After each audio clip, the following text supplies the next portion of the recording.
Hello, everybody. Welcome back after a wonderful weekend of esports. I'm Toast.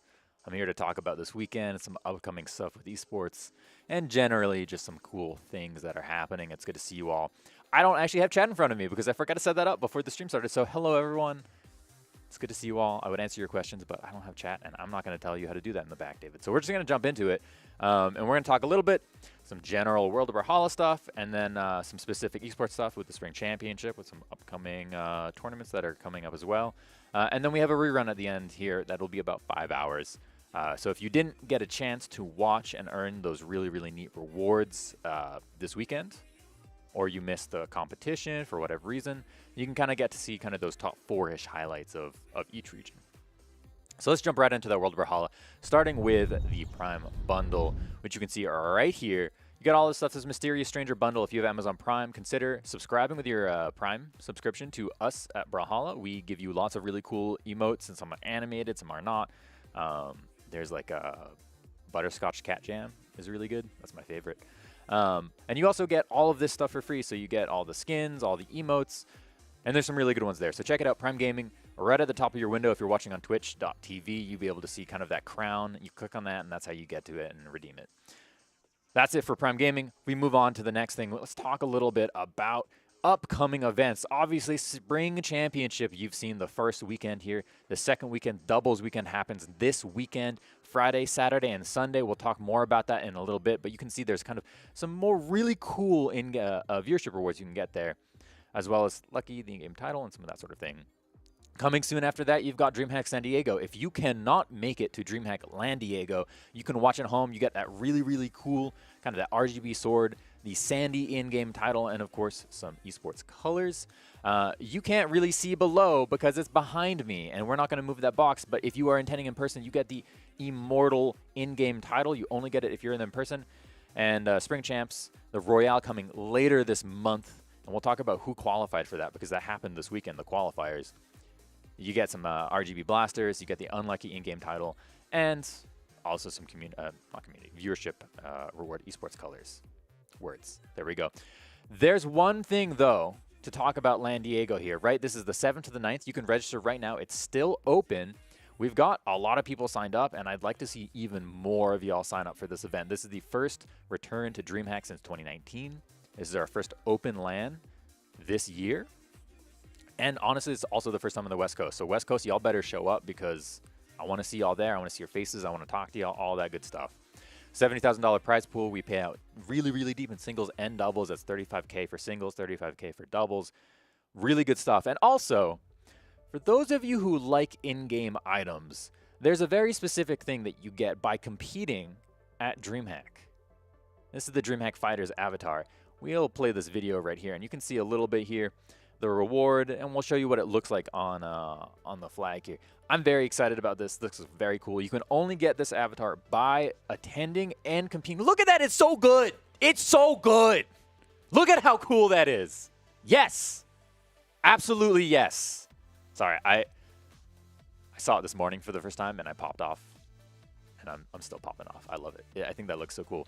But that is, yes, you can only get that if you are attending a DreamHack and competing. DreamHack Lan Diego, San Diego, 7th to 9th of April. That's coming up in just about 2 weeks here. That is your first opportunity to get this really, really sweet, really sick avatar.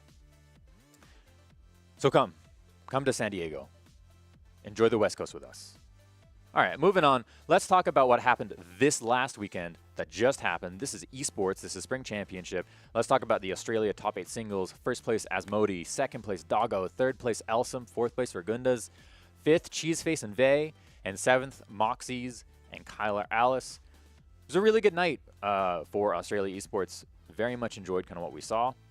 Looking forward to seeing how doubles plays out this Friday night. We moved from Australia into Southeast Asia. For our top 8 singles, we saw in first place Himwe. Then in second place, Keith the Poo Poo. Keith, I gotta apologize. Your name's really long and it broke my graphics this weekend. I'm working on it. We'll have the full poo poo for doubles weekend. Vortex, third place, Tiger. Coming in fourth. Fifth place, we got Thought and LaPlum. And seventh place, Goomba and Penny. Congratulations to all of you. Thank you for your games and your competition. Lots of really, really fun action that we got to see. Moving on into top 16 singles. This is where we see our first qualifiers for the Spring Royale. I'm blocking. I'm going to fix it. David, make a note. We're going to fix this shot so in future we're not blocking out so much important information. First place, Hughes. Second place, Wesley. Those two are going to be our first qualifiers for the Spring Royale coming later this month. They'll be flying to North America, here to Atlanta, Georgia, to compete in a 8-person invitational. So congratulations to Hughes and Wesley for making it there, qualifying. Third place, we had Kaina. Great set. Laura's coming in 4th. 5th, we had Fiend and Sack. 7th, Power, Ian. 9th, News, Lily, Reiziger, and Kaito. And 13th, we had Major, Vem Tenkilo, Yuki, and Piox. A lot of fun. I love South America. I am a self-proclaimed South America fanboy, so I love sitting in the back there and watching those tournaments. Europe, top 24 singles. Qualifying into the Spring Royale, Godly, 1st place. 2nd place, S-Grape. Out of nowhere, which was awesome. That was so exciting to see that kind of like see them bust out their way into the competition on Saturday. It was a lot of fun. Knees, 3rd place. Simple, 4th place. 5th place, we had Machete, Coco. 7th, Kixay and Blaze. 9th, XJ, Cool J, Deffy, Viper, Flamethrower. 13th, Sarme, Blue, Hyson, Munir. 7th place, Acno, Delta, Pavelski, Solarson, Mare, Lean, Shadra, Skeldra, and the Ninja 729. Go back and watch this tournament. It was a really good one if you haven't, or stick around for the rerun to catch the end of it.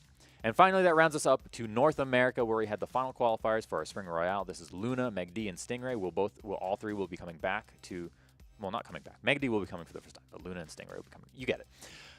Qualifying: 1st place Luna, 2nd place Megd, 3rd Stingray, 4th Sandstorm, 5th place Impala and Anime, 7th Radish, Guichabu, 9th Experience, Anonymous Alex, Fakey, Phazon, 13th Jetbean, Truckstop Burrito, Truckstop Burrito. I'm going to pause to you. Your name is so long, it broke my graphics again. I'm working on it this weekend. If you play and you're on stream, we'll have the full burrito. Santi, Lampy, also in 13th place, and 17th we had Tiffany, Dark Nova, Boomy, Clem, Pier, Cutie, Cody Travis, and Balloon Boy. And that brings us to the qualifiers. We have a full list here for the Spring Royale. These 8 players, Luna, Megd, Stingray, Godly, S-Grape, Knees, Hughes, and Wesley, have all been invited, based off of their placements this weekend, to the Spring Royale, to a 8-person invitational bracket, round-robin style, into that double elimination top 4 that you saw at the Winter Royale. Coming up in 3 weeks, I want to say. I said 3 and I held up 4 fingers. In like 3 weeks here. The last one was a lot of fun. We got a lot of FaceTime with the players. We're going to do more of that. And you're going to get to see kind of some of the best competition in that in-person LAN competition. That is it just, everyone is different when they're in the same room on LAN. It's a very, very different experience. It's very exciting, and the gameplay just explodes in a good way. So we're looking forward for that. All of these players will be contacted in this week to get their flights and hotels booked, and hopefully we get them all here in a couple of weeks, a few weeks for the Spring Royale. And that brings to a close our recap of this weekend. You can always go to brawlhalla.com/schedule for keeping up to date for when things happen. You'll notice the North America stream started 1 hour later than normal. That was due to the change of our top 128 best of 5 that we put in right after Winter Championship. Things mostly ran pretty closely to before, so we're feeling pretty good about that. Maybe some little tweaks and like finessing things through here, but if you're ever in question, hey, when is Brawlhalla going to stream? Hey, when is the tournament stream going to start? I don't know. Brawlhalla.com/schedule. And so as we bring it back here, full screen on my face, I just want to say thank you for watching. Thank you for competing. And stick around. We've got a little over 5 hours for the rerun to catch up, to get your rewards if you weren't able to hit the end of the track. And then again, tune in please this weekend, Friday, Saturday, and Sunday for the Spring Championships double tournament. This will be a really good one. I have good feelings about this. And so we hope to see you there. Stick around.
Ready? Yeah. We don't Hold have on. anything- Okay. We're coming into top 4, ladies and Yes. gentlemen. Okay, top 4. Yeah, Right. let me reel it back a second. Reel it back. Top 4 is coming up. I'm excited about it, Yeah. as you may be able to tell.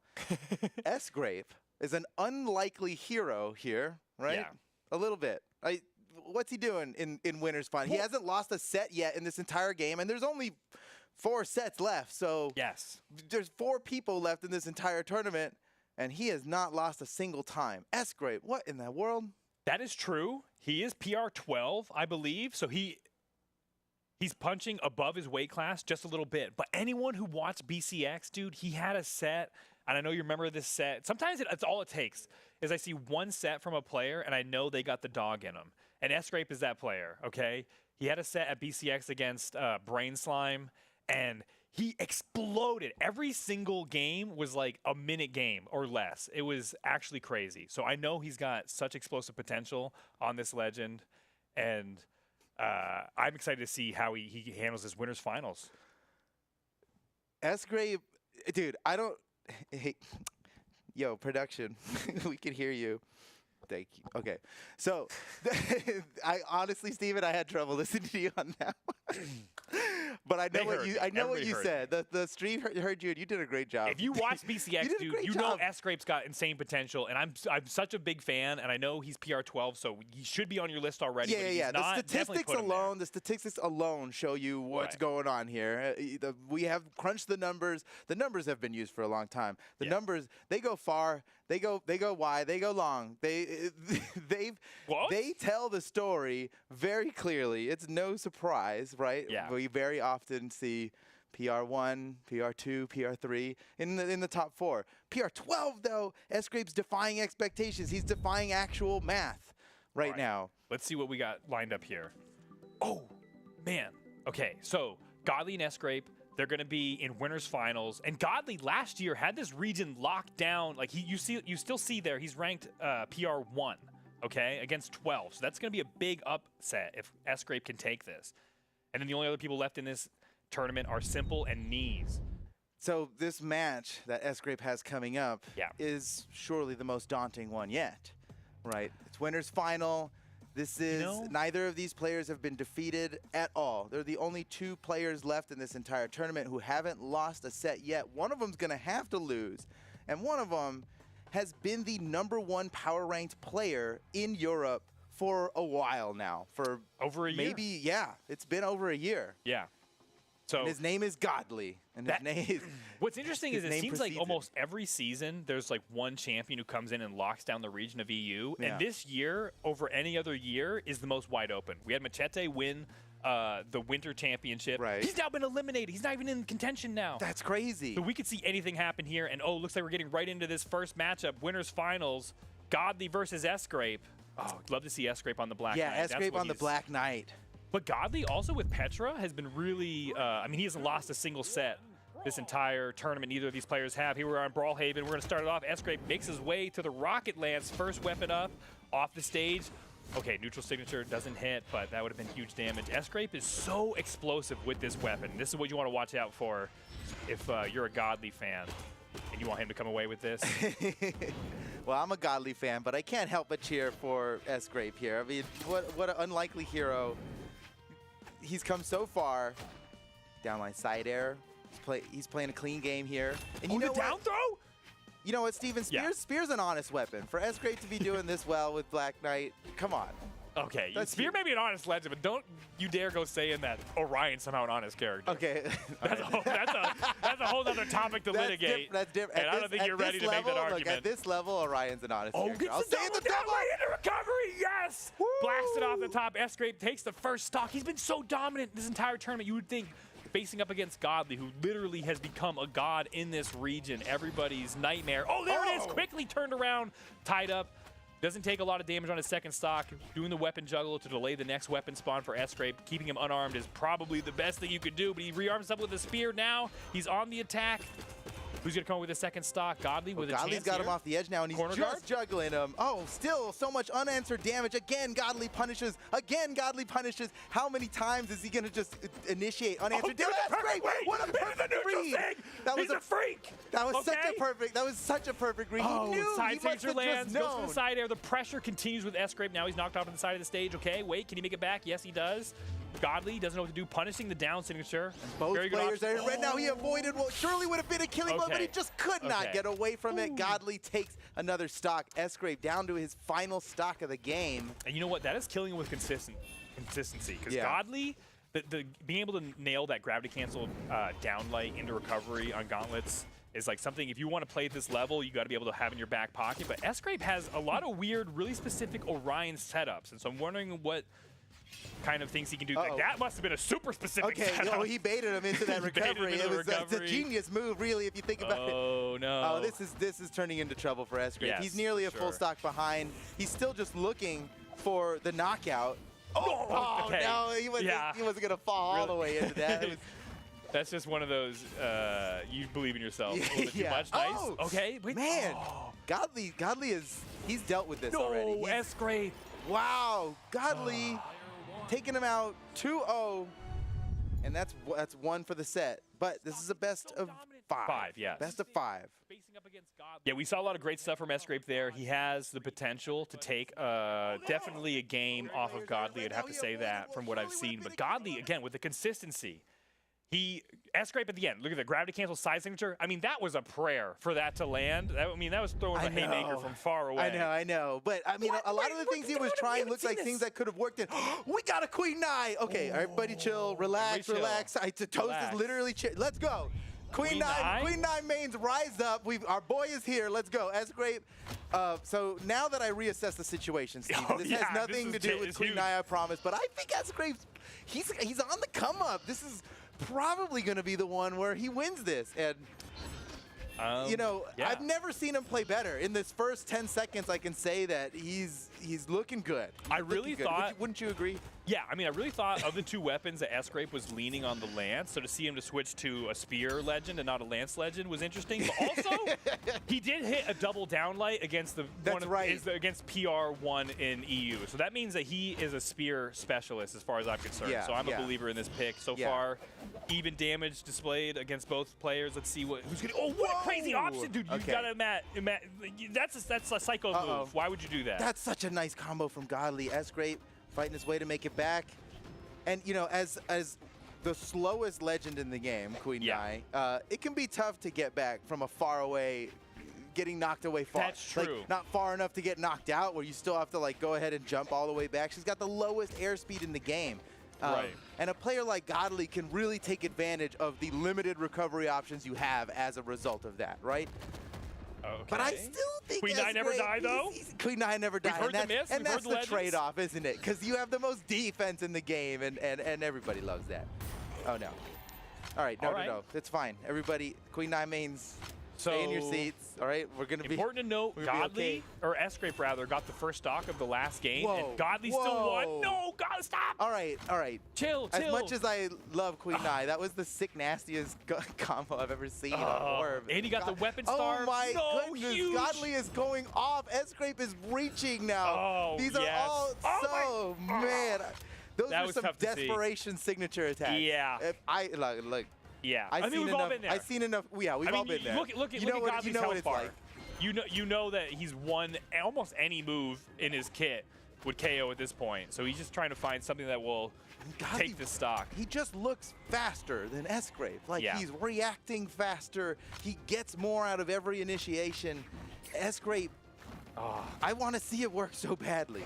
Yeah. But, man, Godly is looking good. Oh, how did he? Oh, my goodness. This matchup He chased him up like he knew where he was going. No, what? Godly, he makes it look easy, but I guarantee you that was not easy. What an awesome play from Godly. That entire game was a highlight reel for Godly. That is insane. Yeah, I gotta imagine that we're not gonna see Queen Nai again, but I could be wrong. I could be wrong, but look, let's say that went from a close set to a runaway. Okay, there's just a slight mismatch, Yeah. Yeah. It's yeah. not Godly Queen seems- Knife's fault. He had the answer for everything there. That was insane. Okay, what am I? Okay, what's it? S-Grave, he's doing Whoa! something else this time. Something What's he else. going with? And they can see it if you guys have good vision and you have your glasses on, unlike me. Mirage. Mirage. Mirage. Another spear legend. So Yeah. I was wrong. I thought S-Grape was the lance specialist, but really the spear specialist, which I'm a fan of as well. You're right. The So I'm ready only to see the this. weapon that stayed common between all 3 legends he's picked so far is spear. And man, you know, spear's So, a hard weapon to use. with this There, switch up- I said it. Spear. It's not easy. It's not easy to, especially at this level, to compete. Right. You got to get such sick, nasty reads. You got to like know your opponent better than they know themselves to be able to land the strings that spear demands. Of course, S-Grape? you've got a lot of other tools that Yeah, make it worth yeah. using no matter what. What are you about to say about S-Grape? So he is a fan of signatures, which I love, and you can tell. Which, yeah. He's Oh, a. and Mirage. No! Mirage loves signatures. What did we see there? Okay. I think we just lagged a little bit. Okay, bro. well, Yeah, you know. You know what? like- S-Grape's scythe is actually kind of clean. I'm liking what I'm seeing. But what I was going to say is either 2 things have to happen here. Either S-Grape is a big believer in Mirage's spear kit signatures, or his scythe is super hella dirty and he's about to bust open a can. A can of what? A can of, you know what I mean? Yeah. Mountain Can Dew of Amp charged Game OG. Fuel, Yeah. probably. Can of Mountain Dew Amp Game Fuel. TM. Something in this game. Because he is a player who really relies on the signatures, which I can appreciate because he's really expressing the true. Oh, Yes, and that's what you I'm were talking about. The down signatures on both weapon kits from Mirage are super devastating for those stacked Yeah. options. And with spear And they're with scythe. quick. You just get to use them in these unconventional ways that signatures don't often get used for. Oh, but Godly, perfect follow-ups. He took no damage, Yeah. and he got that stock back, evening up the game before anything was, any consequence really happened to him. So, S-Grape armed now with a new scythe. Godly just seems to always, look, Gauntlet Sidelight, it's not as consistent as Godly makes it look, okay? You have to do a read every single time, but Yeah. somehow he just keeps getting it right against a player like S-Grape, who has come this far in the tournament without losing a single set in the entire tournament, right? These are the only 2 players in the entire tournament that haven't lost a set. I can't stress that enough. These are the best of the best right now, and Godly is just looking so in control. It's insane. Now, this game is huge, okay? Because if Godly wins this game, he's moving on 3-0, and he's waltzing right into the grand finals. But of let's the not tournament. count S-Grape out. Well, okay? no, I'm not. I'm just setting up the stakes. I'm not counting You him did out. qualify it properly. I thought I was going to KO, and I was about to say something, but no. S-Grape's still searching for this KO onto Godly. But I don't know if S-Grape's going to be able to make it back. He's using his the dive kicks. What? A freak, dude! Wall sweating. Wall sweating. Wow. Okay, that was awesome. You saw he's using the dive kicks to just get a little bit more horizontal Yes, movement when he had yes. no more recovery options left. No one expected that ground pound out of nowhere to finish off Godly. Yeah. What in the world? Now S-Grape has got a golden opportunity here to build some damage up onto Godly before he loses this stock. Maybe he just doesn't even lose the stock. That right? would be insane, but He I'm just ready wins. for it. Ah, man. He's So already much- done a pretty good amount of damage, even if he lost the stock.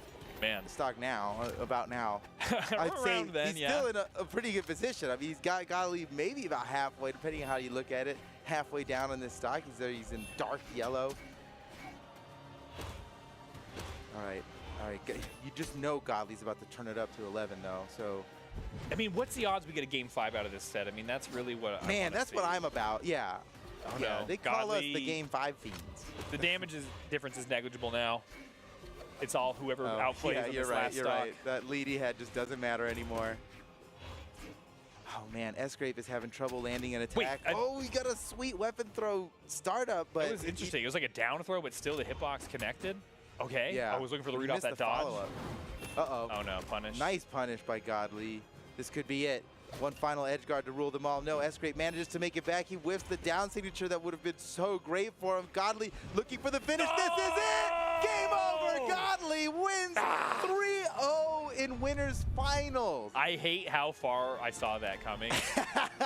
I really do. I'm such an that S-Grape gravity fan. cancel side So- stick was a prayer. Yeah, you know? S-Grape, what I would say is a big characteristic of his playstyle is he really relies on the signature kit. But see here, Godly was so effective in this set of punishing every signature that was used in neutral. Not only did he capitalize on every possible punishment, but he got so much out of it every punish. His damage per engagements is 33, right?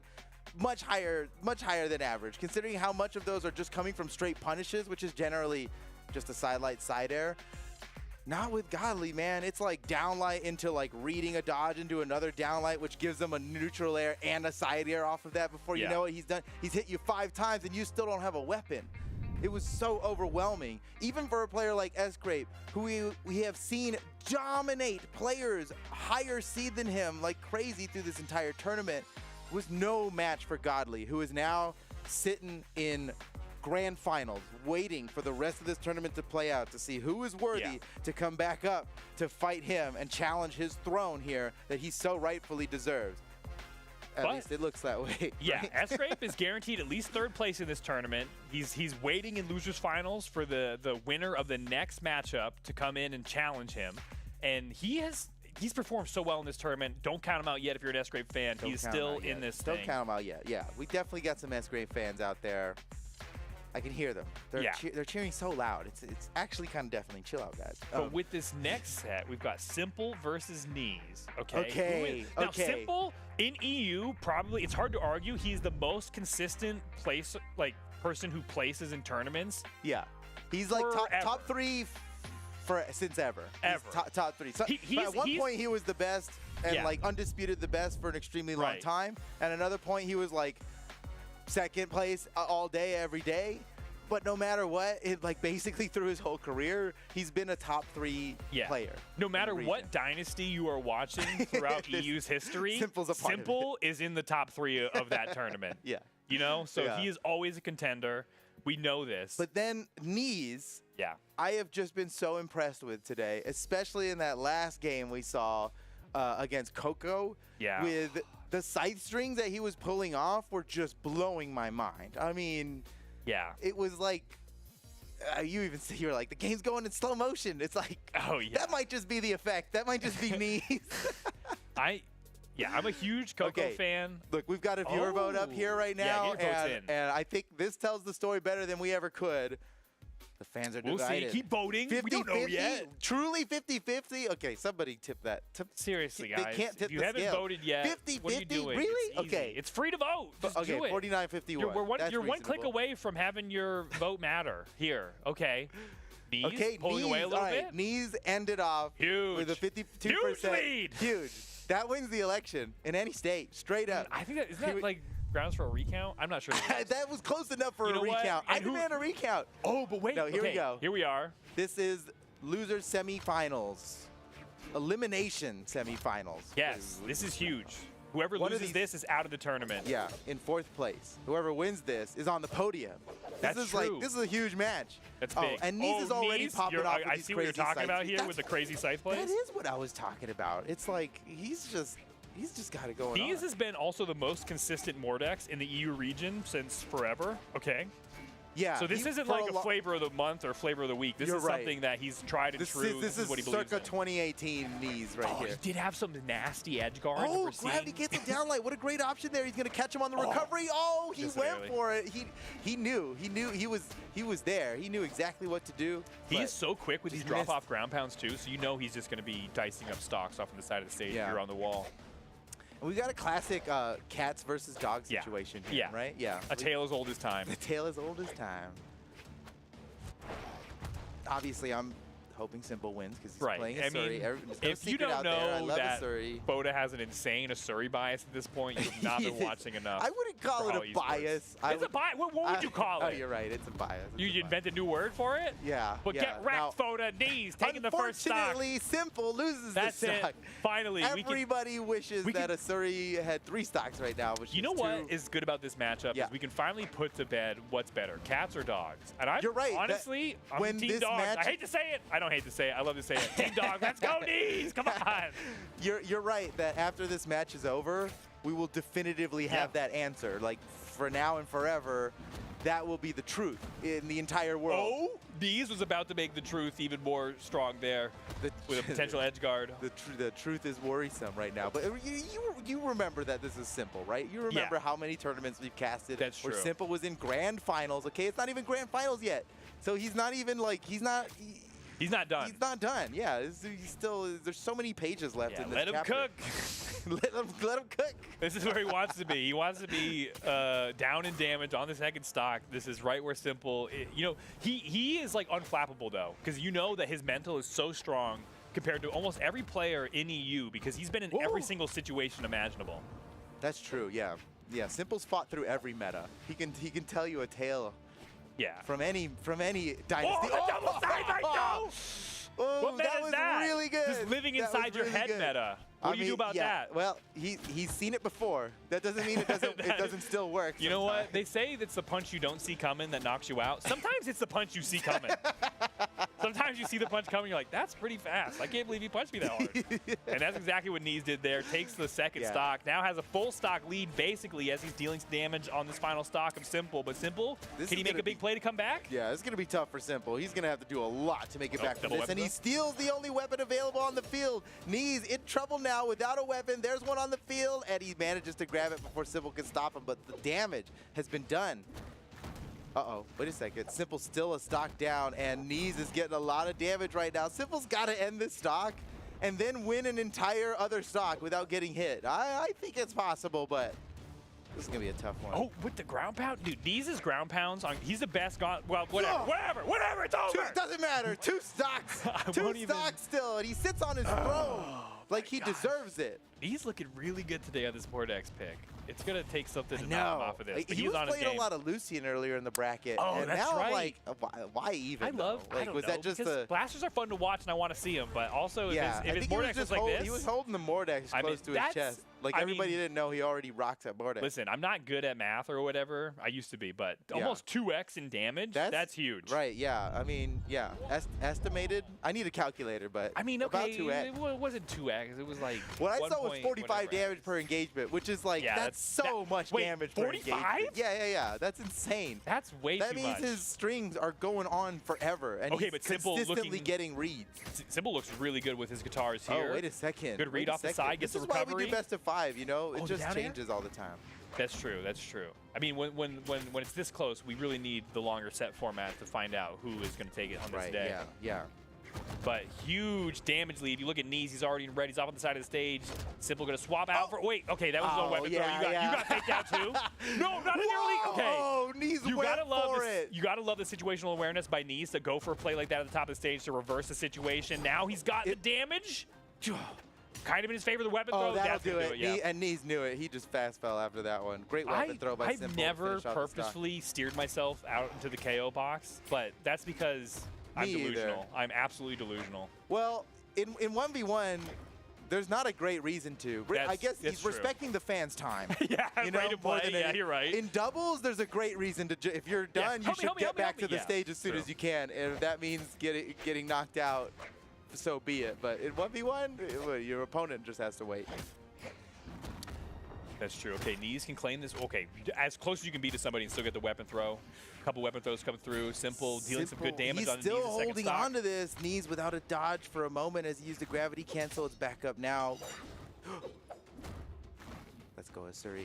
I mean, I think Simple's doing great this match. Dude, Knees is the best Gauntless ground pounder in EU. I was going to say that in the last game. Oh, you're right. We were just talking about that, actually, before we came on the cast. Yeah. It's a very powerful move because it has the steering, it has good force, and it's just like you can really home in on somebody, but I suck with it, so I kind of have to respect when people are good. Yeah, it's easy to respect it, for sure. I don't know if it's easier because it is powerful, but Knees is so quick with it. He knows, like, decidedly when he is engaging in that ground pound.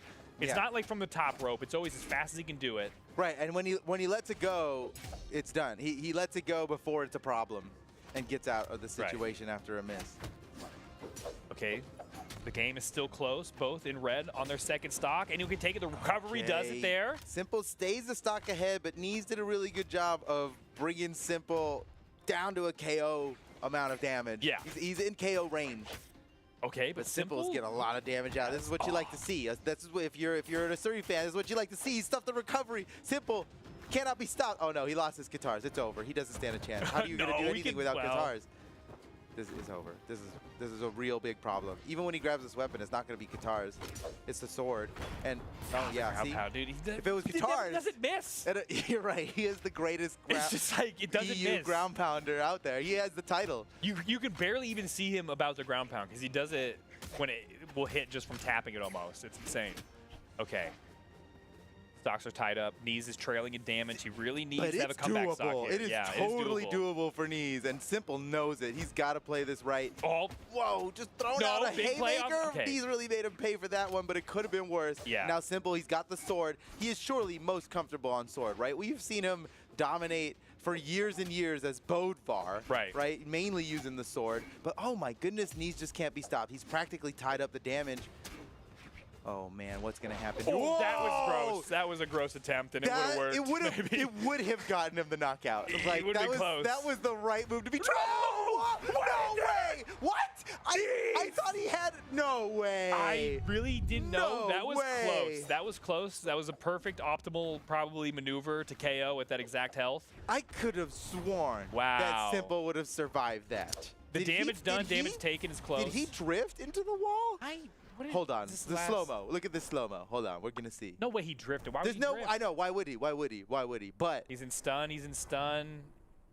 Dude, he could have. A little sus. You think holding left? Well, I think he wasn't holding left. I think he came out of stun for a moment. With the momentum carried him It might have been enough where, like, if he down air did a move that instantly halts his momentum. Yeah. He might have drifted in just from the knockout that happens. And holding left doesn't immediately stop you from going right. It only starts fighting the momentum. Right. That was a game of pixels, and it costed Simple the whole stock, dude. Yeah. Oh my huge goodness. ground pound, another ground pound, down air follow up, and another ground pound, not even needed. No, Knees is popping off. That is insane. Look at the stutter step.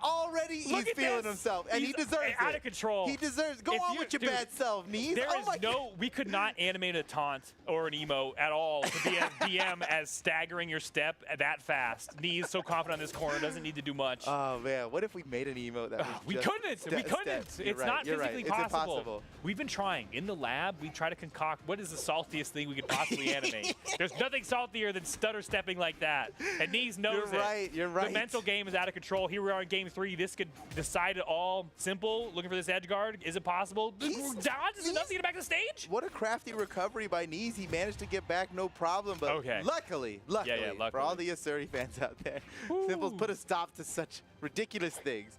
This is to decide whether or not cats and dogs are better. Yeah, I know. This is huge. And there's a lot on the line out there for people who like cats, because everybody knows that this will definitively answer that question for the rest of our lives. Cats are just hairy roommates who never wear shirts. It's just weird what they do. Oh, no. Oh my gosh, that joke was longer than the stock. There it is. Simple, down to his final stock. Knees 2 up. Is there any chance of comeback for Simple here? Again, we talked about it. He has a history in this game of surviving any situation. He's come back from every single possible downside you could be in this game. Oh no, the ground pound was surely about to come out there, but stuck by the recovery. This is too much. The ground pounds, it's too much. Oh, Simple's in trouble. He's lost to the sauce. Can he take it back? Oh, he does? Just barely the taunt? Knees is already taunting. Wait, no, okay, reacting out of taunt that quickly, though, is kind of a pro maneuver for Knees. Yeah. Not gonna lie. Yeah, that was a very optimal taunt, actually. All right. Simple needs this stock on the corner. Knees is going to recover high. Makes it back to mid-stage. Simple needs the stock right now. Yeah, and then another one late. Right now. No. Oh, he needed it like a second ago. No! Game over. Knees wins again by 2 stocks. What a dominant victory from Knees. 3-0 over the mighty Simple himself to move on to top 3s, earn a spot in the podium. Steven, that was insane. This was insane. Yes. What do we say? What do we say? Dogs are better. Get wrecked, cat people. Better. We decided. Now we know. Look, it was a fair test. Okay? It was a fair test. It's the data. We put it up. There's no fairer experiment than this. Look at this. And dogs now we know. 3-0'd cats. It wasn't even close. Dogs 3-0 cats. Oh, you know what? These, though, I'm looking at the told. PR now, though. PR 4 versus 5. I mean, that's as close as you could get as far as whatever. But Knees was actually ahead on power ranking. Yeah. So, whew. This certainly isn't a upset by any means, but still. To do it that dominantly, though, a 3-0 against Simple, with the stakes that we have, that's kind of crazy. I know. I mean, we're in top 4, and we just saw 2 3-0s. That's true. That's kind of ridiculous. Dude, That's EU? What is going on in this region? There's something going on in EU, not... and I absolutely love it. What is happening? Well, EU used to be so predictable, right? Right, that's what I'm saying. Like for 2 years ago, we were always like, oh, here we are. You're like, oh, Blue's gonna win. Okay, Akno's gonna win. Godby's gonna win. Like you should always know. There were safe bets. If you're like a betting man, you're like, I'll take a safe bet. I don't care. Yeah, but now? Who knows? I don't even. Everyone's going crazy in Vegas right now. That's for sure. Yeah. Simple losing just costs people so much money. Yeah, that's probably true. That's probably true. True. Anyway, we have still got more coming. Elimination finals next. After that, grand finals. We're going to see S-Grape right now versus Knees. I have no idea who's going to win that one, although we have seen the matchup happen once earlier in this tournament. It's going to be awesome. Don't go anywhere. We're going to take a quick break. Quick break and be right back.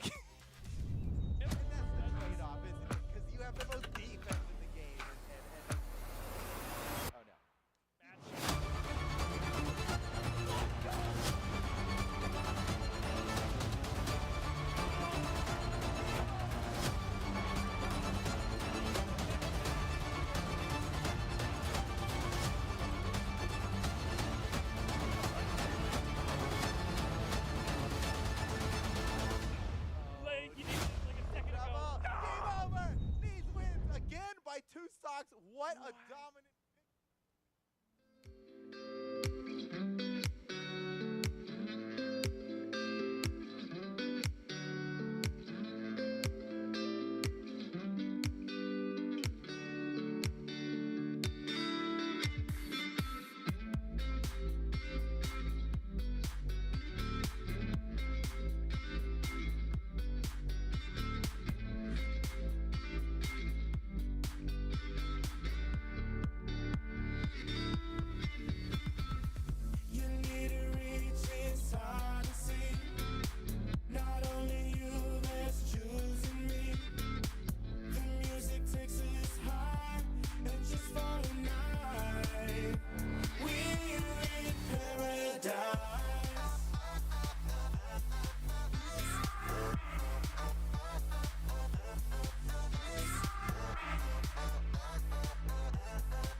Welcome back, ladies and gentlemen, to the European Spring Championship.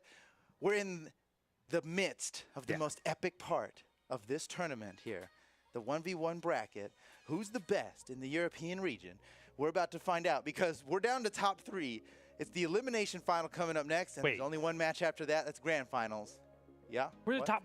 Oh, we are in the top 3. My math? I was. I mean, we did. And you were right. No, you're right. No. We're in the top 3. We came in the top 4 earlier, and then we did 2 matches, and that math seems weird, but because of how winners bracket works and everything, we're top 3. But the next match, we're going to find out who's 3rd place and who's going to go up to fight against Godly, who has not lost a match in this tournament yet. Not only that, but he 3-0'd the other guy who didn't lose any sets either. That's true. So, like, is Godly just... Godly? Godly? Yeah. Is he just the guy? We're going to find out here. But first, we've got S-Grape versus Knees. And it's hard to say how this one's going to go. If we look back at the past tournament, right? There's the lifetime history. And it happened just like a couple hours ago. But S-Grape won, right? Like, he 3-0'd, I think, too. Their lifetime history is actually tied then. This isn't updated yet. Oh, chances are. It's 1-1. You think it's 1-1? Is that true? I know it's 1-1. Okay, you're right. All right. I did my respect my math, Boda. I respect your math. I did the math. I saw you in the lab earlier. I didn't realize what you were working on, but now I get it. Well, you saw I was sweating, so you know how hard I was working on that math. So for you to come and disrespect it like that, that's messed up. All right, we're getting right into this next match, and I love what I'm seeing already. It's going to be Knees versus S-Grape. Knees locking in with the Mordek that he's been winning with. And S-Grape, who played Mirage last time, I didn't want to say it when it happened, but when it happened, I was like, he could have been Donatello instead. Yeah. And now he is Donatello. Let's go. We got the next match coming up. Did you see the viewer vote, though? Your vote was 70% in favor of Knees. So, okay, and well, that makes sense. That just makes sense. We just saw him 3-0 somebody. We just saw S-Grape get 3-0'd. So, so that all lines up. A lot of people are doing math out there. Let's just take a second to look at S-Grape's drip here, right? Is that Donatello or is that Ice Wizard? Yeah. I don't know. Donatello in blue with the frosty spear. That's really good. Oh, dude, okay, that was sick that he even went for that. Everybody wanted that to land. That would have been so sick. Knees did not deserve that knockout. It was not nearly as cool as what S-Grape did. No, I'm kidding. Knees is doing great. This is insane. Yeah. We saw, I mean, S-Grape, like we've said, he has these crazy setups that are so specific to the legends he plays. You know he's got a lot of experience on these legends, but Knees, tried and true on the Mordex for years of competitive play. Okay, that'll do it. Nice. Okay, nice, there it dude. is. What a dream for a Spear player to get the side light and know that the down light's going to be true like it's 2016. Whoa, Knees, what the heck? Okay, that's a great, man, Knees is really jacked into the Matrix here. I will say for S-Grape to come out here with a Scythe legend against Knees, who is probably the most, Scythe knowledgeable player in all of EU, let's be honest. Oh, and the weapon throw was enough to eat his options. He couldn't make it back to the stage, had to take himself out now into his final stock. S-Grape in game 1 in trouble. Okay. Oh, yes, nice. Crossover, double, triple! The triple! Let's go! Double recovery! Come on! That's as good as it gets. That's as good as it gets. From 0 damage, that's as good as it gets. That was an insane play for a Spear player. Holy cow. We need to see something big off the side of the stage. The down air comes through. This could be it. He got him. Knees is done. Oh my gosh. That was sick. What a comeback. S-Grape was down 2 full stocks, and he has basically equalized it now. That was so nasty. He needs something exactly like that to start off his final stock to get him back into this game. No, nice punish. Oh, wait. No, all of that might not matter if Knees plays. Oh, okay. Wait a second.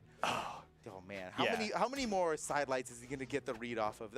It's tough. You're right. That's so much. Okay, now with the scythe, Knees doesn't care. Unarmed, he's not backing down. Wait, but there's a weapon. He knows how far ahead he is. any of those heavy attacks will knock S-Grape out from most situations. Okay, what? Oh my gosh, mixes them up. Perfect spot dodge from Knees. S-Grape was on the way to a game-winning combo right there, and Knees put a stop to it. But, that's it. Knees wins. Oh, that's okay. Man, S-Grape did so much. That was amazing. To come back. Immediately back into a map selection. He fought so well, and it wasn't enough. Knees is just too powerful. Yeah, Knees has been looking incredible today, honestly. Like, S-Grape had several highlights, and it just didn't matter. The thing about this is the second set they've had against each other today, because it's S-Grape who knocked Knees down into this lower bracket. Yeah, and Knees now, like, powering up and becoming the one to be beaten.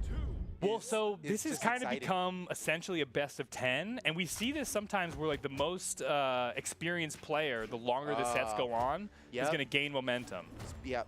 You know, S-Grape is still a young player. Oh no, please not. Okay, the Nair misses. No way. Makes it back to the stage. Thank goodness for S-Grape. He took a decent amount of damage there, but that would have been devastating had that come through. Still holding on to this first stock, able to push some advantage here with the stage control. Looks for the reset after that dodge. Man, S-Grape's having trouble landing any of the follow. He's getting the combo starters. He's winning neutral often, but he is not pushing that engagement very far. And now Knees just beats him with his ground pound. I wish we all know he's the ground poundiest ground pounder out there.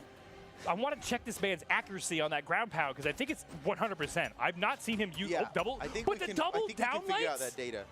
Dude, S-Grape landing these double down lights on the tippity top of players in his region, that's actually insane. I know. That only works in gold, I thought. But no. S-Grape can do it against the next best player in the world. Okay, this was just like game one where Knees took the first stock, but then S-Grape quickly equalized. But can S-Grape actually have this turnaround stock where he gains the advantage here?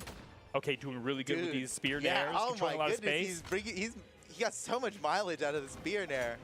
Yeah, that downlight put him out of position, gave Knees enough space to grab that weapon spawn, picks up the gauntlets. But we've been seeing, I mean, Knees can rely on either one of these weapons he has to his advantage. There's not a position you can put him in where he's out of sorts.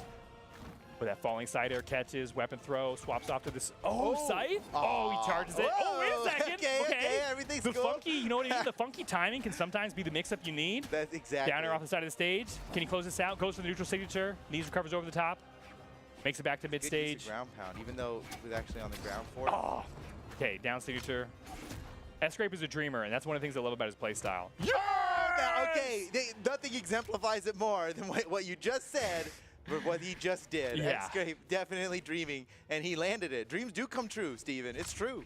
Well, when you fight so hard to get that amount of damage on your opponent, you know you're kind of that checkmate position away from getting that downlight into ground pound off stage. Ooh, nice which dodge he did. from Can he make it S-Grape? back? That was enough. That was perfect. Yeah. Okay, well. If that recovery hadn't caught, the ground pound would have been it, but he didn't survive for too much longer. Because he had to use his dodge. The weapon throw came in, aimed so perfectly. S-Grape had no choice but to dodge it. That left him recovering. Okay, what are you doing? That's crazy. You're being crazy now, S-Grape. That was for stream. I love. That was for the viewers. You gotta. Oh man. Oh, he's paying the price. Ooh, gets around the ground pound. This is the first miss I've ever seen from Knees' gauntlet ground pound. I his swear. accuracy just went down from 100% to 98% on ground pound. Okay, double. No, you're actually insane. Yes. Oh my God. You can't, dude. You can't teach that. You would never teach someone to do that. Dude. And that's just knowing the range of your moves. That's being so familiar with your signature kit. He's playing the character. He's not playing the weapons. That is it. Wait, we gotta. Okay, after this. That was insane.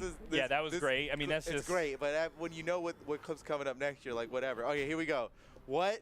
Who does this? How quickly Who does that? Did you see how quickly he did that? He knew. Knees was like, he's going to try to fade away for me to make it to the far end of the stage. That's such a weirdly precise, long-range sig. I love that. And like such an awkward position to use it. You know, let's go. Do not give this man an ounce of confidence because he will take that and turn it into the most. He's unlocked something with that. The juice just kicked in. He's juiced up. He's juiced. It's over. Potentially. Here we are. Demon Island. Knees swapping off onto Hittori. Another tried and true pick. What's up with that? He's like, you know what? I want a downlight side air now. Maybe. After he got triple downlight side air, he's like, wait that was dude, the downlight side air. When you dribble it like that at the perfect what? He dashed off and gravity cancel sidelighted. Did you see that? That was so smooth. I'm gonna start doing that. Dude, yeah. I'm taking that. Take notes, everybody, because S-Grape. I actually. Did you see that follow-up on the jump?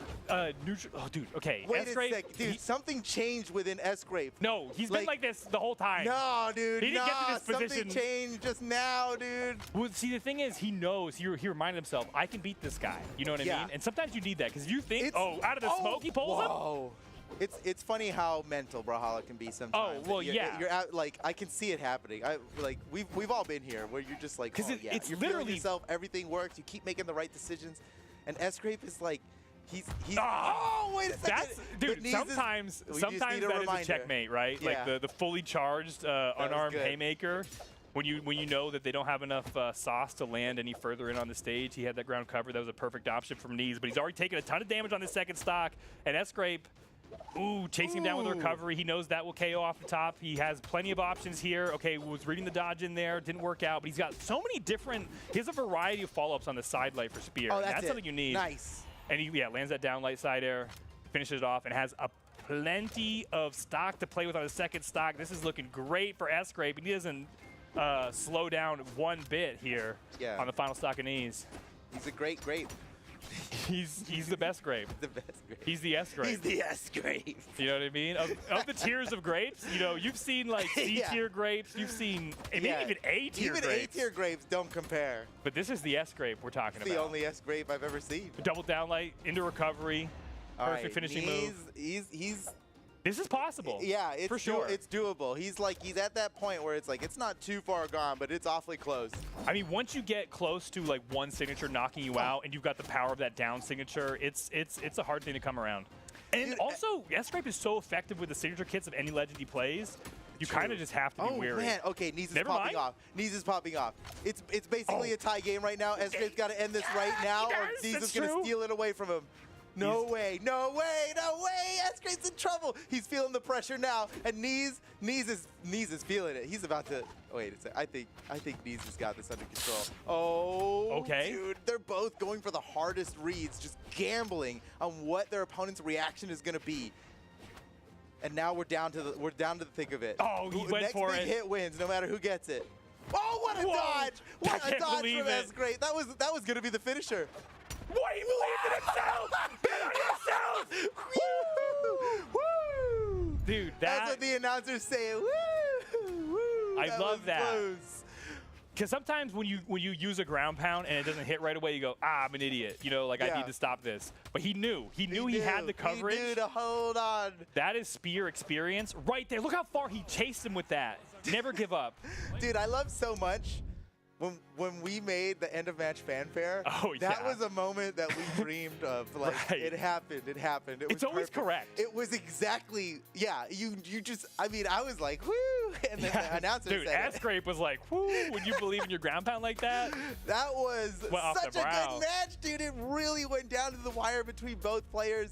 And now S-Grape is up in the set, 2-1. Knees is he still could get this. Yeah. But he can't afford to lose another one. Knees has got to win twice in a row. S-Grape just has to win one more time. Right. S-Grape's locking back in with the Donatello. Love it. I love it. But Knees is switching back to his OG pick from earlier on in this tournament, Lucian. Let's see how he gets it done in this one. 3, 2, 1. Yeah, I think I like this swap from Knees. I mean, I've been wanting to see more of his Lucian. I think this is a strong legend. I think blasters are looking good right now, but S-Grape is just really in a special. He's in the pocket. He's in the pocket. Yeah.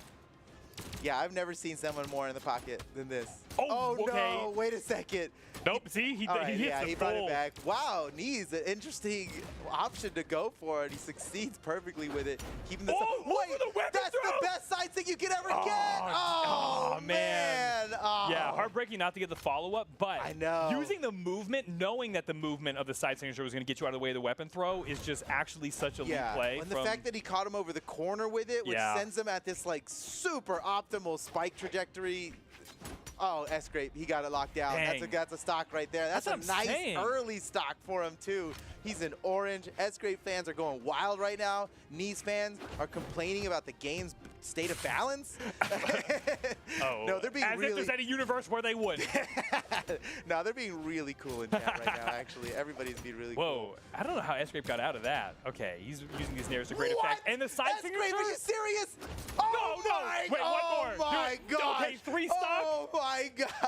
Game 4, 3 stock for the victory. Can we see it? Is it possible? Weapon throw interrupt. Dude, he got and he gets it back. Okay, yeah, he did a little bit. But 3 stock dream is dead, but that's great. JV3, let's go. He's feeling good right now. Davey? He just needs to take one more stock, and he's going to grand finals. You know, that's a guaranteed second place.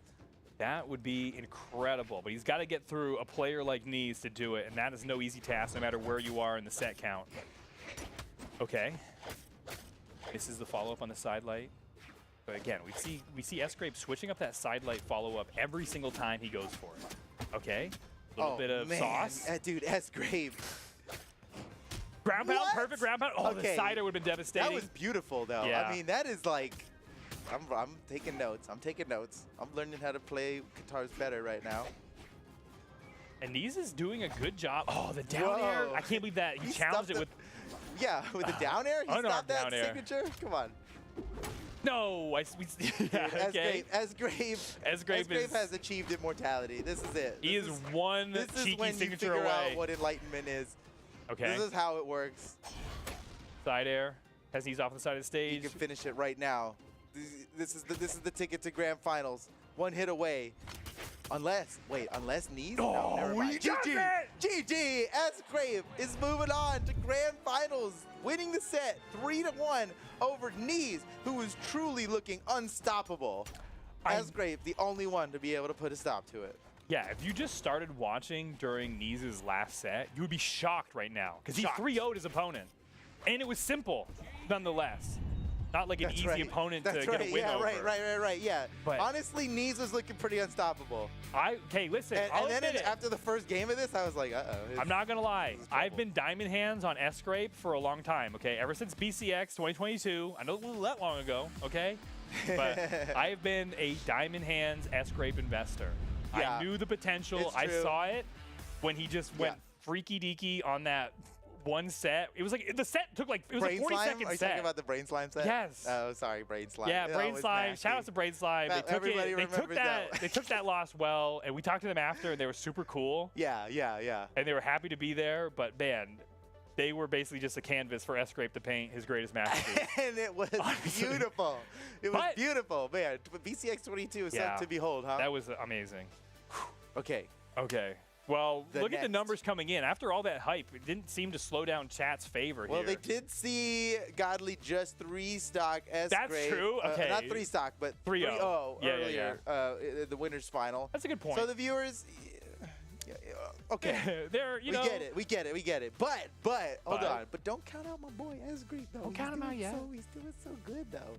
Here's the thing. He got iced out in winner's final. You know how long you have to wait when you get to winner's final? Oh, that's a good point. Now Godly, he's used to it. He was probably grinding with the boys during that whole break. He has some good player, and I know it because he was whooping me in between his sets at BCX. So he's staying warm. He's staying warm. Right. But S-Grape, he got iced out on his wait for the match in winner's final. But now he's coming in hot. He's coming in red hot. Okay. But here's the problem. Godly picked a Suri and the best skin for a Suri, so it's basically over, actually. It's kind of... Now, okay, I'm actually at odds. These are my two main skins battling each other. That's so true, and here we are. I can't take a side. Game 1 of Grand Finals. 2023 Spring Championship for EU. This will decide who is the singles champion. A coveted title. I mean, the title is basically, there's lots of prize money on the line. There's lots of glory on the line. Right. But this is a one-of-one title. The title is, right. It's huge. Yeah, you're right. It's unique. It truly is one of one. And it's not even automated, you know? Like, someone needs to go. We got a guy for that. Tell their account, okay, this guy did it. Godly looking good in game 1. He's already stolen the first stock away from S-Grape, and he hasn't taken a lot of damage, and he's already dealing it out. That was so nice. Yeah, his guitar play is nasty. And Godly's been known for this Asuri pick for a long time, so this isn't like a meta pick or anything. This is something he's practiced with. Dude, I said it before, and I'll say it again. Asuri is the most honest character. Okay, you were saying that earlier, and I'm like, maybe. And you somewhat agreed, okay? Because I'm a good friend. I'm not going to tell you your character's cheesy because they have a disgusting dunk off the side of the stage. I'm not going to tell you your character's cheesy. But it's the most honest dunk in the game. Let's be real. It's up there, baby. Probably. There's some disgusting dunks in the game. Anyways, back to the game at hand here. Back to the game. S-Grape has actually done a good job equalizing the stocks. Has to come back in the damage. No. Oh, dude, what a great option to go for. But S-Grape, perfect answer. There are great options and there are grape options. And there are when you're S-Grape, you always go for the grape option because you are just blasting fools. He's even got the grape-flavored turtle on his side. This is full synergy. Dude, I'm a believer. Is that why he picked Donatello? I think it's more because he's like nasty on the spear and also has a sick. Dude, look at his spear play though. He's all over the cover. He had the dodge, the fake back, the down signature, or side signature doesn't even get punished. Dude, Nair. Wait, that's great. The side signature almost lands, and the down sig. Dude, he's popping off. I can't believe it. I know. Godly started with such a hot start. Finally claimed the second stock. Godly, he still somehow holds it together with so much holds it together by duct tape and band-aids, dude. This is about to fall apart. S-Grape is one signature away. It's all you. It's not what you need. It's what you have. And sometimes that's what you have to use. But Godly on his back foot in a serious way here. S-Grape needs to land one of these signatures. You know he's a master with his legend. That weapon throw surely would have knocked Godly out, but he managed to avoid it. And now he's on stage fighting.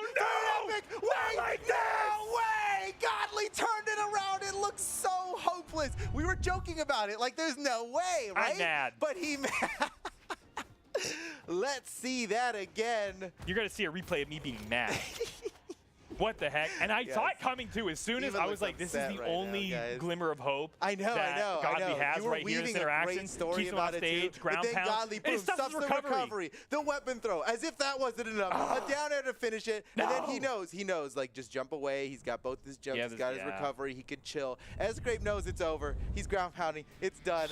Oh my goodness. What a game that was. What an insane turnaround from Godly.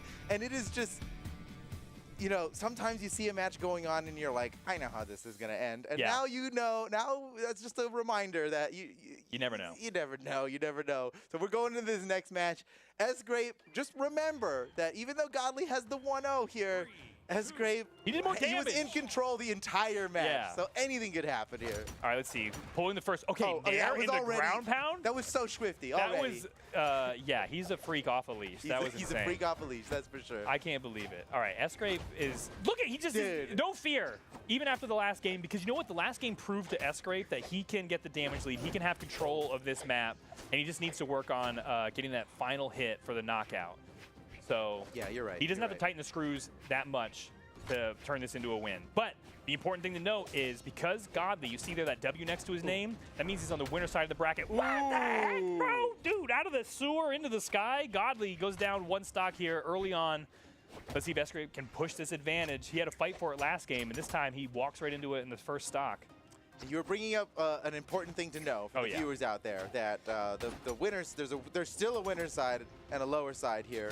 Look at this corner guard for S-Grape, though. We can't even talk about anything. S-Grape's all over this game. You guys know what we're going to say. Whatever. Double elimination. S-Grape has to win 2 sets. You know how it works. Whatever. Come on. Grand finals. Let's go. I'm looking for him to win this first set here. He's looked so good in this game. And it really is. You see the consistency from these old heads coming through in those last moments of the last game. But S-Grape has something special going on. Oh, punish dude, there. S-Grape was about to make the highlight of highlights. Oh, God. How did he get around that? That looked improbable. That was like a task bot, dude. What the heck? That was perfectly. Like, he perfectly spot dodged it and then canceled out of it like what looked like as fast as could be and got the punish. It's beautiful. No, why would you? Okay, you know what I mean? That's a young gun. That's a young gun, man. Pew, pew, pew, pew. He just sometimes shoots. He doesn't even look. He shoots.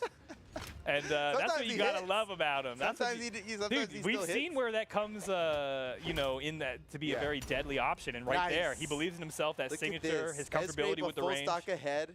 But you just know S-Grape's like, this is not enough. And he should. That is the thing he should have in his mind right now. He still has a reason to be worried here. He's got a double down light into okay, if he did Nair into recovery. Another one, please. Okay. Somehow I'm still apprehensive. I'm like, you be careful now, S-Grape. You be careful now. It's still, you know, it's not over. Oh, no. Okay. Oh, dude. That was a 50-50. It was a 50-50 at that point. Which direction he's gonna go with that slide kick and S-Grape is lucky. Yeah, S-Grape needs to buy a lottery ticket because he came out big time on that 50-50. He flipped a coin and he somehow got the Did he make it back? One. No, he knows it. All right.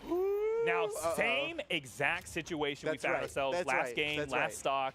S-Grape, huge lead, but Godly, always determined, never considers himself out of this. He's going to fight tooth and nail. And off stage, that's where he's going to make things happen. So S-Grape recovers high. You see that? Middle of the stage for S-Grape. Hold it down. Don't be caught on the side. You can get a KO with either down stig at middle stage. That's your bread and butter zone right now. Perfect dodge right from Godly. He's got the opportunity. Again, it's not down stigs, weapon throw, hot swap, spear. We've seen huge plays come out from this spear. Anything could happen here. And the side signature does it! He's done it! S-Grape has finally taken a game off of Godly. Yes, like, if you consider winners final as well, it's still the first time he's beaten Godly in a bracket You're so right. This was his fifth chance at it. He gets it. He gets it done. But yeah, fifth time's the charm. That's what they say. But if you look at the actual things that happened in the games, his fourth chance, that's like an asterisk. Like, he could have won. Oh yeah. That was an insane play from Godly to turn over game 1. So now we're tied in the set, 1-1. This is again the last set of the tournament. If Godly comes away with it, he will be the champion. But S-Grape needs to win this set just to get another chance to take the title. Now, unfortunately for S-Grape, Asuri is just Godly's first phase. You're so right. He started out like a new health bar started filling up here. Exactly. And the music changed to like orchestral Latin choir. Latin? Yeah. Okay. Yeah, Latin choir. You know how it goes. I know how it goes. It's like, and now like Godly's okay, yeah. Wait, give us some more of that. That's all I got. So pipe in some more. Godly. Yeah. That's true. I mean, so you know, Godly's S-Grape's still got a major challenge ahead of him, even though he managed to get a game in. This is a true test because Godly's orb has seemed nigh unstoppable in this region so far today. I know. It's like. But S-Grape has done incredible things against the best players in the whole region, even helping eliminate. Off the wall! What an option from Godly. I'm actually surprised that didn't work. Oh, what a dodge from Godly around the ground. Yeah, that was like a perfect dodge. Oh my goodness. These guys are so good at the game. What is this? The best two players in Europe or something? Yeah, seriously. We get thousands of entrants. We whittle it down to the top 2 players, and they're really good at the game. How does that even make sense? And it only costs us like $70,000 to figure it out. Yeah, to find out. what kind of? We're such weirdos. Oh, Godly, that was so sick. Okay. Who pay all this money to see who's the best? It's like, why? I don't know. It's something to curiosity. There's no other. We like content too. We get bored on the weekends and we need content. So this is where we're at. Right. Yeah. Right here. Oh, that was nice. Now, dude, you see how often that side signature gravity canceled is effective for S-Grape, so you know why he believes in it. Dude, I know, for sure. But it blows my mind how Godly is like, any one of these side lights, you'd think side air, right? It's true, it's easy, GG. Godly, he's never seen that was He saw the gravity cancel. Perfect. He knew that was free for him to pull off. Once he saw that gravity cancel pulled, the ice from the Bifrost go under S-Grape, and he was free to do whatever he wanted there, and he pulls the right option. Two stocks ahead. This is tough. And it's like, what are you going to do, S-Grape? A couple more side stigs, maybe? Boom! Okay. Side light, down light, side air. That's a good combo. That's the old school. That's old school. It only works if you know you got the dodge or you got the read, and he pulls it off against the best player in the region. Yeah, right. Catching a dodge on Godly is like, there's like 12 people in the world who can say right. Like you're gonna catch Godly in a misplay. Good luck if that's your plan. Okay, Godly is looking really good for closing out game 3 and getting a lot of momentum in this set. He knows how close he is to getting victory here in this championship and reclaiming his throne that he held so well last year. S-Grape putting up a good fight, but man, he's got a lot to go ahead of him. A mountain to climb. He's okay. The weapon throw. That was a good weapon throw. Yeah, that was like the perfect trajectory to cover his recovery, but it just doesn't matter. Godly had so much runway. He could have done. He could have messed up 12 more times and still won that game, man. He was like. I think the win condition for S-Grape is to get an early lead and just get that clean air in his exhaust. 1.5 stocks ahead, and then maybe. If you don't get good, you can still get this dub. Because even with the lead, Godly won game 1. Oh, that's beautiful. Can't forget that. GG. Yeah, perfect coverage there. He did more than twice as much damage as his opponent did. It's just incredible. All right, so here we go. Potentially the last game of the tournament. If Godly wins this, he will be the European Spring Champion. Oh, what a dodge! That was nasty. For the dude. timing and what the a falling dive. there. That was insane. Dude, okay. How does he so consistently gets the reads off of downlight? Man. Okay, game 4. S-Grape needs this to bring us to game 5 to even get a chance at the title, just to reset the bracket. And Godly needs one win to claim the crown. He's so close he can taste it. You know, there is truly an art form to turning combos into strings in Brawlhalla. Yes. And Godly may be the best at it. It's just blows my mind every time. Like that. Like that's not a combo. Yeah. That's not. You have to like. That was actually a 1 in 8 option that he read perfectly. You know, like he knew. Yeah. It's not It's not even rock paper scissors. It's not enough to explain what's happening. Yeah, it's rock paper scissors, grenade, handgun, stick of dynamite, rubber band, slingshot. Yeah, that's the official 8 from what I know, and he guessed right. He keeps getting it right every time. Okay, Godly. Oh no, another punish. Yeah, you see him punishing more and more of these signatures that come out from S-Grape, and S-Grape, you know, relying on those, and when they work, they're insane and we pop off. But when they don't, it's a big window for Godly. Godly's 2 stocks ahead. Oh, this is tough, yeah. Dude, he deserves this tournament. This is like S-Grape knows. Okay, flexing on him. He's just glad to be here. He's just, I mean, is oh, the 3 stock. Wait a second. Okay, now yeah, I'm deny cheering him for the 3 Godly. stock at least. We want the 3 stock. No. 3 stock. S-Grape. 3 stock. You got to at least get the stock away from him. You were here. Yes. Okay, all right. And he's not out of it, okay? A huge moral victory there. But look, he can still, like he's still healthy on this stock. What if S-Grape just turned it around? That'd be even cooler. Yeah, that would be really cool. Wouldn't Godly it? has these Wouldn't it? insane reads. He's already got him in red basically on his final stock. This is insane. How Godly could he is- even? Okay. He's dancing around the second best player in his region. Oh, that's Dude, probably it too. This is it. GG Godly. Oh, and he even wins the RNG roll on that True. emote. What in the world? Godly wins. Godly is the spring champion. That is insane, dude. He played so well. He didn't lose a single set in this entire tournament. He barely broke a sweat. No, you know what? We was trying. sweating. He Let's was not sweating. act like he wasn't trying. He was trying. Boom, and he wins the roll. That's the real dub right there. No matter how good you are at the game, you can still lose that roll at That's the true. end, and he And it would got be so embarrassing. GG, dude, Godly. So impressive, so impressive. And you know what?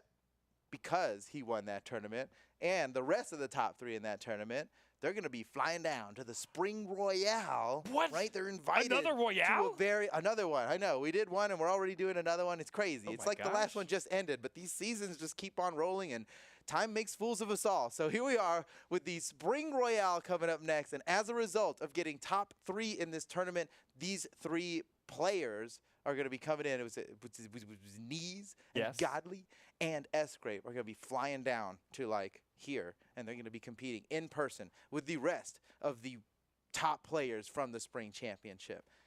Godly has played this tournament so well. I mean, it was just impressive the whole way through. Yeah. And it's like, it's funny how Petra did seem like the final boss for him. Like, it was hard enough to beat the Asuri, and when you Right. did, he was like, fine, here we go. The Here Petra we go wasn't with the sweating. You're Petra. right. The Asuri was maybe maxed out redlining on that Asuri pick, but the Petra seemed to have like room to work He with. still hasn't fully opened up on the Petra. That's insane. Maybe we'll see it in the Royale. But Godly, congratulations on such a monumental victory here in the Spring Championship. He is the European Spring Champion, and we'll be seeing more from Godly in the esports seasons, as we continue. So there's still a lot more. Still a lot more 2023 to go. Yes. Here we go. We're going to take a break here because that's the end of the European Championship. And you may think, oh man, all this Brawlhalla action that's like so awesome and I love watching, it's coming to an end now since this tournament's over. But you'd be surprised to find out, maybe some of you are still surprised to find out that there's been another Spring Championship happening right underneath our noses during this European Championship. The South American Championship has been going on, which, you know, those of you who have been watching on twitch.tv/EstaçãoBH, they already know. And if they speak Portuguese, they know even better what's happening over there.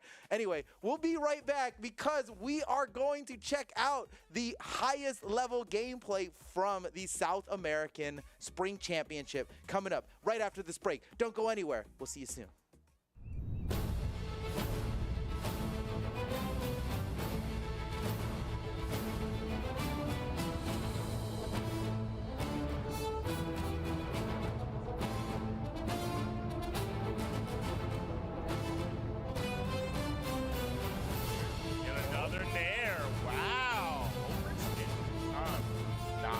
Like that read. What a combo knee. Put another recovery and Ward gets another touchdown. Head start opportunity. The ground pound and that got him here. Every match I've seen where he dominated all sorts of plays perfect game. Pretty much. And he can't do it that sick. Oh, Escape is reaching now. Oh, these are all. Oh my. Great for him. Godly looking for the finish. This is it. Game over, Godly.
here. Jockeying for position.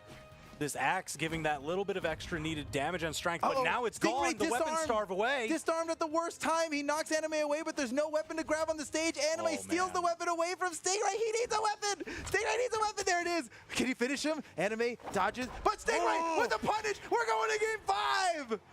Man.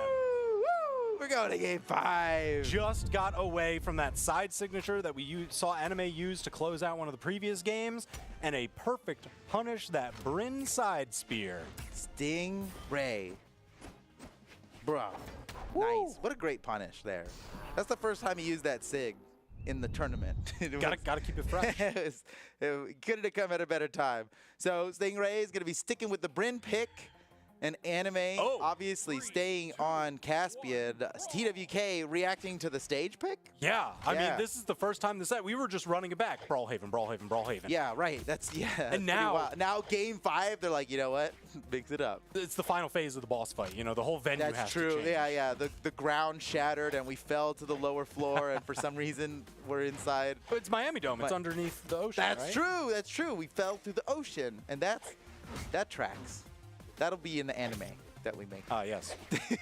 Those animated waterfalls of Brawlhaven pouring down on top of Miami. Onto a city in a bubble. All right, man, game 5. So this is it, right? One of these players is going to win. The other one's going to lose, no matter what. No matter how great they both play, it's over for one of these players after this game. And Anime has got the lead so far. It goes for a long-range snipe on Stingray, but doesn't land. Stingray gets a nice punish. Anime's in a position to take out Stingray, but Stingray at the advantage could just finish him. It's anybody's game. The side air is not enough to knock out. Forces Perfect the dodge. and Anime with the great punish. Stingray can't make it back. There's no way. Oh man, that was nicely done by Anime. He avoided what would have been a finishing blow and then got the punish to finish Stingray off. Now he's got a stock lead, but he is very damaged and can be knocked out pretty easily. Oh my gosh, once again, the do-si-do. The do-si-do. You know, 1 foot in, 1 foot out, side signature in your back. Ha! Didn't expect that. Yeah, backstab. All right, here we go. 2 stocks apiece. Damage is totally even. This is a great game. My goodness, game 5. These are the moments we live for in esports, man. I love a good game 5. And Anime, one nair at a time, is whittling Stingray down slowly. There's another one. How about another one? Wait. This is another reason why Stingray, with the swap over to Bryn, has been paying off so well. Axe does a lot of damage per hit. That can keep up with the damage. Yeah, that it might Caspian seem, it's more annoying than punishing to get hit by the nair, right? It's like, you landed a bunch of nairs, but then I did a side air, and that was like 3 of your nairs. Ooh, he was about to finish him right there. Okay, Anime doesn't have a weapon. This is a great opportunity for Stingray, but Anime pushes Stingray away. Grabs the weapon. Is that enough for a knockout? No, not even close. Stingray's got to get the edge guard on Anime. Anime throws a bomb up over the corner, but now he's got no dodge because he burned the gravity cancel to throw that bomb in the first place. Stingray is ahead by a stock, and this is potentially Anime's last stock of the entire tournament. What's it going to be? You got to clutch up right now. This is the moment. Man, it's just been great responses from Stingray time and again. The side light neutral air, such a damaging 2-hit combo. Because Axe, there's just a lot of damage per hit. Ooh, Stingray is starting to run away with this. He's doing so much damage. Anime is desperately searching for a signature to finish off Stingray, but he throws his weapon and misses. And now that leaves him without a weapon at a very crucial moment of the match. But now he knocks Stingray's weapon away and scores a knockout. Okay, do you believe in the Anime comeback? Who's got the plot armor now? Anime's in red. They're both on their final stocks, but Anime is one good hit away from being knocked out. If he wins this, it would be so clutch. Stingray just looking for that one finishing blow. He's got the axe in hand. That hits hard. He can end it with one side air. He's looking for it. That was it, but he missed. Anime oh my gosh. looking for Wait a minute. There's the damage. One of the follow-ups like crazy. Stingray just wants one side air, but Anime keeps landing everything, and oh man, And it's over. What a game. Oh my goodness. Anime threw out that side signature that would have ended the game. It was the win all on right that. there. And Stingray dodged it perfectly and punished it perfectly. That's the end of the game. It literally went down to the last possible hit. What an awesome set, but it is over, and Stingray moves on to top 4 of the Spring Championship. And what a crazy play. Is The short out hop over the in side 5th. air, and then there it is. Just the I threw rock. Oh, man, your paper beats me out. What a set, bro. What a set. That was intense. I'm exhausted. That was so intense. Woo. Wow. That was awesome. That was such a great set. Man, it really came down to the very last hit. Anime could have ended it with that last projectile. I do like Stingray within his name, parentheses, top 4 in the world. And because he of just- performance at the Royale. He And just now proved it. he's top 4 in this tournament. He's top 4. He just made it to top 4. Good thing. Would have Oh my been real gosh. embarrassing if he didn't get top 4 with that in his name. But he got it, so GG. And Anime out in 5th place, but defied everyone's expectations. For him to Yeah. get this far is so monumental for He had him. a double-digit power rank. That's huge. Yeah, that's about to go up probably. Oh, maybe he'll make it very into the much. single digits now, but the math is definitely going to favor Anime, not only because of how well he plays, but the Titans that he defeated to make it up to this Yo, point. you want to talk about Titans, though? Our next the match? next match? Sandstorm versus Impala. Tell me about it, Foda. This is so awesome. This may as well be grand finals. We're so lucky to be seeing this right now. This is our grand finale. This is a Jeez. battle to make it into What a top treat. 4, but this may as well be the greatest match you'll ever see on this stream. It's the defending world champion against a previous 3 times world champion. It doesn't get much more new school versus old school than this. It's a treat, man. It's a treat that we're seeing this right now. And with so much on the line, you'd never get these players to fight each other to the best of their ability without a couple $1,000 on the line. Like, this is extreme. so many dude, pogos. Wow, Sandstorm's restraint to not go for an extra pogo there is a test. I just find it interesting that he's matured. apparently, because the Mirage is unlocked from the start here. It's not the usual Oh. Tezca to Mirage split. Oh, you're we've right. got. We were just talking about how that's his trap card. But now you're just in it. The lower bracket Yeah. is Sandstorm's trap. Yeah, well, you know, even though Ash often uses Pikachu to finish off the match, he still just throws out Pikachu right at the start sometimes, and that's what Sandstorm's got to do with Mirage right now. It's his Pikachu. Oh man. And I'm that- taking a peek at the that stocks strike. here. It's 2-2. Taking a peek at Joe stocks. Peek at 2 stocks to 2 stocks. Okay, man, this has been a great match so far. This does look like a couple of world champions battling it out, and that's literally what it is. These players have both been the best in the world at their own different points in times, on their own timelines. They've been the best in the world, and it's impressive to say the least, man.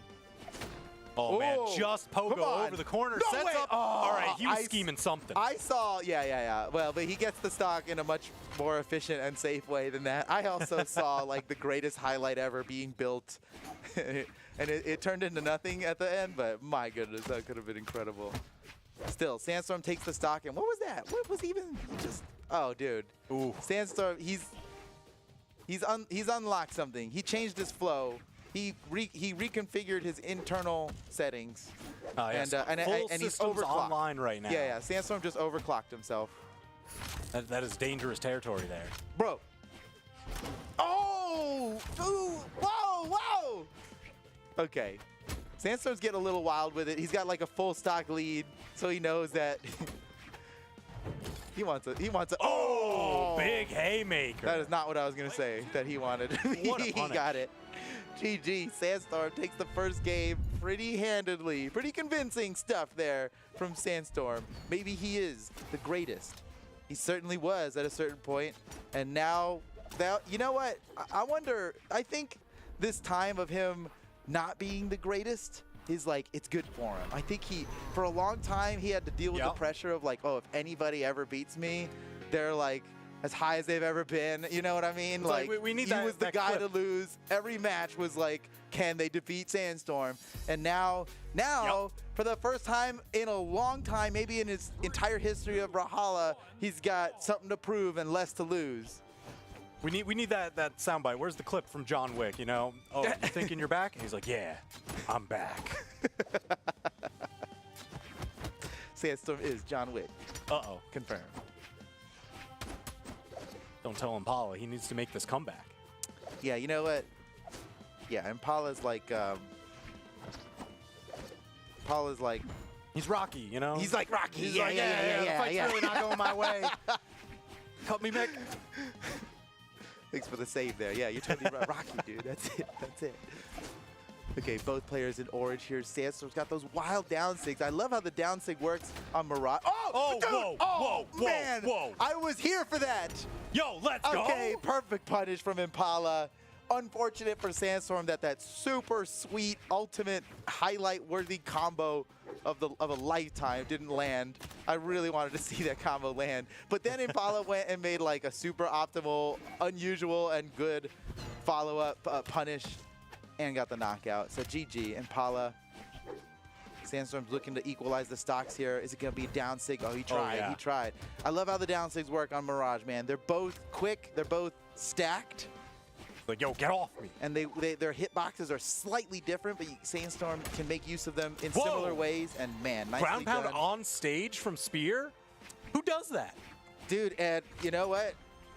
Just in time too, because he's hurting. He equalized the stocks, and like he's still got a lot of room to a mountain to climb, so to speak. Here. Oh no. Oh, that was unnecessary roughness that was right just there. mean. Flag on the play. Yeah, What's going it was, on? It was over, Impala. Whoa, dude. Sometimes whoa. you got to send a message. Yeah, that one wasn't about getting a knockout. That was about he wanted to hurt Sandstorm on that one. He was a little weaker on the next stock. It was really drive Yes, it you need home. the lasting damage, you know? Exactly, yeah. Emotional damage. Ooh. Oh, yeah, I think you wanted to travel down with that ground pound a little bit, but that is a great feature of the side ground pound, though. Even though Sandstorm didn't make use of it there, the way you can like jump up and then do the ground pound. Oh, yeah. As you're going up, and it barely makes you travel down at all, but you get a really sweet downward hitting hitbox, which on Scythe is great because you don't have a lot of things that just hit directly down. That's true. In fact, Lots that's of the only thing. diagonals. All right, Sandstorm's in trouble, man. I think if he wins this game, that would be unexpected. That's a bit of a tall order. I know he's I don't poised know. for the knockout it's gonna here. be tough. Whoa. Okay, he's going for a Hail Mary on that one. Oh, jeez. Oh my okay. gosh. All right. Wow. Sandstorm. So he went for a lot of crazy options there that all missed and left him vulnerable. But still, he managed to get a knockout and not get punished for any of that. And now Sandstorm is taking that. He's riding this wave, steals the weapon away from Impala. And Let's go. Impala doesn't need a weapon. He catches him on the breakdance. He ties up the set 1-1.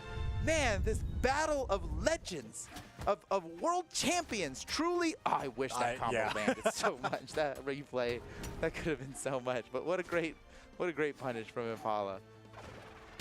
Oh, Jeez. mean. It was over.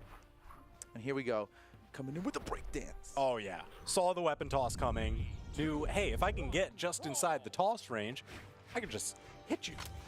So the set's tied up 1-1. Remember, it's the first player to get to 3 that wins this whole set. I thought you said Sandstorm already got to 3 World Championship trophies. You're right.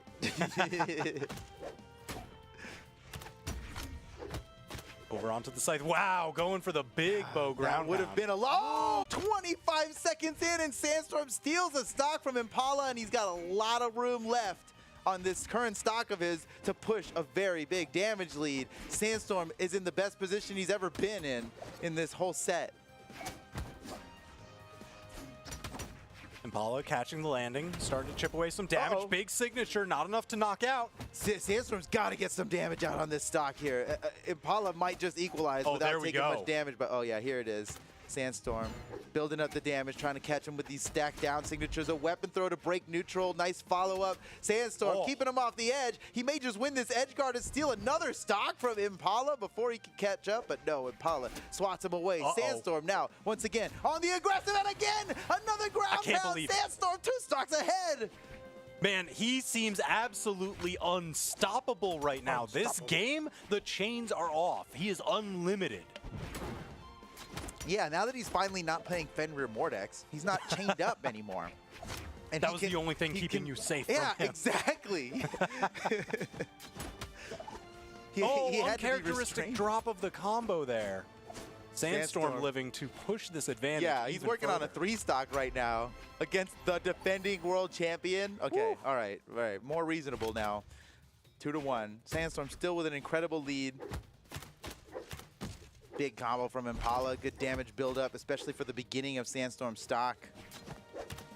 Ooh, again, what an answer. Dude, okay, he's a lot of unanswered damage here, but also he's still fully lapped in damage against Sandstorm. Still, if he can keep this up at this pace, he's on the way.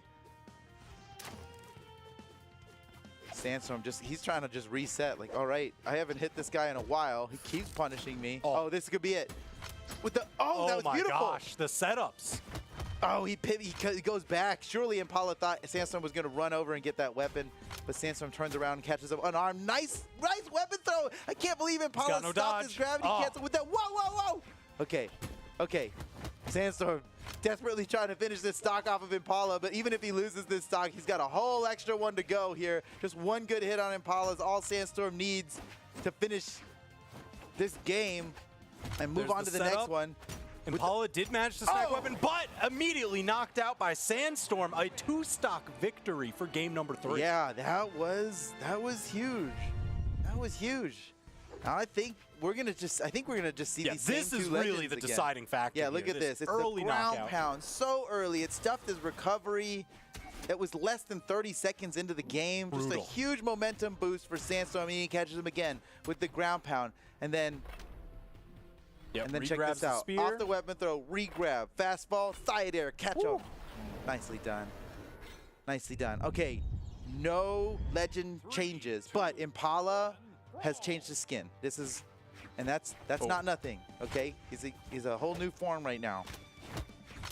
This is final phase because he needs it. That's a lot of damage. That's a lot of damage.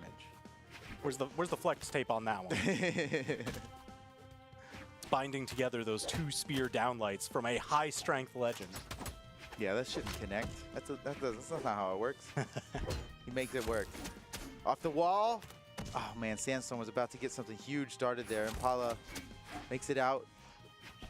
They're both great at escaping each other's strings, and really you gotta be. If you're not good at escaping Sandstorm strings, you lose so fast. You can't stay in that All blender. these things where like it shouldn't kill, it's gonna kill. He gets it. He gets it quick. Nice. Turn around on the dive kick. Yo, dude, let's go. Entirely unarmed. Impala at a great disadvantage off the edge there. Played it perfectly against Sandstorm. That was one of the sickest unarmed turnarounds I've ever seen. Yeah, that was beautiful.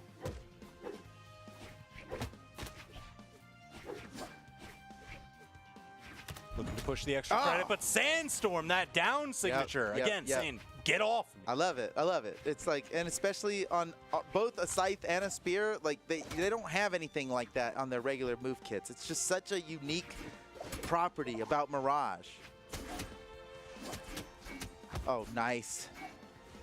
Sandstorm, he almost caught Impala there again. Impala without any jumps left, just barely got to the wall before Sandstorm snagged him. And now Impala, with a pretty healthy damage lead, could end Sandstorm stocks rather early, especially now that he forced the weapon off of Sandstorm, but another weapon spawned. Sandstorm grabs it, double, neutral light. He's pushing this advantage even further. What's it going to be in this spear duel? Uh-oh, Sandstorm got rid of his weapon, knocks Impala away. Perfect time to go grab that scythe. And as soon as he gets the scythe, Impala knocks him out. Look at that maximum charge on the weapon toss. He's looking for the next weapon. It's going to be a spear. He probably wants a scythe right now, but he's going to get it done with the spear. Side air might finish him off. Down. Oh my gosh. Okay, nicely done. Here we go, man. This could be Impala's final stock of the tournament. And that'd be crazy, man. This is, need I remind you, this is the defending world champion. This is Impala. He won so hard, and he said he felt normal. He's so, he doesn't even, and that's the thing. He's not even stressing. He's not even stressing about winning this right now. I mean, that might give him the edge. Yeah, he's looking calm. He's looking loose. He's got the damage lead. He's building it further. What? Oh, I can't believe Sandstorm slipped out of that. That was the end. Impala was about to win the game right there. Okay, but it's not over. Sandstorm kicks him away. He's got the scythe. Even though he's playing at a damage deficit right now and he's so close to being knocked out, Sandstorm could still just win this set. Right now, he's got him off the edge. Can Sandstorm win it? The down air, it's almost enough off the edge. Oh, but he just lets Impala back up onto the stage. And now Impala, with ground control, could just knock him out with an owl. But Sandstorm manages to avoid it twice. Is this it? Let's go! We're going to game 5. Oh, man, it's only right. It's only right that this matchup between two world champions would end in a game 5. The world needed this. The world needed this. Their champions must battle. Oh, man, what a good set. Are we going back to the same map? I love how these guys are just like, yeah, just not about the run map. the set. Yeah, run the set. Game oh, yeah, 5. we're going. Game 5, let's go. All right, here we go, man. This is it. This is it. You would think that both of these players would go further into this bracket, but one of them's got to stop their run right now. There can only be one winner. Corner guard showing that down signature. Pretty good start for Impala, man. Sandstorm's actually, it might not have looked like it, but he has taken a lot of damage already, and he's already in knockout range. Impala could finish him with an owl. He's shooting him out. Sandstorm has been doing such a phenomenal job of staying underneath these owls. The owls were a large part of Impala's game plan during the World Championship, and it seems like adjustments have been made. Yeah, no one was ready for the owls then, but they saw, they learned, and now they conquer. Oh, a beautiful dowsing was just enough to get the knockout, and Sandstorm takes the lead, but it is a fickle lead here as he's very, very damaged, and Impala could just end his stock with one good hit. But Sandstorm's not having it. He is being so aggressive about this, and I think that's exactly what Sandstorm needs to do. He's just one of those players that wins when he puts on the brake. He's a drag racer, bro. He's not making swift turns. He's foot on the gas. Win, win, win. Like, here's the start, there's the finish line. Shortest distance between 2 points is a straight line. Let's go. That's true. That's true. That's math. All right, here we go. Both players down to their second stock. The damage is so even. You couldn't ask for a better match than this, man. The two world champs going at it. Damage perfectly even. Great follow-up from Sandstorm off the edge right now. Impala tries to catch him with a nair, but Sandstorm, look at that. Great punish. Impala now turning it around. Sandstorm tries to catch him with that down signature, but uh-oh, now he's got no weapon. Impala couldn't steal the weapon away in time. Sandstorm's going to get it done with the spear. Let's go! Owl! He finally lands an owl, and it hurts so much, but luckily Sandstorm survives it, punishes with the side signature. It's not enough to knock out, but he's going to maintain weapon control here after Impala got disarmed. This is a problem for Impala. He needs a weapon. And Sandstorm, he just, oh, look, the weapon's right over there. You can come get it. Boom, gets a punish on him as soon as he gets close. Another weapon on the field, and Impala manages to kick Sandstorm away. Both players deep in red on their second stocks. Who's going to get this, TWK? Man, this is so incredibly close. It seems like none of their signatures have been able to land right where they need to. They've kept themselves just to these light kits, chipping the damage further and further. Even the bow neutralite is hitting so hard. Okay. More than enough damage, and Sandstorm is on his final stock of the game. But it's like you could just breathe on Impala and he'll get knocked out. I know, but that assumes that you can get close enough to breathe on him. Like, this is... yeah. Oh, no. Oh, what a great... Oh, look at this. This is so perfect. Down to the final stock. In Game 5, two world champions battle it out. Only one of them can win, and we're about to find out. Sandstorm with a great start to the stock here. Yeah, that was a lot of damage. He's doing so well. He's doing so well. He can't miss.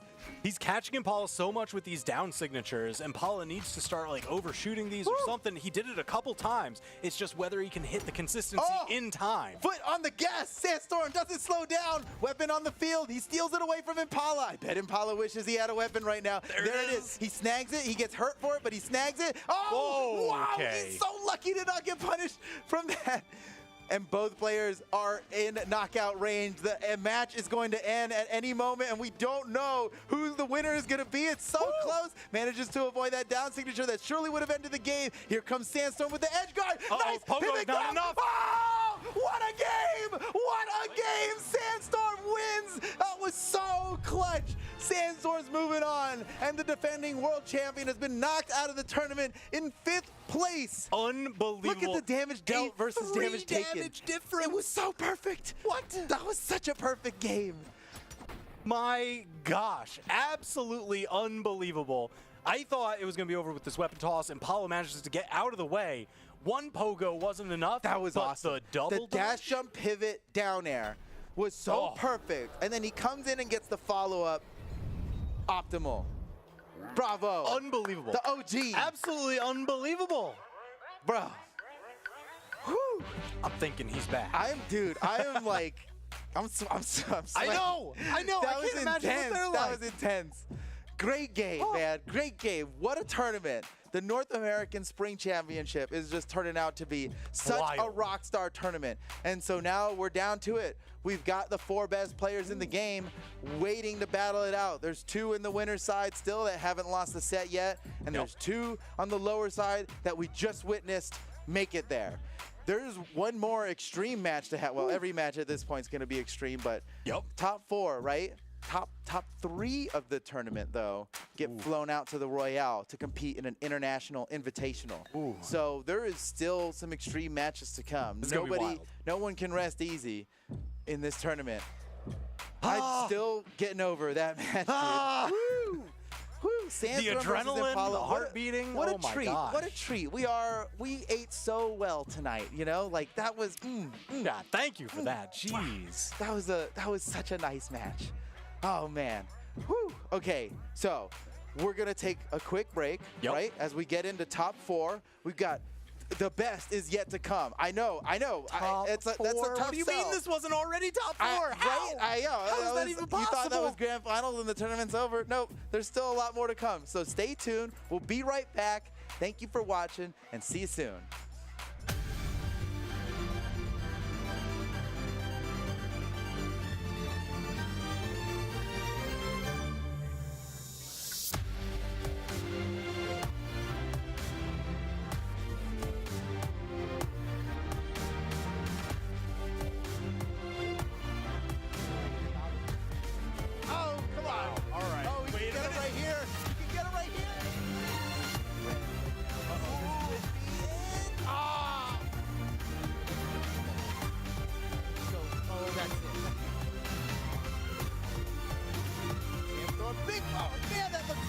Sandstorm victory! An amazing stop to get this dub. Whoa! Oh! He's going crazy. Look at him. Yeah, looking like a completely different player from the last 2 games. He's the in Raiders trouble. special double dunk. It's like he's looking over at Sandstorm's controller to see which direction he's holding to dodge out of this hit stun. Wow! Attacking. Sandstorm takes the initiative on the first attack. He uses the weapon to read Raiders' positioning. This could be the edge guard that Sandstorm can get to finish this match. And there it is! Off the downlight, Sandstorm clutches it against Raiders. And there it is. Can he finish him? Anime dodges. But Stingray with a punish. We're going to game 5. The follow-ups like crazy. Stingray just wants one side of it. Anime keeps landing everything. And oh, man. I love how the down works on the rock. Oh, man. I was here for that. Taking that, he's riding this wave. Steals the weapon away from Impala. And Let's what? This game. Move on to the next one. Impala did that. What? Nice. Oh, it's going to be it so close. Manages to avoid that down signature that truly would have ended the game. Here comes Sandstorm with the edge guard. Nice. What a game! What a game! Sandstorm wins much. Sandstorm.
We've had an impressive day of North American 1v1 action, but of course we're coming down to the final four.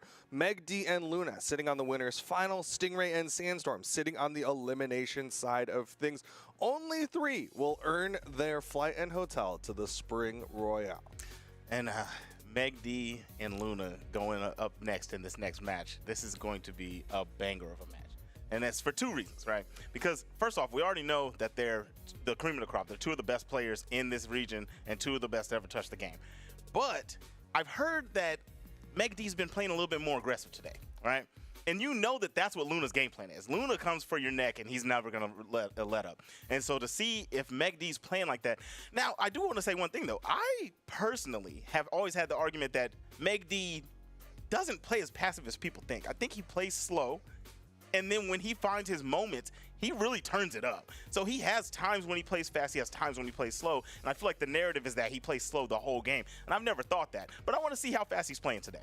I mean, he's going to have to keep up with Luna's speed. Luna definitely a very fast-paced player. He likes to push those opportunities. When he gets a hit, he'll chase dodge and get more aggressive. I am looking at the head-to-head, though. It is 3-6 in favor of Luna. The last time they met up, it was at the World Championship. It went 0-3 in favor of Luna. But I personally remember the mid-season championship where they ran into each other multiple times. It went back and forth. 2-3 in favor of Luna, 3-1 in favor of Meg D, 1-3 in favor of Luna. So it's kind of back and forth, at least in terms of relatively recent competition. I mean, honestly, every time you watch them, even if it is a per se 3-0, these guys are neck and neck per round, right? Like I always like to say that sometimes the score doesn't tell the whole story.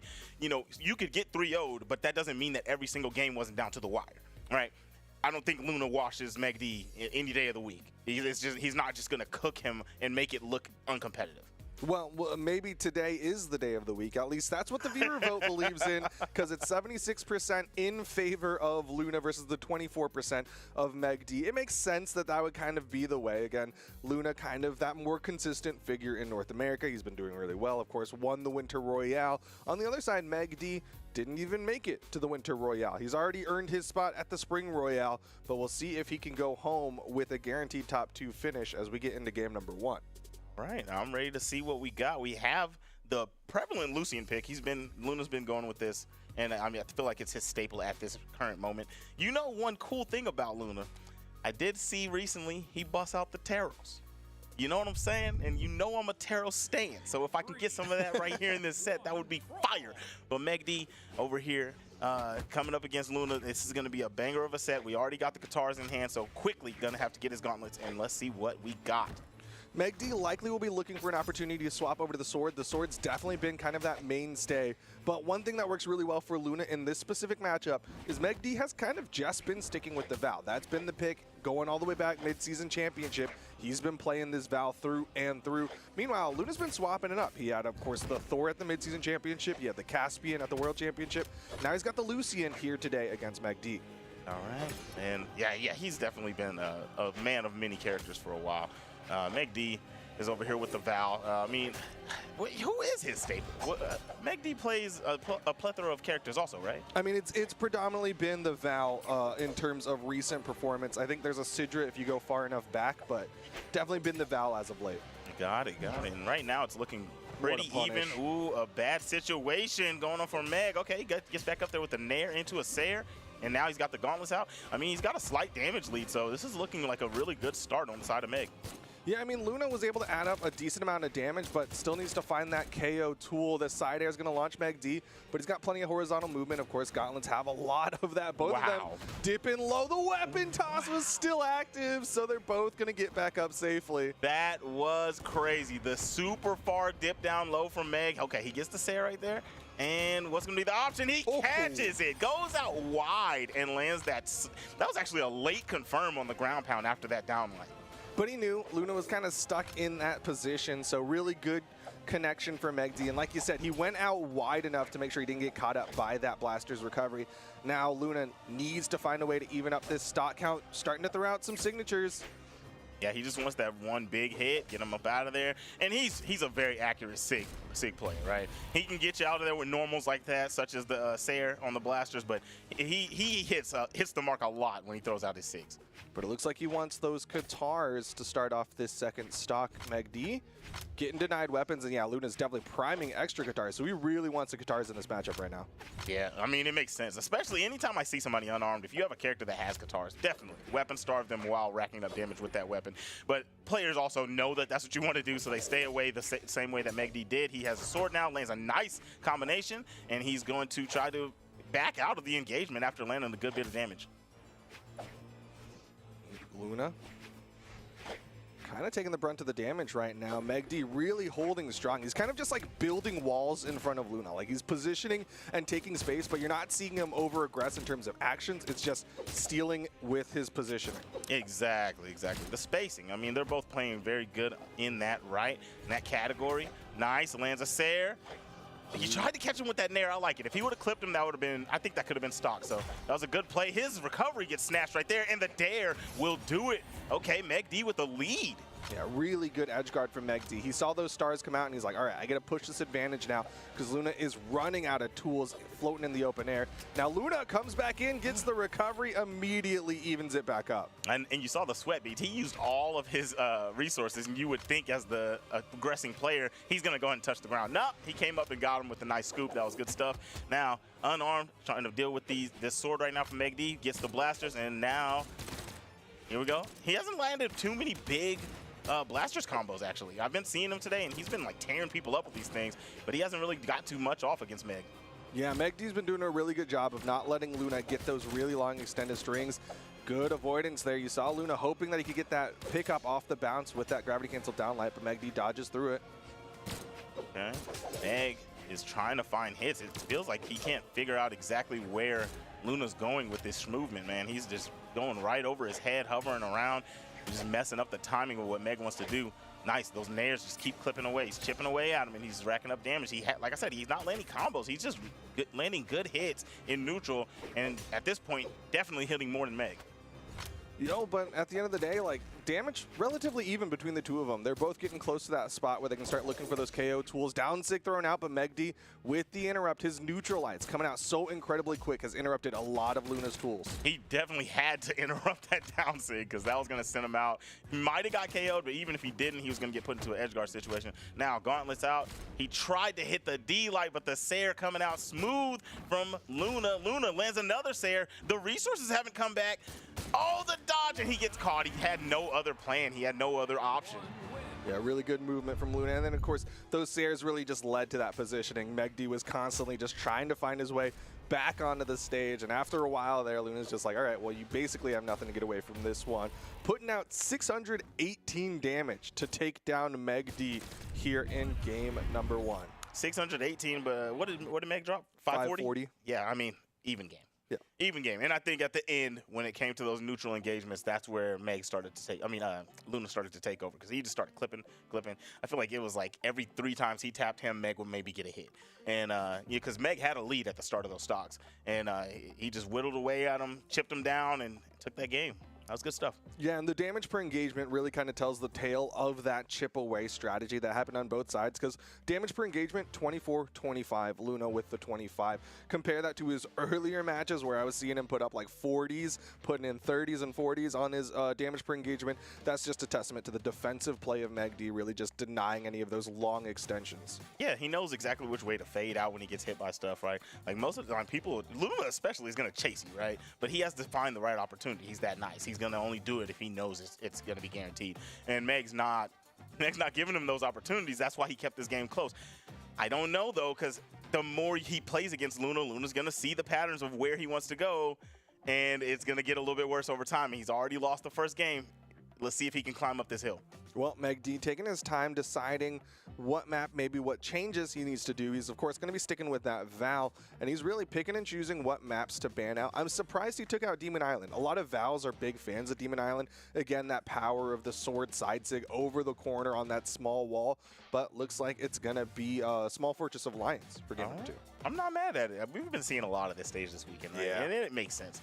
It's a really good stage. All right, this gives you a lot of survivability on both ends. If you don't feel like you're gonna run into any, if you don't feel like you're gonna stalk somebody super fast anyway, just go ahead and play here. This is a safe bet. Yeah, it's just a good all-round map. Can't complain either way. The only thing is, like, of course, if Luna tries to play those edge guards off stage, Megdi will have less places he can kind of rotate to, because, again, you can't rotate underneath the map with that full pillar underneath. Yeah, you do have that pillar underneath, but on the neutral, in the middle of the stage, you do have at least the one plat, so they can get some, actually, neither one of these guys have weapons where they're really going to need, like, ladder combos off of that, so either way, this is just going to be a good neutral stage. Starting off, Meg is taking the brunt of the damage. Luna taking control of the ground, wants to see if he can make Meg come down there and catch him slipping with a downlight or something. Yeah, Luna was adding up a decent amount of damage there. Nice spot dodge, leads to a downlight recovery, and Luna with a big lead. What a confirm. That was a professional confirm. He figured out where he wanted to go, dodged the attack, and then went into a punish. That was clean. And he wants more. You can see him already aggressing onto Megdi, shoving him over to the left side. Megdi has to fight his way to get past. He had to put Luna into hit stun so he could get over there and pick up that weapon. Yeah, you see that a lot with these guys, right? Like, nobody gets a weapon for free at this level. He's going to be unarmed right now and tries to go over and grab it. The weapon toss dodged through it, but Meg still scoops the sword. Falling side air thrown out from Luna. Ooh, the dare, jump dare punishes the side sig. Oh, but he doesn't hit the ground pound. Okay, side air coming out from Meg D. Down sig. Oh, okay. I love that gravity cancel side light. Doesn't lead to a whole lot, but it's just more pressure again coming out from Luna. Yeah, it's a nice get off me tool. Ooh, recovery. Nice. Just a raw recovery too, right? Just catch him slip. So tried to catch him. He tried to go over the top, and Luna came through and scooped him up, and has a huge lead right now, 3 stocks to 1, and he's only on orange on this first one. Oh, he went for some tricky stuff with that up toss. But, I mean, he can get away with a lot of trickiness right now because, like you said, he has so much health sitting on this first stock still. Nice, the damage coming out, downlight, side light, something you can only do early on an opponent. He's not really able to get anything going. Meg D is just suffering right now. The blasters play has kicked up for Luna, and this is more of what I was seeing earlier with him. He's been very, very aggressive today in these matches with these blasters. A little too aggressive. Over aggressive right there, and goes over the side. He could not make it back. Meg D with the good movement end up getting away from that one, but Luna, he's got to be feeling good right now. He has such a huge lead here in game number 2. This is, yeah, gonna be his game to lose, and he gets it with a gravity cancel neutral sig. Nice stuff, nice stuff. That's a very strong game from Luna. This is what I literally alluded to this right before the game. Yes, very strong first game. I felt like that was one that Meg D needed to take, but I said, if you allow Luna to start understanding your patterns and where you want to go, like that hard read right there, that was clean. If you start to let him understand what you want to do, he's just going to get a little bit more aggressive and force you to make the right options. Yeah, and Meg D putting out 187 damage in that one. I can't blame him for the swap. Over to the Caspian for game number 3. It is a bit of a surprise pick because, again, looking at the character picks throughout the past year or so, it's pretty much all been about that Val, but given how much of a brutal beating that was, I don't blame him. Yeah, for sure. I mean, you got to make a change at that point. And I think this is a good matchup, right? So it makes sense. You're going to match him with the Katars. You have a great SIG pack, and, I mean, it just makes perfect sense to me. Yeah, I mean, those projectile SIGs, we've seen them be very effective. I believe it was Anime who was playing them earlier today and doing a lot of work with it. But good dodge through from Luna, trading back and forth on both sides right now. Oh, okay, dodge for dodge. And SIG, the soft platform, Luna's able to get away. See right there, that is an option that Meg D is going to be able to go for in this match. If you go want to rest up there on those plats or play around them, that SIG will reach, and it is a great KO option on this character. They are dancing around. Nobody wants to engage at the moment. They're just trying to figure out who's going to make the first play, and there it is. Luna throws out the neutral SIG. Going to land a good hit, but it's not enough. Tries to come in with a gravity cancel down SIG. Not going to work. Yo, jump nair. Neutral light. Chase dodges up. Was hoping that he could catch Meg D there. Side SIG thrown out. Meg D is going to get the starting stock here in game number 3. Big time damage. That SIG slaps. Actually drives me nuts. Watching so that good. animation when you get hit, dude, it's demoralizing. I mean, the reversal properties and, again, that high force on it. But Luna hits the recovery, cleans it up, and he's got his pick of weapons. Looks like it's going to be all about those Katars. Nope. Over to the blasters. Yep. Over to the Katars. Back to the Katars. He wants to go in and rack this damage up. This is what we're talking about. He's unarmed. Why not? Try to chase him down. But good defense from Meg D. Going to go over and get the gauntlets. Edge guard, but doesn't really reach out and touch him. Goes over the top. Doesn't come down. Thought he was going to come down with the nair, but Luna was preemptive with a jump nair. Okay. Goes in. Goes for the GC downlight. Meg D manages to avoid. Inching around the map, trying to find opportunities. Meg D lands a dare. I mean, a downlight. Could not really get anything off of it. He's trying to control the stage. He does have center stage control. That's a good look right there. Yeah, Luna's definitely given him a lot of stage control. It's been kind of challenging for Luna to get the approach onto him, but once he does, you start seeing that string come out. Didn't get that dodge read, though, so Meg D manages to get away. Tried to throw that side sig out off the platform to catch a fast fall from Meg-D, but Meg-D, too smart, goes over the top and closes out the second stock. Has a stock lead only on about orange. Qatar's in hand. Doesn't put in on any aggression after, he sees him weaponless. The invincibility was out, so he could have really put on some damage and racked something up. And he's going to get a punish here. Ooh, trade. Good job not falling through the soft plat. Yeah, went far enough away from that one. Man, Luna's dash off of the soft platforms, his ability to dash off those so fast has been incredibly impressive here in Miami Dome. Oh, yeah. I love to see people doing that, too, because that movement is so good. Drops the combo. He could have had that second stock off of Meg-D, but Luna with an uncharacteristic drop. Maybe a little bit of tournament nerves here. Connecting on to Luna. Needs to even up this stock count if he wants to close this out. 3-0. Meg-D backing away. Falling side air from Luna. Meg-D is going to have to really dig deep. I mean, even though with this lead, you have 2 more games to win, even if you take this one. So you got to take it one stock at a time, one round at a time. And Meg-D is definitely playing it slow, pacing it, trying to find the right moments. Doesn't want to lose this stock and give Luna even footing. Ooh, okay, there's the side air. Luna does manage to find that even footing, but he did take a decent amount of damage, ticking close to the orange right now. So Meg-D still has a nice padding that he can work with. Yeah, much better defense this time from Meg-D against the blasters. We haven't seen any wild combos like we did last time. He almost stringed something together there, but couldn't slide off of the plat the way he wanted to. Luna landing hit after hit. Meg-D has to stop the bleeding. There we go, finally gets a touch. He's still got that tiny bit of a lead over Luna. Luna, he's going for a lot of weapon tosses. Meg-D's catching him. Another recovery, and Meg-D could close out game number 3 here. Luna now from below. One recovery will do it, but a recovery from Luna will also do it, especially off of the in-light. That is a 3-0 victory for your boy. I love the way that he led into that again. He did the end line on the ground and knew, you know what, Meg-D's got a lot of tools here. He's going to get out of this one. So he just kind of follows the movement up, and then he's like, all right, now we're on a soft platform higher. I'm going to go straight for that recovery. Your dodge is gone. You're going to get caught. And Luna takes it 3-0 over Meg-D, a guaranteed top 2 finish. Beautiful, beautiful. Did you see the damage spreads on his weapons? He had both of them above 250. You know what I mean? 284, 298. What was it? 250? 284, 298. Look at that. Super even. Super even. That is what you call proficiency. I mean, Meg-D was playing great in that last game, but just couldn't figure out what to do in the closeout. And Luna is one of those people, if you give him the opportunity, he's going to go and get you out of there. And he did it on the 2 stocks that he needed to get out of there because he was on the final one, just holding strong, close that game out. 3-0 victory. What a performance.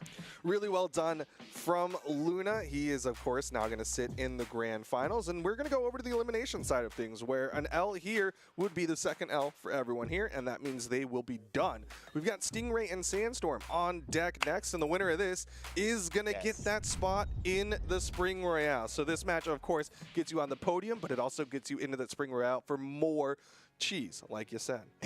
The cheese, the cheddar, the Gouda, the guap. You know what I'm saying? All right, now, Stingray and Sandstorm.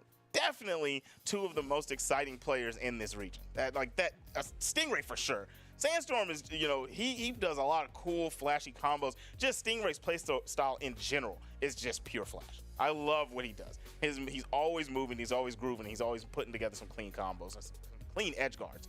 So these 2 going head-to-head is going to be amazing. But 22 gold medals versus 1, you would kind of think like the viewers, 70-something in Sandstorm's favor, down to 68, but it kind of makes sense. But let's see what the head-to-head, let's see if the viewers are right. I'm pretty sure they would be. It didn't update, so I don't know. But I will tell you that, again, Sandstorm, as of late, has not been having that same success. Honestly, Sandstorm's playing really good today compared to what we've been seeing as of late. But in the head-to-head, It's actually even, 4-4 between the two of them. The last time they met, Stingray did end up getting the victory. That was at the World Championship, where he won 3-2 in game number 5. And Stingray put on one heck of a performance at the World Championship. But we see here the Mirage from Sandstorm and the Dusk from Stingray. I saw him playing this Dusk earlier, and I was like, ain't no way my boy. Character representation at its finest. Yeah, he's definitely bringing out some newness, but on the same time, Sandstorm also bringing out a lot of style here as he throws out the down sig to take the initial stock off of Stingray, and he built up a lot of damage against Stingray with the spear. Stingray's known for his spear play, and Sandstorm is showing him how to play some spear. Yes, definitely. That was, whew, Yo. what a stock coming out from Sandstorm. He shut it down. All right, he's just chipping away at him. Pokey poke. Look at the damage racking up on the stock number 2 in an edge guard situation. Sandstorm's weapon throw. Man, you better stop. Oh my goodness, Sandstorm just picking apart Stingray. That was brutal. Stingray trying to make all the correct decisions that he can, but Sandstorm had an answer for each decision Stingray made. And now Stingray down to his final stock here. Sandstorm not even in the red yet. Not even in the red. Stingray tried to reach out on that stock with the Sayer, the defensive Sayer, and then that's the you reach I teach, because he reached out and then he poked him right back in the face. All right, now final stock. Okay. He finally lands a nice neutral sig and gets the first stock off of Sandstorm, but he's already on red on the final stock. This is brutal right now. Sandstorm was just kind of dancing on top of that weapon spawn. Wanted to do something a little stylish there with that immediate pickup side sig, but Stingray did not get caught by it. But still, like, look at the health difference right now. Sandstorm barely touched, although he's starting to tick into the orange. Yeah, he's getting a little bit of damage on him. Missed a punish that also could have been game, right? So, you know, it's getting to the point where he keeps on messing around. If he doesn't get this stock taken, this could be a mounted comeback. Look at that. Even stocks, but a lot of damage on Stingray. Yeah, he cannot rest just yet. He is not out of the woods. Sandstorm over to his scythe, but it's been all about the spear for this Mirage. Got the orb out now versus this scythe. Gets caught by the downlight. Sandstorm going over for the edge guard. He made him waste the dodge, but I guess he just didn't see what the right opportunity was. He couldn't find out what button he needed to press. What input to go and catch him slipping. Now, back in Nuge. Okay, Sandstorm tacking on some damage side light. Sayer, punished for throwing out another side light. And Sandstorm taking game number 1. He manages to hold that one out, but man, Stingray was bringing that one back. Stingray, when he got to visit all 3 of Sandstorm's stocks on that final stock.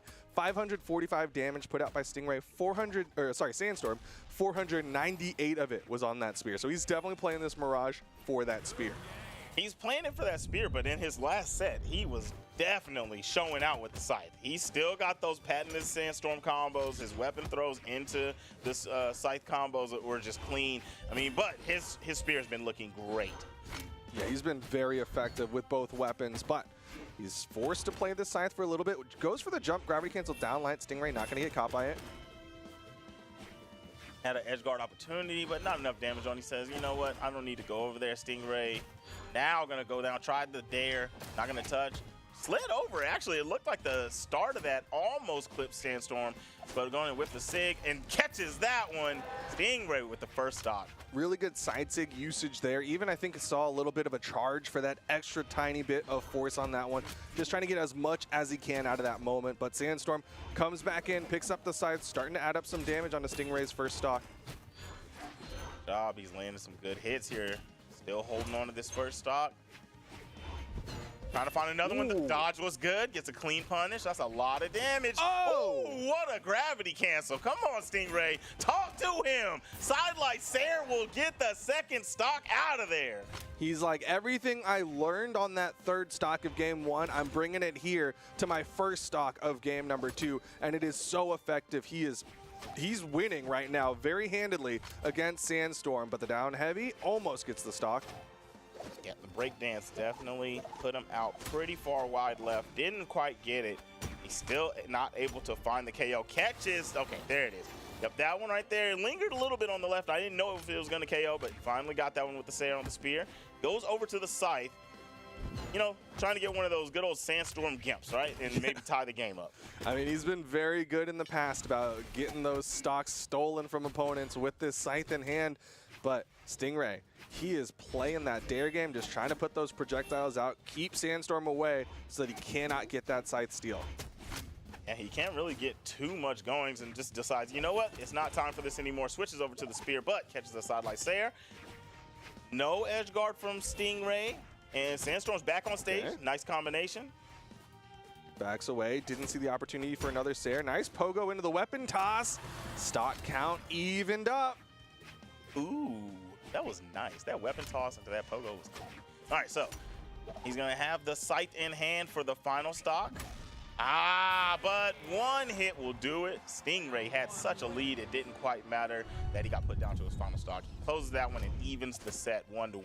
Looking like a reversal of game number 1, where Sandstorm started off on the cusp of a 3-stock and ended up getting down to final stocks. This time it was Stingray who had the cusp of the 3-stock, and Sandstorm brought it back down to final stocks. So looking pretty close between the two of them, honestly, just with the way that this one's kind of ping-ponging back and forth. Yeah, and almost looked the same damage-wise, too, because if you look, he did all the damage pretty much with the orb, right? 389, if I'm not mistaken. Yeah, I believe that's 389 damage with that orb. Yep. All right, so going into the next game, orb is the weapon of choice once again. Scythe is in the hand of Sandstorms. I saw that he wanted to try to use it a few times, but it just wasn't working out for him on that last stock. Now he's having a good start. Yeah, that's some solid damage being put out by Sandstorm, but Stingray already getting some damage in response. He's putting out those orb hitboxes and catching Sandstorm. And that nair is nice, and it kind of keeps you around, so you can just stay hovering around in that space and keep up the guard from the weapon like he was, but he still has a lot of damage on. Down light into the recovery from Sandstorm with a high weapon toss for the weapon storm. Yeah, really good positioning from Sandstorm there. Backed away from that recovery from Stingray and was like, well, you're floating right above me. Down light and goes for the vertical because he was closer to the ceiling. I like that that try right there. We had Stingray trying that gravity cancel. He landed a clean one earlier with his other weapon, but that was a good choice. Doesn't quite get it, but I do like that he presented the option. Going to go and get the stock off of Sandstorm, and we have it tied 2-2. These guys are getting more and more even as the set goes on. Yeah, they're both learning and progressing as this set continues. But only one can continue on, both tied 1 apiece and on 2 stocks. Dancing, okay. Nice pokes. These guys are both playing it pretty slow. It's like once they get going, they really start to get going, but they're really just taking hit after hit and just trying to rack up damage. Nothing too flashy from either player. Oh, okay. Nice. That's 2 exclamation points. Stingray. Ooh, he's getting hit. He's getting hit. Yeah, Sandstorm is too good. He recognized, okay, I cannot let him get these resources back. Every time he hit him, he was giving him a jump, but he was like, that's all you're getting. And he kept on juggle until the stock was taken. Nice dodge through. That would have been, he was real close to the blast zone. That could have been it. And that'll do it. You know, Stingray just shaking off that edge guard from Sandstorm, cleans up the stocks. Now it's going to be final stocks again between the two of them. Just again, a testament to how close these two are. Back and forth. These guys are playing the teeter-totter, the seesaw. Gets back on the map. Sandstorm trying to, I mean, he really cannot get much going with this scythe. It's like I see a glimpse of it really shining at times, but it just seems like the spear is always the better option. He does opt to go over to the spear. Kid's caught trying to leak up there and throw out a Sayer. Gets back with the sweat beads and he's on the stage. Oh. Doesn't get the punish on Stingray. Stingray sidelight Sayer. Stingray is getting so many hits onto Sandstorm. Sandstorm trying to get back up onto the stage. Orb staying in Stingray's hands. Sidelight side air, and that'll be another one in the pocket of Stingray.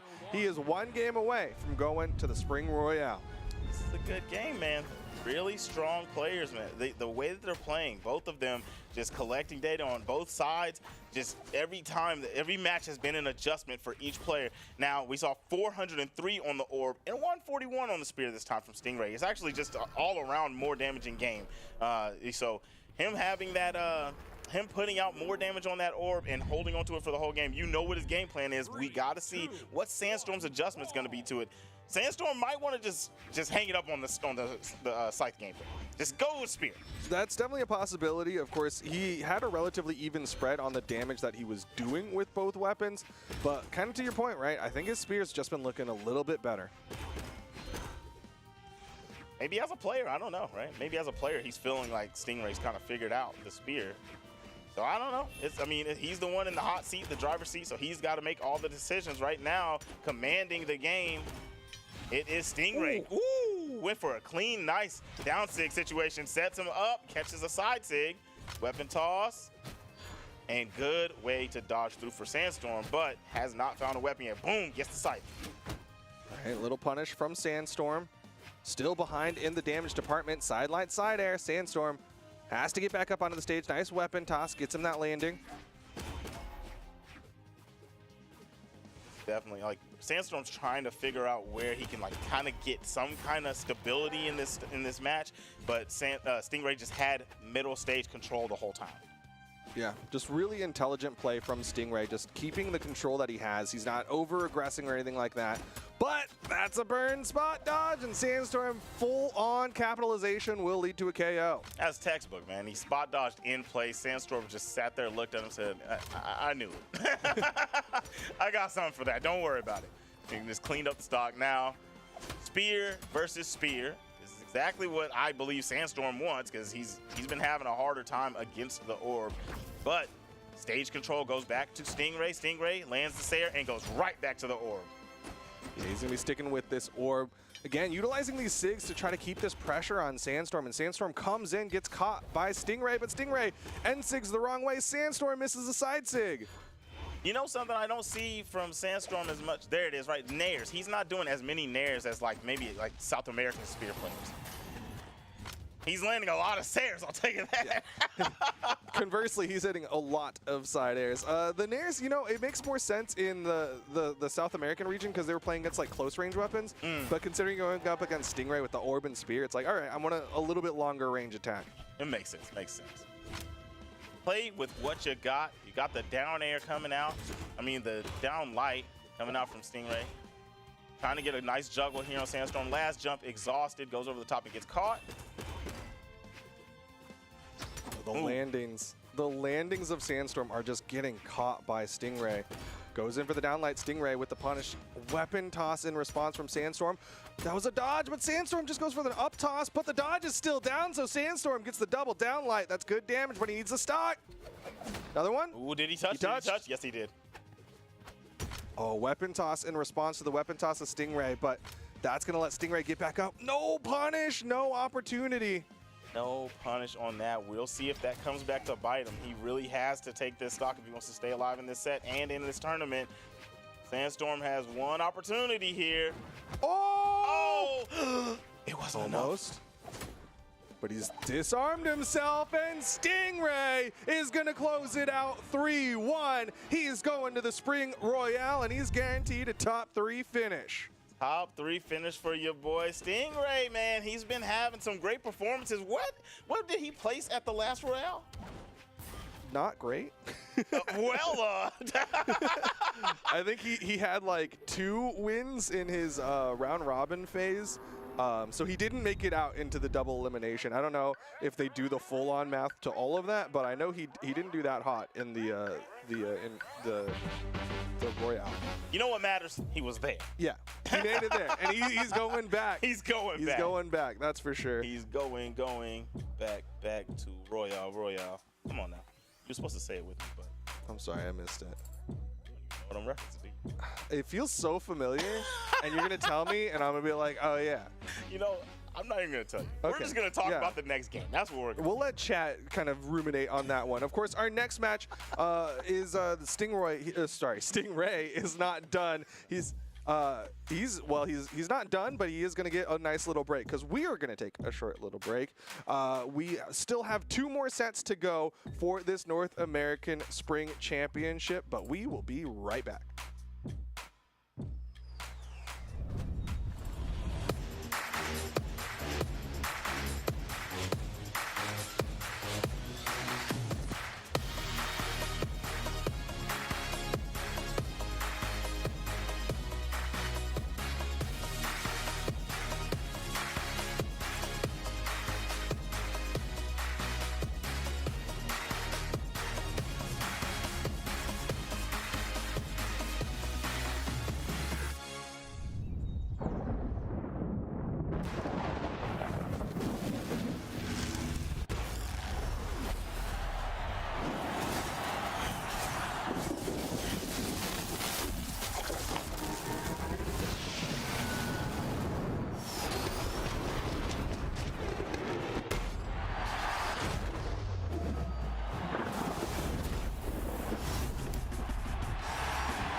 2 sets left to determine who's going to be the champion. There you can see at the bottom the 2 sets that remain, Meg D versus Stingray. The winner of that will continue on to fight Luna, who's currently sitting in the grand finals. I thought TBD was going to fight Luna, but I could be wrong. I could be wrong. We'll DQ TBD just in time. That's called top player privilege right there. Yeah, you know what? TPP. You are correct. You are correct. Give these other guys a chance, right? Because TBD is too nice. So anyway, with that being said, our next match was what again? Meg D versus Stingray. We just saw Stingray get the victory 3-1 over Sandstorm, and now he continues on to fight against Meg D. So we don't have a poll up yet, so I'm just going to do a one-man poll. Okay. Who do you, Duke, who do you think is going to be the victor here? What are you thinking coming into this match? Well, I'm thinking that history likes to repeat itself, and we already saw this fight happen. In the winner's quarterfinal, Meg D and Stingray fought to get into the top 8. Guess who won? Meg D, because Meg D continued on into the top side. We'll see if chat still feels the way that they did, because at the time, they had a lot of faith in Stingray. Still do, but I should remind everyone, Meg D did win last time. Even after an L, you guys holding strong. He's got to feel that right there in the heart.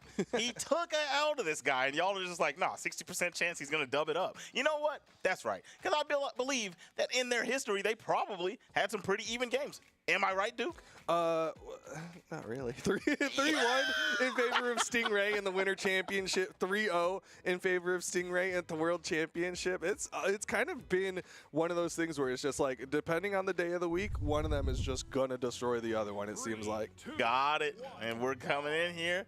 Meg D still on the Val, and Stingray sticking with that Dusk. I like what he did last game, so why stray away from him? He's been playing him all tournament anyway, right? Yeah, the orb was looking good. The spear was looking good. Can't blame Stingray for sticking with it, despite the fact that it didn't look too hot when he played against Meg D earlier today. But Meg D, he's over to the gauntlets. It's his sword again. That was the thing that really picked apart Stingray earlier on.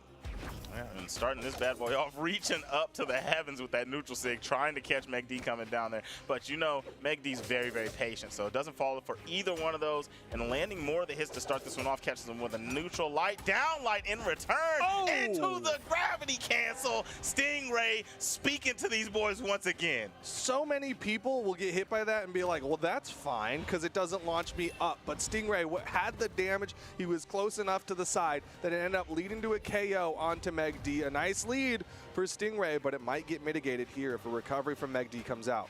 Yeah, if he gets caught one more time, bam, bam, there it is. And here we go, going into our second stocks from each. This is a very even game, but it took Stingray a really flashy play to get that first stock. Meg D kind of just cleaned it up. So I'm still leaning in Meg D's favor at this point.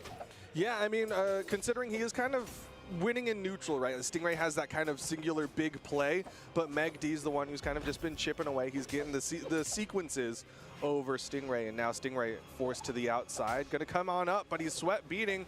Does manage to land down onto that soft platform. Yeah, that was a nice defensive nair to fall down onto the platform. He covered himself. If Meg D would have reached out, he probably would have clipped him. So now, going into this, he doesn't have a weapon. Meg D's on the weapon starve. He's got the sword and tries to go for a side signature. No good. Orb is finally in the hands of Stingray. Nice gravity cancel on the side like Sayer. Ooh, the N-Sig thrown out from Stingray. Side Sig connects, and again, he goes for that charge, for that extra bit of force. Wants to guarantee that KO onto Meg D. This guy's vicious. This is a peak performance right here with this character. Dude is singing La Vida Loca. He's making sure he is landing these things on point every single time he goes for it. Oh man, dang, that was a lot of carry on that. Yeah, that was a lot of force, a lot of damage was put out onto Stingray. And again, Meg D's really good at cleaning up those stocks that Stingray gets. Final stocks for both players.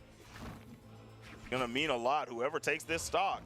This stock right here determines who gets to take off with a lead, and we all know that first game really sets the tone in any set, especially at this point in the bracket. Ooh, spacing, Meg D manages to find the footing. Again, that high movement speed of Val really helps out Meg D. He likes to put a lot of gap between himself and his opponent and then come right on in and punish them for that whiff. Ooh. Good dodge. He caught a punish, and then, okay, fighting back. Meg D with a nice air, but gets caught right back at him. Stingray had the sweat beads. Meg D missed the D-light. Oh, he didn't touch. No.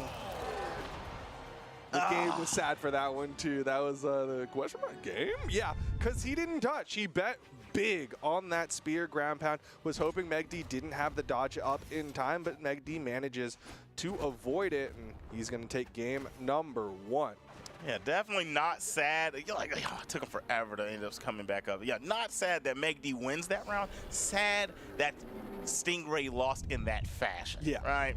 It's not like that Meg D won. It's the way that Meg D won that makes it a little bit of a heartbreaker. But Stingray going to shake that one off and go right on into game number 2. Weapon spawn. He's got the orb. Got the orb. We got the gauntlets over here on Meg D's side. And it's just a part of the match where we're going to figure out who gets to set the tone here. And here we go. Stingray putting together some good damage. NSIG connects, and again, that second burst really catching opponents off guard.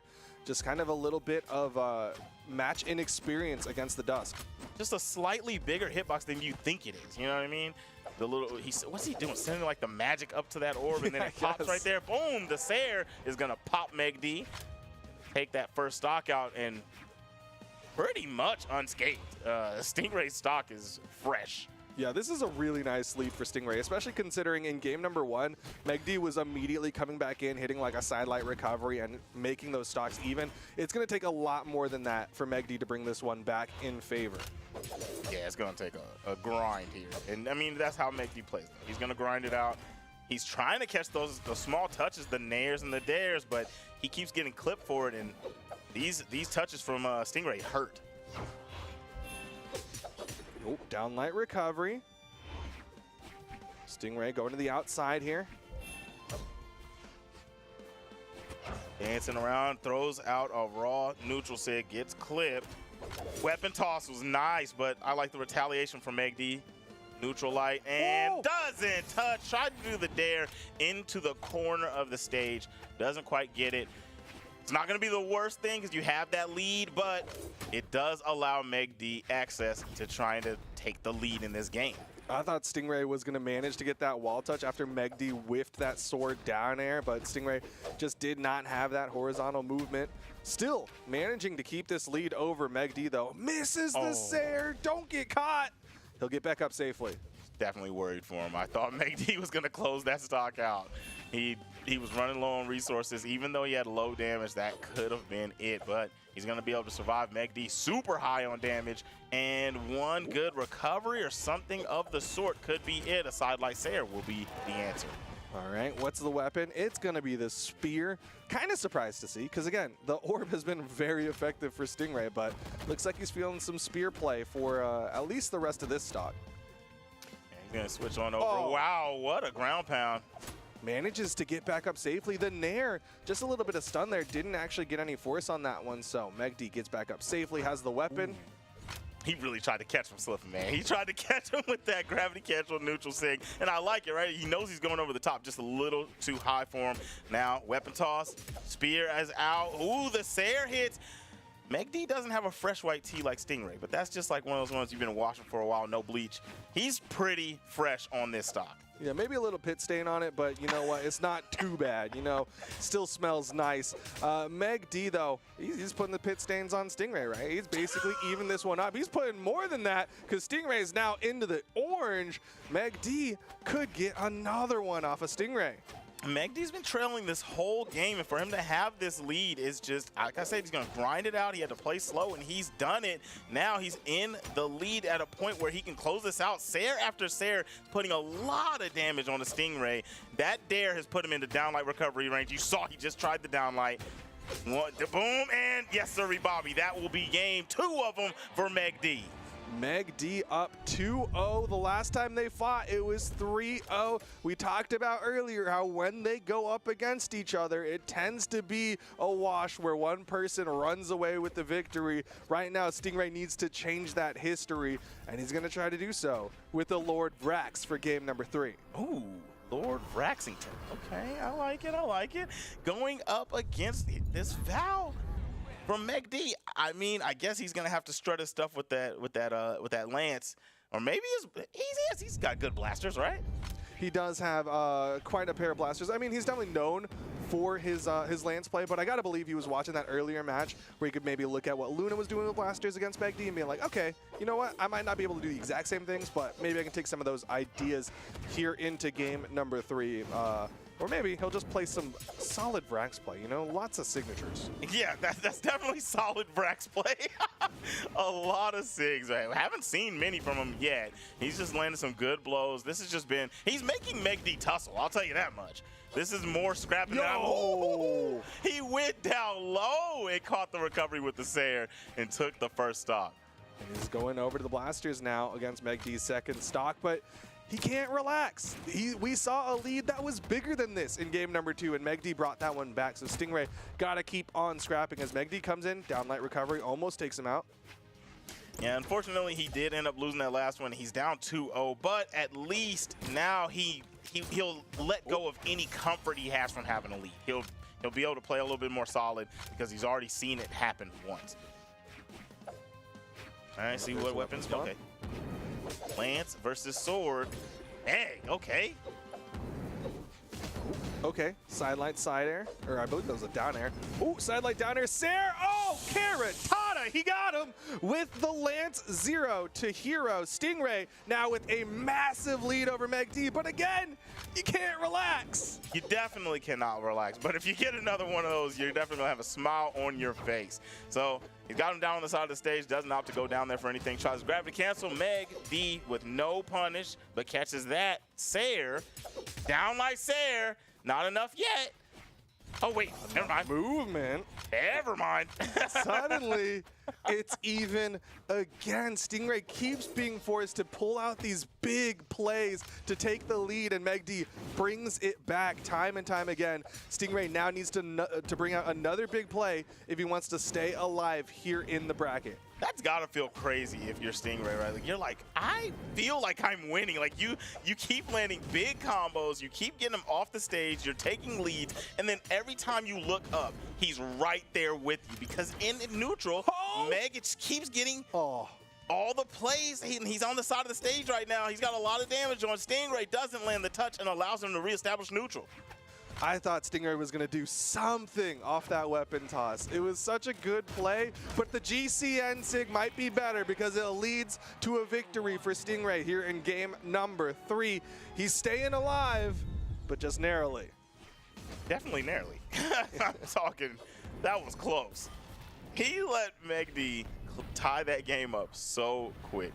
Hold on, which one is this one? This is the 0 to hero. Okay, boom, boom. Oh yeah. That's rough stuff. That's rough stuff. I know how that feels, and it doesn't feel good.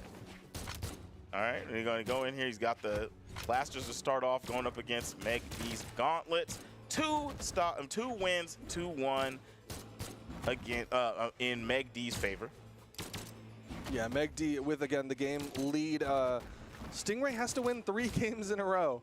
If he wants to close this one out. Meg D, though, he's over to the gauntlets. This is not something that we've seen too much of him. I mean, even looking at the last game, he put out 15 damage with the gauntlets, so it has not been a gauntlet game for him.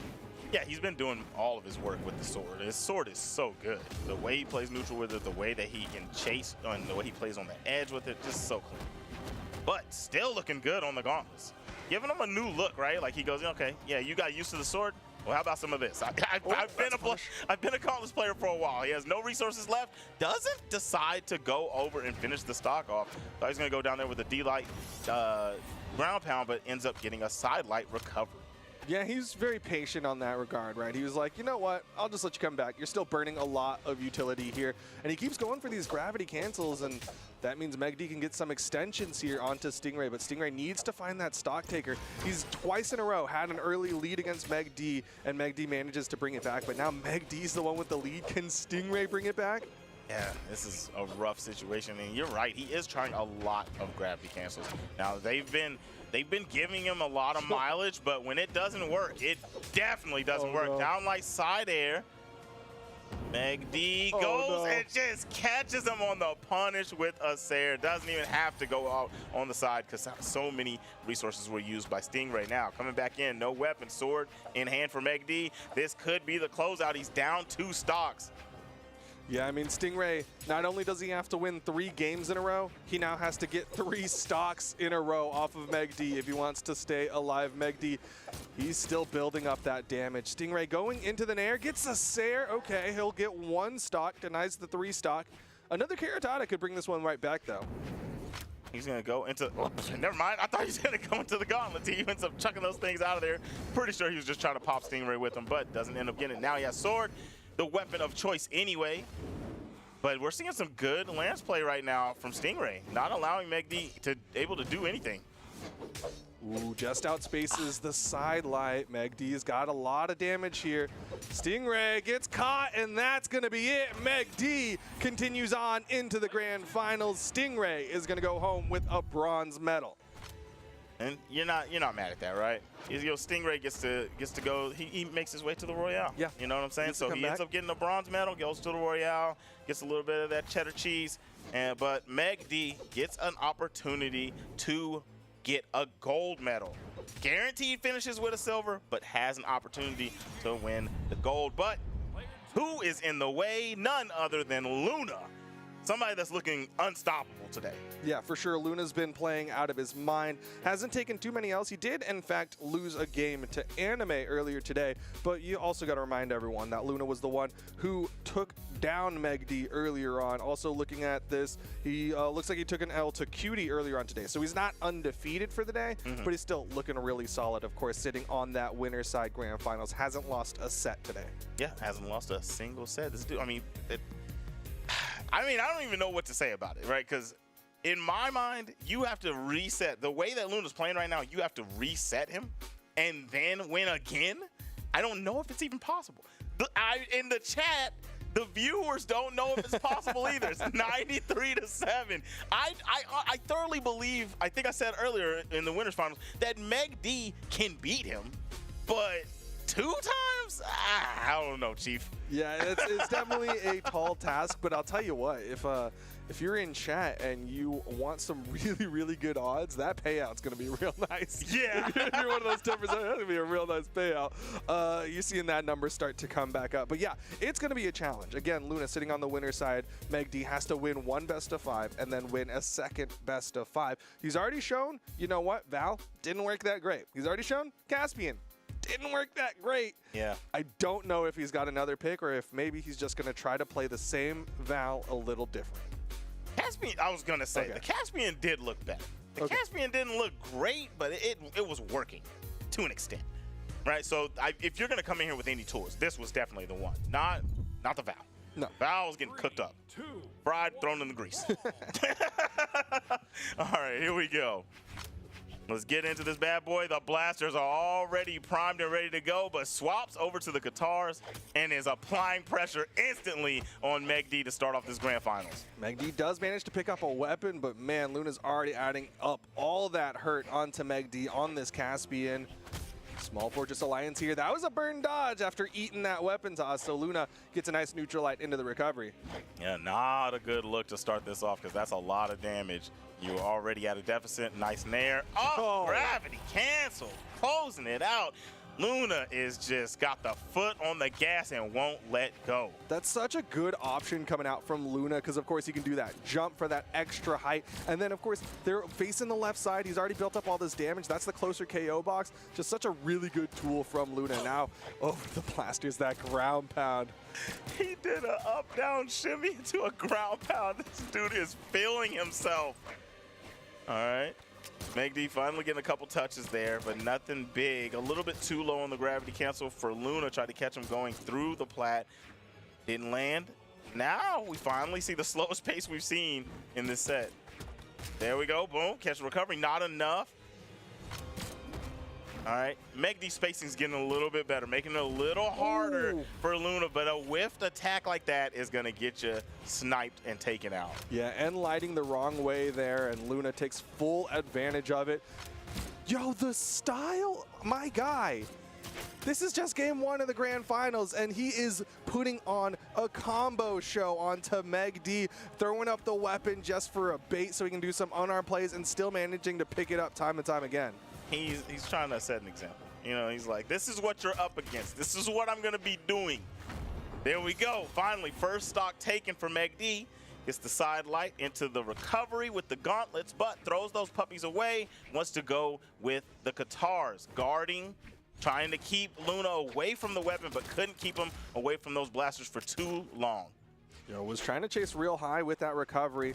Not sure if it would have KO'd. Meg D's got a little bit of health here. That side air will put him off screen though. And the recovery, the movement from Luna, the shimmy off the soft platform. Again, his ability to dash cancel off those soft platforms. Then he fast fell down and then comes up for that recovery. Oh my goodness, how do you get away from that? That's what I'm saying. Like, he's moving so fast that you don't know what he's even trying to do.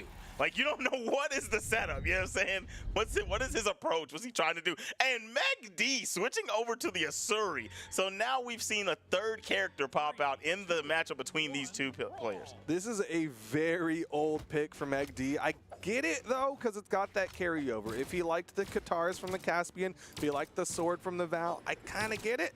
But at the same time, like, does any of that respond to what Luna is doing? Because Luna, he's just doing everything. Yeah, Luna's doing whatever he wants. But we do see a little bit more control this game. Luna has stage control. I mean, Meg D has stage control, trying to make Luna force some options. And there's a damage lead, right? So it looks a lot better than it did last game. Oh, all right. Able to pick up the neutral line into the recovery. Meg D goes in for the end sig, but Luna manages to stay just low enough. But like you said, Meg D's getting good damage here. Downlight side air puts Luna off stage, so Meg D gonna take that stage control, have the weapon. Doesn't see the opportunity for the recovery. Yeah, he tried to land that downlight. If he would have touched there, then that would have been a nice confirm. Got the stock out of there, throws out a raw signature. Not gonna work. Boom, side light gets the Katars, and Luna's about to try to go to work and even this up. He's definitely going to need to put in some work if he wants to even this one up, because Meg D has built up a nice little lead here. The neutral light, Luna not able to react in time, but a dare stare, and suddenly Luna's evening things up. Tried to land a recovery, but a nice movement from Meg D to get through, and that's definitely the end of that stock. Meg D had the opportunity to create a very large lead, and now barely gets a lead after finally taking that first one. Luna's about one recovery away and a lot of different options with the Katars to take that stock away. He just weapon tossed right in the face of Meg D, pick up recovery to take out Meg D's first stock. You know what, Meg D, he's unfazed though. He's still managing to keep this tiny lead ahead of Luna. Definitely trying. Nice, land some good damage. That weapon toss recovery was so clean, bro. I cannot wait to see that on the replays. But Meg D looking real good in this match. We questioned the Suri pick just a little bit, and it's definitely looking better than anything that he's played so far. But that was a nice combo from Luna right there, racking up some good damage. He's actually like, he's crazy. He's literally crazy. He did a GC downlight into chase dodge diagonal there. That's like literally how you're not supposed to do it. He's just like, I'll just do it. Whatever. We'll just do some wild stuff here. And Meg D is still managing to hold on. He's keeping this one close. Luna's doing all this wild stuff, and Meg D's like, I don't care. Just downlight recovery. What I'm saying is that's what his neutral brings to the table. It's like you can swag on him all you want.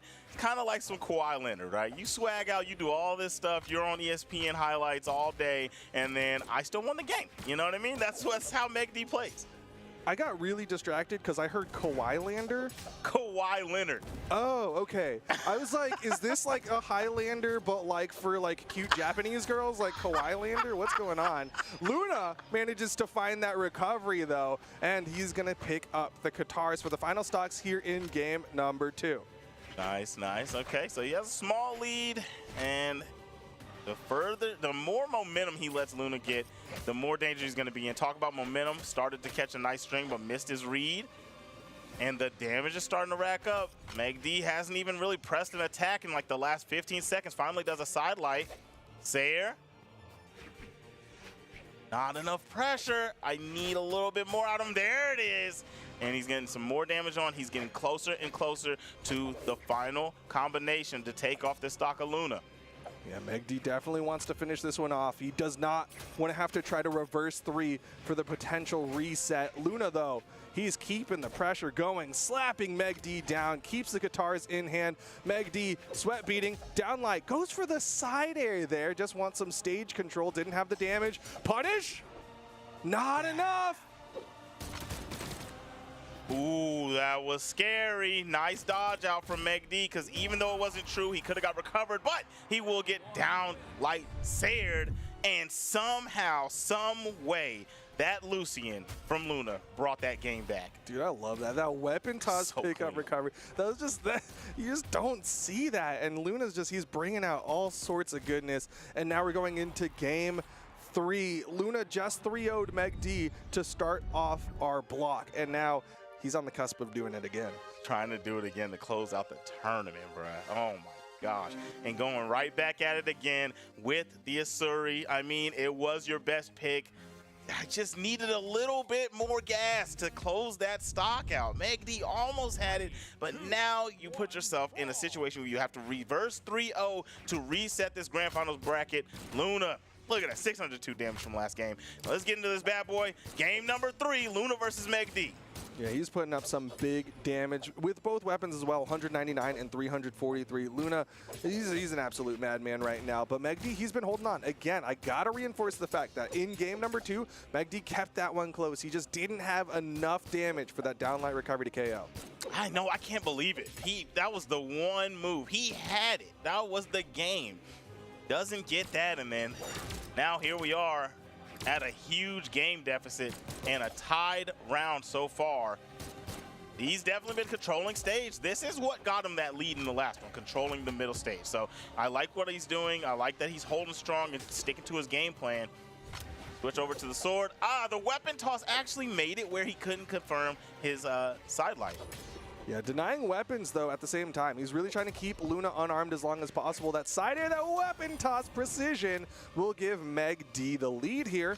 And he's going to pick his weapons. Looks like it's the Katars. And like you've been saying, right, Katars into unarmed, pretty nice. Yeah, pretty good option. Haven't really been seeing too much pressure off of it, though. Downlight recovery, not going to do it for Luna.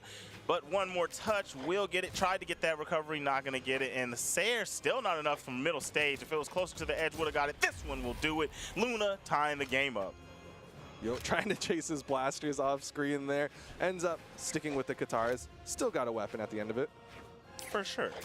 You don't want to go unarmed, you want something. And he's got the slice and dicers versus the slice and dicers, right? So Megd trying to reestablish control in the middle here, because every time he creates a lead, all of a sudden Luna catches up. So you definitely don't want to fall behind, because what's he going to do then? Just get a bigger lead. Megd needs to get this lead over Luna now, but Luna, he's showing him how to play the guitars as he gets the dodge read, getting that extra damage onto him. Weapon toss, saw that the NSIG was coming. That was nice. What a reaction too, right? That's young man reactions. I don't got those anymore. That's a wrap. All right, going down on the side, the falling nair, the dare, the And he gets back, Luna. He is just putting some dirt on his feet and rubbing it in the face of Megd. Last stock here for Megd. Otherwise, Luna, not only is he the king of the ring right now, the winner of the Winter Royale, but he's going to be the winner of the Spring Championship if Megd doesn't change something up quick. Gotta close out this stock and keep himself in this, but look at the damage getting racked up.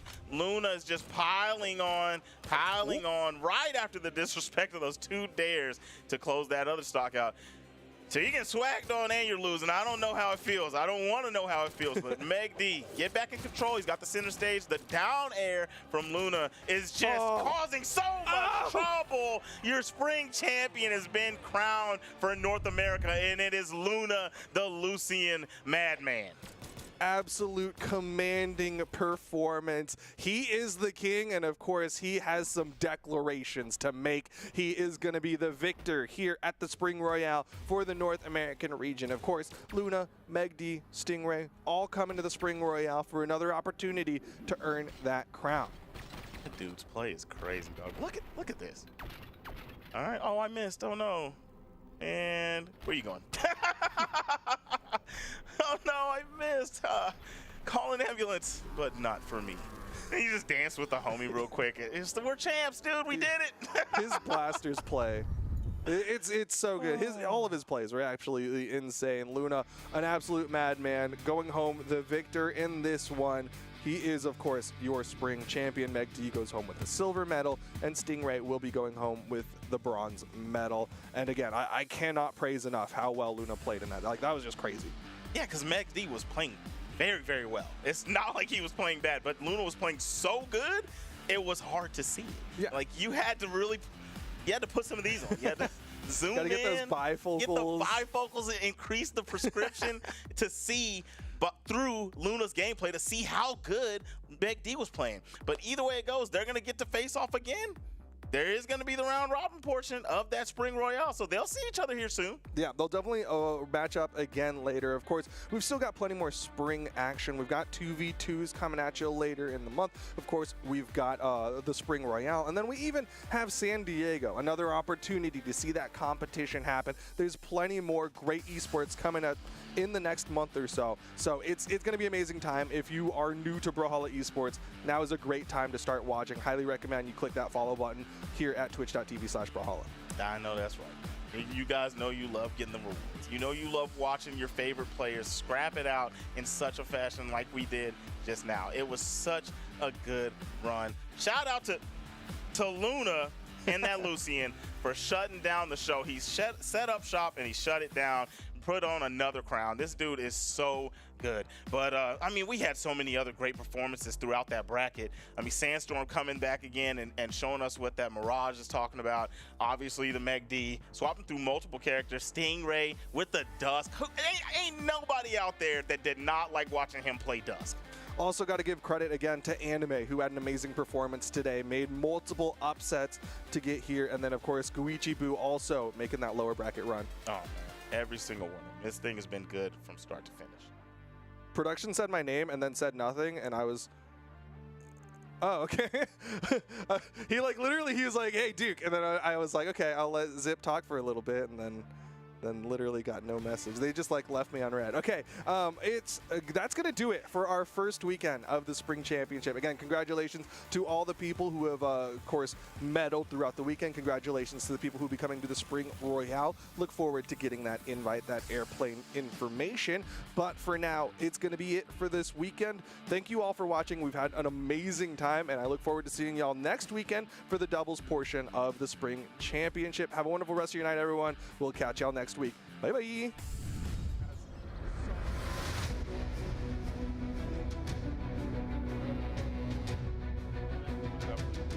But a recovery. Disarmed himself. Okay, sideline. Sideline down here. Sarah. Oh, Karen. Tata. He got it. Just out spaces the sideline. He's got a lot of damage here. Stingray gets caught, and that's going to be it. Meg D. All right. Meg D spacing's getting a little bit better, making it a little harder. Meg D's got a little bit of help here. That side air will put him off screen, though. And the recovery. Meg D's got a little bit of help here. That side air will put him off screen, though. And the recovery. Luna's about one recovery away, and a lot of different. Ooh, that was scary. Nice dodge out from Meg D, because even though it wasn't. Ooh, that was scary. Nice dodge out from Meg D, because even though it wasn't. And Sayer's still not enough from the middle stage. If it was closer to the edge, would have got it. This one would do. All right, going down on the side, the falling there, the down. And you're losing. I don't know how it feels. I don't want to know how it feels. But Meg D, get back in control. He's got the center stage. The down air from Luna is just causing so much trouble. Your spring champion has been crowned for North America, and it is Luna, the Lucy. Man.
Six competitors remain for the South American region here at the Spring Championship. We've got Kaina and Hughes, Sack and Wesley, and Fiend and Lores. Only two can earn that flight and hotel to the Spring Royale, but of course, always, there's one who will be crowned the victor and the champion of the Spring Championship. Yeah, so it's a little harder for these guys. They don't get the leeway of having the 3 slots. It's only 2 of those bad boys, so it's going to be a lot more scrapping, a lot more weight on your shoulders once you get further and further in. We have 6 left. It's going to start dwindling down, and then you're going to see the light at the end of that tunnel, trying to make it into those last 2 to get that trip. Well, we'll see who we end up watching, but of course, let's catch up with who we already watched. We, of course, had the earlier part of the top 8, but we've got Ian and Lores. That just happened before the break. Up next, we've got Sack and Wesley, so we're staying on the elimination side of things. Following that will be Fiend and Lores, and then after that, we'll be going back up to the top side to meet up with Kaina and Hughes. It's going to look good, man. I like what we have left. I saw Wes playing earlier, man, and man, his Tesca is top notch. I mean, but with any character he plays, he brings so much heat. He's always doing something flashy. He's always taking risk. And like a lot of the time, you see people that take a lot of risk. It doesn't work out for everybody. But for him, I mean, he's like 80% on his hits when he really goes out there and he tries to get you out of there. Yeah, I mean, his boots plays have definitely been impressive. And fortunately for him, he's going from an Asuri to another Asuri. He's going from power now into Sack on the Asuri. Sack has historically kind of been that underdog. I mean, I will admit, when we went to the Winter Royale, I consistently kind of dogged him and was like, he's the bottom person here. But no, he definitely did very well for himself. Ended up with a top 4 finish at the Winter Royale. So definitely someone to keep an eye on as, okay. Yeah, we didn't get to, we're not going to get started yet. Well, in the meantime, you know, I'm looking at this guy named Steven over here, and I heard that he did a backflip off camera. Yeah, he does a backflip. He did a front flip and a backflip, and then like a triple flip, and then when I was walking over here, they were like, "Hey, you have to one up that," and I don't know how I'm gonna do that. Okay, well, check me out. Okay, I am the most athletic caster, and I'm the fastest caster of all of us, right? Yeah, yeah. So I'm gonna go ahead and let y'all know. Y'all want to see me do a backflip real quick? Okay. You want to see me do it again? Oh, snap. Twice I mean, in a row? like, come on, dog. You know, So fast. It's too quick. You probably didn't even see it, but they'll show y'all the slow motion. Yeah, they later will. on, maybe tomorrow, something like that. Thea is probably the only one who could catch that one. That was pretty quick. Thea, yeah, that's who taught me that. If you notice, I've got the hat on. You know what I'm saying? Yeah. That's who taught me that speed. Well, we got time. You could probably do another one if you want. All right. All right, we ready for the next match? That was really good. That was good. Sack locked in here. Wes locked in. I don't know what just happened with them. Like the flips I saw, that was great. Yeah. But the getting into the lobby and then going and then now they're going into it again. I don't know what that was about. But I guess it's you know what? Hands washed. We're good to go. Going back to Demon Island for game number 1. All right, hopefully we really get to see some tussling. This is, you know what I mean? I feel like everyone understands this is the most exciting region, right? Like, I love how they wear their heart on the sleeve with the fighting. And here we go. We get to see some of that already throwing out. Big Reeds tried to steal the first stock from Sack. Man, that side sig, if that hit, that would have been impressive. But still, a great start for Wes. He's not done. Oh my goodness, Sack might be done off that recovery. Holy. Dear Lord, man. You don't even get to play.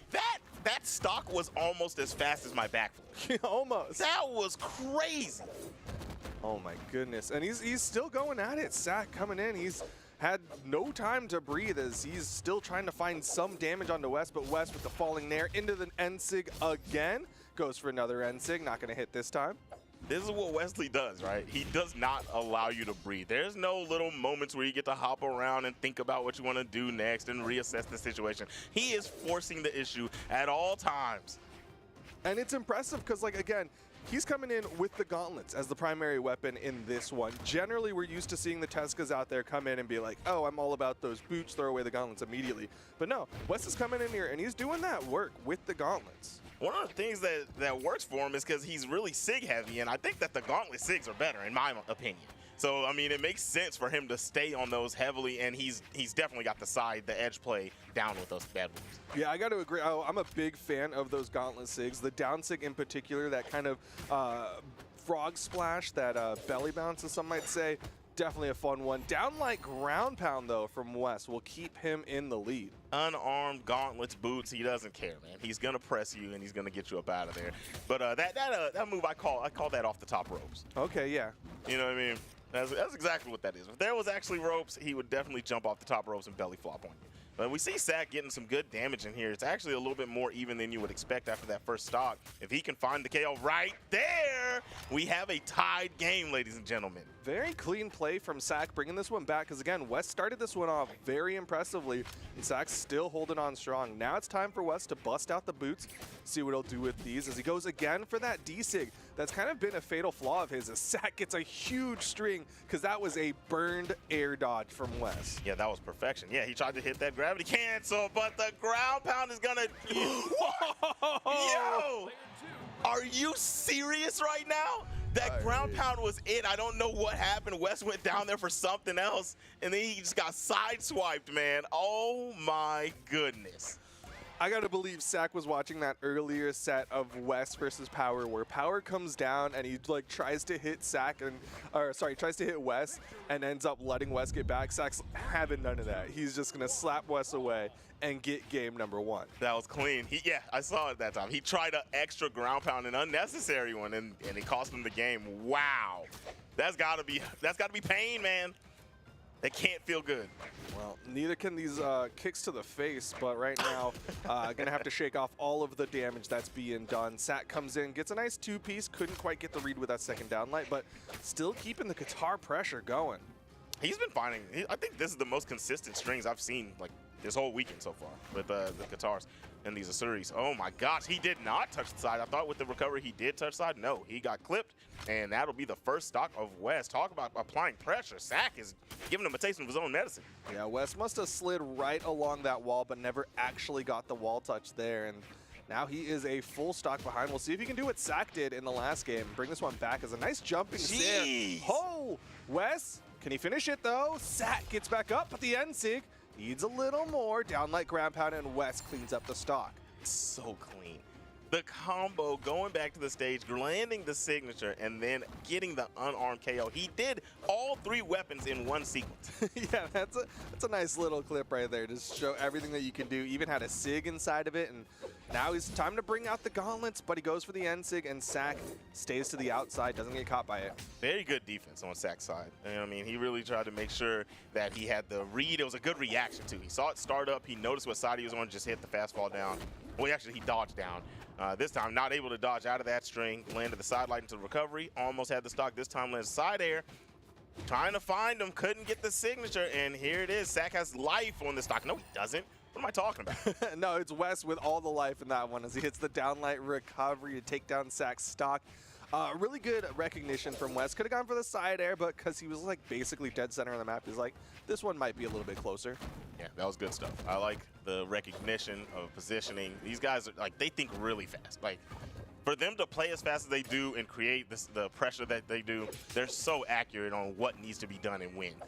Yeah, I got to say, South American brains are probably overclocked. They're going in very fast refresh rates.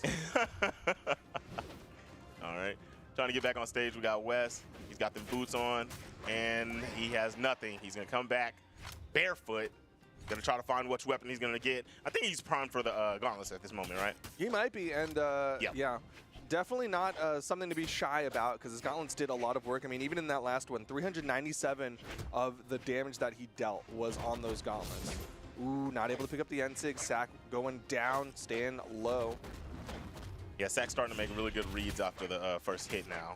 as opposed to the first game. He was kind of getting clipped back to back to back to back. And now he's he's got the damage. He's got the damage deficit, but we've seen what you can do with these guitars. If he gets a touch, man, it can look really grim for Wes. Yeah, but Sak's going in with these nairs, not really a common tool for like setting up into those long strings, just kind of tapping away at Wes. But the down sig, and Wes gonna take game number 2. He is very effective. I think of any of the Tuskas out there, you gotta be wary of Wes's signature usage. Oh yeah, he hit him with the "where do you think you're going?" He let him go past him and just snatched him up. That was nice. Hit the slow-mo on and everything. Wanted to watch him spin those boots. Oh yeah, clean, nice pivot, hits him with the sig, instantly into the taunt, knows his game. Yeah, he knew he had that one, and of course, that's a dub in the pocket of Wes, tying it up 1 apiece as we go over to Apocalypse for game number 3.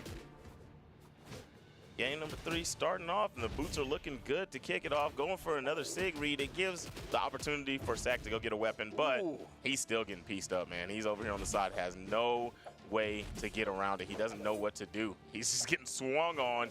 He's trying stuff. Look, he's just throwing out neutralize, and nothing's the right answer. Yeah, nothing Sak has thrown out so far has really hit Wes. Basically untouched. Finally, that neutralite can add a little bit of damage onto Wes, but man, if Wes finishes off this stock soon, this is going to be a very rough start for Sak. Very rough, but he's been here before, game number 1, so, I mean, he can bring it back, but you still don't want to have to be in that situation. Right now, Sak not opting to swap weapons. In fact, it's going to be Wes who swaps over to the gauntlets, likely going to look for a setup for that recovery. Both of them did not want to engage for a little bit there. Sak waiting for those signature opportunities, trying to get his punishes. He's actually almost even the damage output. And this was what I was kind of talking about, right? Like, Wes got all this damage at the front, but he didn't get the stock. So Sak still has all this opportunity to bring this one back. Neutral Light still not going to KO. Edge guard. Wes backs away. No down sig on the wall this time. Okay. Dancing on the side of the stage, got the 2 exclamation marks. That Sair was a great option coming through the platform. Doesn't get it, but he will get the recovery on the other end and get that KO. Sak, after taking a beating to start this one off, comes away with the first stop. And that Nair's not going to do it for Wes either. He built up all of this damage, but at the end of the day, it's all about getting those stocks, getting those KOs. Needs that big hit, and Sak's the one who's getting those big hits right now. Yeah, he's getting some really meaningful touches. That one's going to mean a lot for Wes. He needed to stop the bleeding. Here we go. Which weapon? He's going to go for the gauntlets. After having a good performance with the boots, I mean, I feel like just rack up the damage and then get your KOs with the gauntlets, but he just wants to play neutral with them. Yeah, I mean, even looking at the last one, we talked about, oh, okay, into the end sig, goes for it again. He's not getting that second hit that he wants in that offstage. But looking at the damage numbers, even in the last game, put out 306 damage with the gauntlets. So he definitely has been putting out more damage on these gauntlets. That is true. That is true. I feel like, yeah, that was probably the best sequence he had with the boots. Boom, bam. Oh, yeah. Yep, okay. So how about rack up the damage with the gauntlets and then close them out unarmed? How about that? That's definitely the close. A strategy Wes could incorporate. And again, like you said, he's been very effective with those signatures on the gauntlets. So wouldn't be too bad of an idea. And he's got, we're in game number 3, and he already has 3 D-Light ground pounds as his KO option. So, I mean, this dude can do it in any way he wants, it looks like. Yeah, got to be wary of those, like, offstage engagements. Like, Wes throws away his weapons, it just means he's bringing out the big weapon. That's right. That's the toes.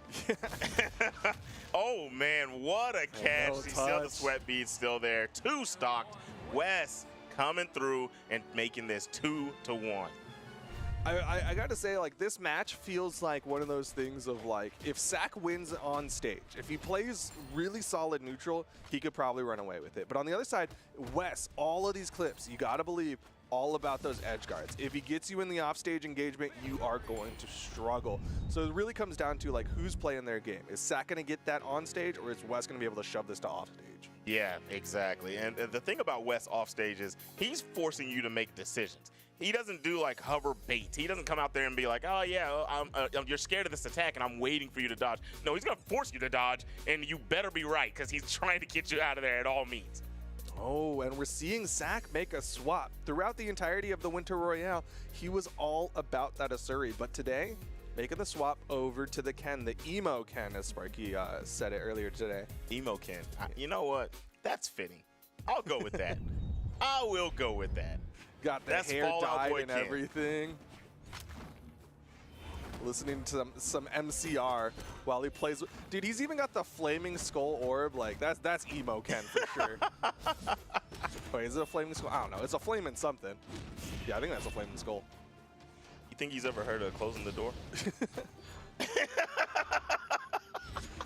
All right, so trying to get this orb to do something, but ain't getting nothing. West climbing the ladder all the way to the ceiling, getting that first stock out of here. Sack running around trying to get his next weapon after getting just demoralized on that first stock. He's got the gauntlets out. He wants to do a mirror match, but no, West has them boots out, and he's going to have to deal with these kicks. Yeah, what is better, the fists or the feet? We'll see in a second, because Sack needs these fists to hit. Because again, we aren't on the elimination side of things, and West is already up 2 games over Sack. Yeah, he's got the Fist of Fury. Okay, Fist of Fury right back at him. I was going to say he was going to have the Fist of Fury versus the Toes of Terror, but it doesn't matter. Now we got double gauntlets out. A lot of damage on the West. Tries to go for the Shoryuken. It's not going to hit. Okay, going to go right under the off the ropes. Ooh. Nice dodge from West. Looking for the weapon. Gets him, gets the boots, but, I thought, dang, I didn't think he was going to have his dodge back yet. Got it just in time, managing to get out, but Sack is starting to find that damage again. He's bringing this one back. Wes, okay, turning around, gets the Sair. Sack gonna get back, avoids the down sig. And he's clean with those pivots. He went up a little bit higher, he's catching that, but that was nice movement from Sack. Ends up taking the stock off. Good job. And, man, that's a good combo. Luckily, he couldn't extend, but he does find an extension after touching the ground, and it's going to KO. My goodness. That's a full stock advantage to Wes. I'm surprised he wasn't going for D-Light recovery. I'm not sure why he didn't do it, because I'm pretty sure it's true off the gravity cancel as well. But either way, he still managed to pick that one up. That was cool. Oh, yeah, instead of going into the side air? Yeah. Yeah, because he was super high up. Yeah, you're right. I don't know. I mean, he had recognition that he was at such damage. Either way, he's going to get the KO, I guess. Yeah, whatever he did definitely worked out, as he's currently 1 stock away from knocking Sack out of this one. Again, Sack was the one who represented the South American region at the Winter Royale. Sack was holding all that pressure. He was keeping it together, keeping his composure, but pressure bust pipes, and I guarantee that dropkick will break a pipe too. And that will be the end of his winner's run. He's going to – wait, that's elimination run. No, Sack, I'm sorry. Yeah, he is done for the day. That is Sack going home with a 5th place finish. Wes goes into the top 4 to await the winner of our next match. Man, that like walk-up side sig is so good. People just aren't. It's like, you know how like unarmed players will just like kind of walk up and they'll just haymaker and you're just like, oh man, I fell for that. Same thing. You just walk up, do it, and sometimes people just aren't ready. It's just quick and it lunges, you know what I mean? Like, you're trying to be spaced for like the neutral buttons, and then you just end up getting drop kicked. You miss time. It's pretty active. You miss time that dodge, you still get kicked. It's a tough one, man. It's a tough one. Definitely can hurt in a lot of ways. But Fiend and Lores coming up next. How do you feel about this one? Fiend and Lores, I mean, this is probably going to be one of the best sets we see of this night. Like, this is going to be insane. 2 high-octane players. Lores, spear game, you know what I mean? Like, the way he chases with the Sairs, it's second to none, you know what I'm saying? And then Fiend, same thing. Same thing. Same thing. It's the same dude. They're both the Spider-Man looking at each other. Yeah. Yeah, you know what I mean? So this is going to be good stuff. And it looks like even chat, not really sure who to root for. Fiend historically has been like that person that everybody loves. So many people have for a long time been huge fans of Fiend, but he hasn't been finding those successes that people are used to seeing out of him, which is, I think, indicative of why people are like, maybe not. Maybe we'll root for Lores for this one. I mean, I've been calling matches whenever we're up here and trying to like be like, this is what I think. I don't know either. I feel like this is one where you give it an even spread. I don't know who's going to win this. it just keeps bouncing in between both of them too. Like if you just keep looking at the poll, it's like 49, 51, 52, 48. You know, it just keeps jumping back and forth. Very evenly matched. I mean, in the head-to-head, in the statistics, Lores has the slight advantage in matches, going 1-0 over Fiend. Went to game 4, 3-1. But at the end of the day, in the Winter Championship, Fiend got 5th place, Lores got 7th place. So kind of a toss-up. It really is very close between the two of them. But we'll find out what the actual answer is as we get ready to get into this one. Fiend locking in the Asuri. On the other side, Lores sticking with the Pearl. I love it. I love the Steven Universe crossovers because first off, that show is fire. Yeah. And then I feel like all the characters, all their animations are just so true to form. Not that, I mean, a lot of the characters in Brawlhalla's animations, the crossovers are true to form, but those are so good. I remember when, what was it, Pink Diamond comes out of Pearl's Spear Ensig. I was like, that's sick. That is, that's amazing. Fire. What is that the replacement for? A mammoth. The blue mammoth. It's the blue. You just got that one? Dog, I always just was like, she did the elephant. You got the elephant. Yeah. The elephant. It's the blue mammoth. Oh my gosh. You know what, guys? I know that I'm not the only one that just figured that out. Mind's being blown right now. Lores not able to slide charge over the corner, though, with that down sig. Instead, just keeping that corner guard, but Fiend's having none of it. Oh, chasing down to the ground pound. Lores manages to dip down low enough. Yeah, tried to come down there. I cannot believe he didn't try it down there right there. I guess he thought he was going to move out to the right and was going to go for another play, but Fiend just held strong on the side. Back in neutral on the mid stage. Nair hits. Nice job to stay high, but I was going to say he evaded the recovery, but finally the exhausted version comes out, takes him out. Part of me wants to be really critical of these like spear down sigs that Lores keeps doing because he hasn't even gotten away with them. Like, Fiend has basically punished every single one of them as he picks up that down sig. Yeah. But at the same time, Lores, you know what? He got the first stock, so I can't complain too much. A down sig. He just sat there and looked at him for a second. Like, I know you're coming over here. And he was 100% correct. Now, this is almost 100% even. These guys are really, you know, I thought these guys would be approaching each other a little bit quicker, right? This is a slow-paced game. They're really, I mean, as he tries to steal a stock off of him, but, I mean, in neutral, they're kind of just chilling and trying to react and see what the other one's doing. Yeah, it really feels like both of them are like waiting for that one little moment. It's kind of like in those like Westerns where they're waiting for the clock to hit noon and then they start to charge at each other. They're trying to find that one tiny opening for them to go full throttle. Yeah, they're like, because once they get a touch, like they are ramping it up a bit. Slide, he got it. He got the down sig off the slide. Caught Fiend slipping. Yeah, there was like 3 times where he primed Fiend with these on-stage down sigs. Then he goes for the off-stage. That time didn't get the gravity cancel. You saw him trying to go for the second down light. Instead, ended up just doing a jump dare. All right, there goes that Sair. Comes back with a nair, not gonna touch. Now you're on the edge hiding. Wow. I mean, at that point, just do the side sig, right? Yeah, get that extra range. Yeah. I guess he thought Lores was gonna leak onto the stage a little bit more, but unfortunately not. He's gonna eat a lot of damage though. Getting into this point, Lores still on the second stock. Looking for the juggle, but the Sair, that was good. Ooh, ground pound a little late there, and Lores with the turnaround down air. Nice dodge through from Fiend. He went for the duff. I was looking for a D-like ground pound situation. He went for the duff. Oh my gosh, and that's the snatch-a-rooney. Lores feeling good about that one. Rolls the die. He's ready to close this one out. Currently, looking solid, was able to put out 530 damage versus the 321 of Fiend. All of it on the spear. 0 damage with the bow. Held it for a good old 2% of that game. How much unarmed? 37 damage on the unarmed. 36, 37. And all spear damage. I mean, I was at least 1 for 2 when I was talking about Lores being that spear, you know, pinpoint player, the chases with his Sairs. I thought Fiend was going to bring a spear in here, but obviously he's just sticking with this Asuri. We've seen so much Asuri this weekend, and I can't be mad at it. The character is just a monster at the moment. Yeah, it is interesting. South America definitely likes to lean on this Asuri. Of all players, I would have expected Fiend to have more wiggle room, considering we've seen him in the scene for a long time. Of course, we've seen his Nash, we've seen his Hattori, we've seen his Thatch. He's got multiple characters, but it looks like he wants to play this Asuri for right now against Lores. Yeah, I mean, it was looking okay for a bit last game. There was just moments when, you know what I mean, Lores just started to take control. Weapon toss, and oh no. he got out of there clean and just punished. I like it. I thought he was about to get comboed, and he turned it around. Tried to go for a Sayer, no good. And there goes Pearly, a.k.a. the Blue Mammoth.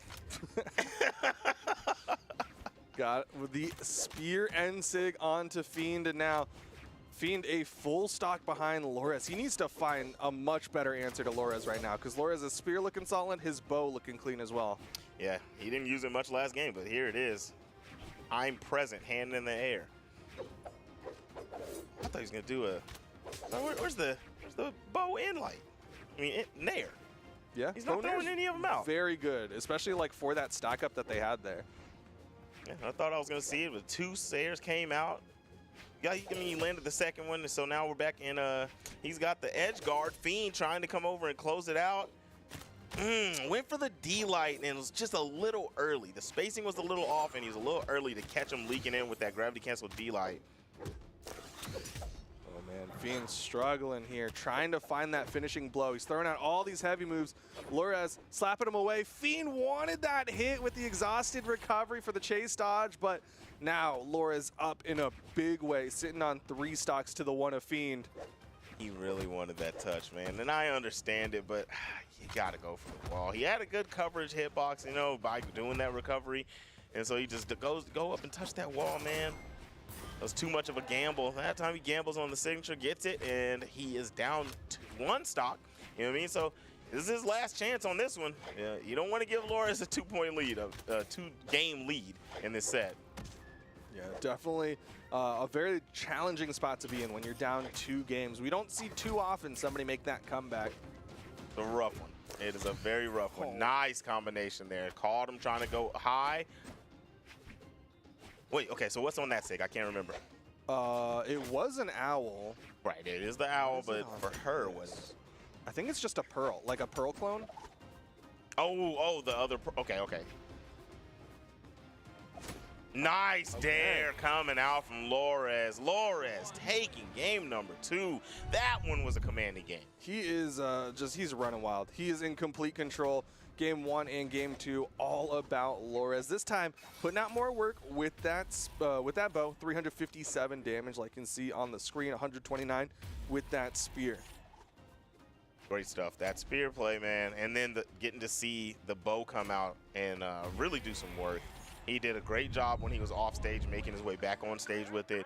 He did a great job racking up damage with it in his closeout game with his signatures just pinned.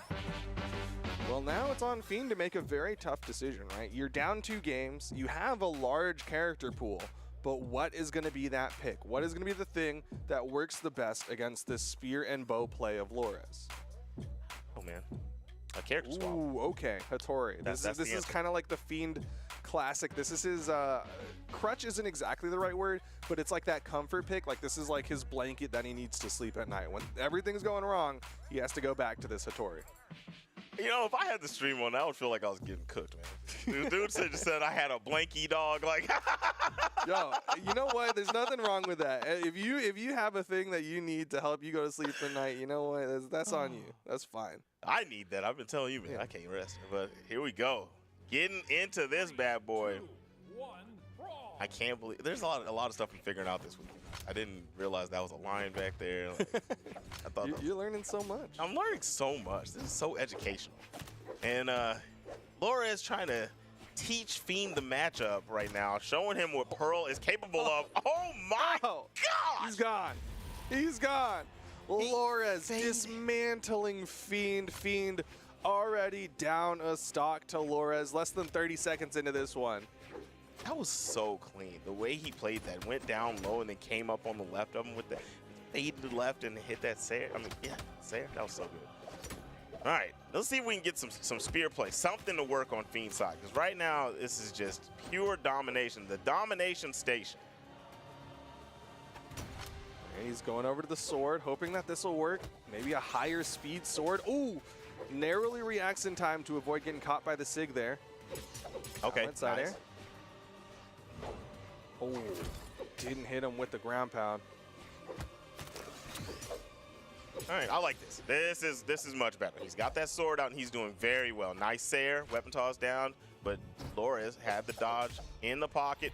Not able to get through that. D-Lysair is going to close that stock out. I like that down sig on the edge there, like kind of a bait out, force Lores to react to something, then ends up picking up that side air. And I guess this is literally what Fiend wanted. High movement speed with a sword in hand. Yeah, he's doing great with it, so I'm not upset at this swap at all. Hopefully it's not too little too late. You know, he's down 2-0. He's going to have to do a reverse 3-0 to take this set. But, I mean, we're still looking at Lores, right? When's Lores going to get the momentum back is the question, because if this sword stays doing what it's doing, this is very possible to run this whole thing back. Dude, Fiend's accuracy with down light side air, like it's kind of crazy how many times he has hit that on Lores so far. But this time, Lores able to cover himself after throwing out that spear down sig, and Fiend gonna go down to his potential tournament stock here.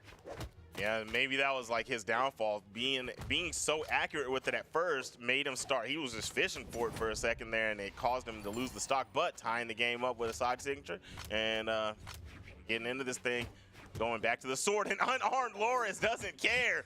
Getting some good damage, gonna land in there. Doesn't go for the recovery chase, and now takes over the ground space, lands a sight light. Ooh, doesn't get that nair onto Lores. Fiend yet to get a hit, finally hitting this final stock of Lores here in game number 3. Fiend needs to win this one if he wants to stay alive here. Yep, got him on the side of the stage. Nice, he's racking up damage. He's doing a very good job, and now he's gonna have to do spear versus spear. It didn't look so good early in this match, but right now he's got control. He's gonna land a huge combo. Weapon toss, tried to catch Lores going down, but he goes over the top. Managed to pick up the double downlight onto Lores. That's good damage. Now Fiend just needs to finish off this stock of Lores. Neutral light, not gonna put Lores off screen, so still has some health to play with. Ooh, the exclamation marks. He knows when you're coming up. You gotta be a little trickier, and he caught him slipping. Last time in the other game, he tried that exact situation, and then I was like, he misspaced the downlight. This time he hovered over the downlight of Lores and caught him. So that is just collecting data and making sure you capitalize. So he's got one on the board, and he's starting to mount the comeback. Yeah, really good adaptation from Fiend. Like you said, last time got caught by that downlight, this time stayed high above it. Got that gravity cancel downlight to lead to the recovery. And now Fiend's on the board, but he's got to win 2 more. Otherwise, Lores continues on into the top 4.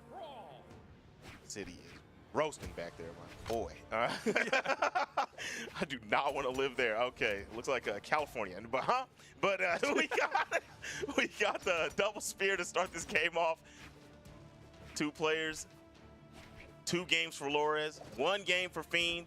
Side light's good, and he's just racking up damage to start. It's looking good for Lores to kick it off, and now we got that sword. Let's see if he can get that gameplay that he had from last game. Yeah, Lores just completely winning in the spear-to-spear head-to-head, but Fiend starting to mount that comeback again. His sword play is what won him game number 3. Nice job. He's been kind of like shy on using that recovery after he lands a nair. That time he just went ahead and chucked it out, and that's getting a read that Fiend was starting to believe, okay, he's not going to do it. Now Fiend stuck on the spear for a little bit here. Didn't work too hot on those initial stocks.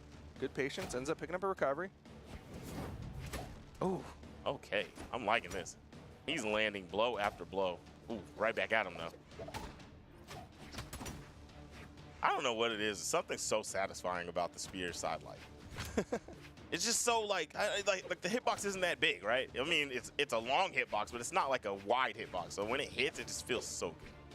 I just like how straightforward it is as a move. It's like, if someone's over there, I'm just going to side light that way. Yeah. All right, downlight side air from Fiend. Potential to even up the stock count. Recovery, not going to connect onto Lores. Not hitting the side airs. Lores still swinging. Man, he still hasn't closed the stock out. Been a long time coming. Hopefully he can get it soon because he's about to eat some damage. Nice dodge out. Lores committed after knowing he had the dodge on deck, but, you know, force him to use it. That makes sense. But Lores is putting Fiend into the red on the second stock. Side air, finally, Fiend manages to get this initial stock of Lores, but he is playing from so far behind. Yeah, I mean, luckily he didn't end up losing that stock before he got it, right? But he is highly damaged. If he can rack something up right now, this will be a really good look. Ah, dodged both together. Ooh. The timing went in Lores' favor. Lands that downlight. See, changed up the timing.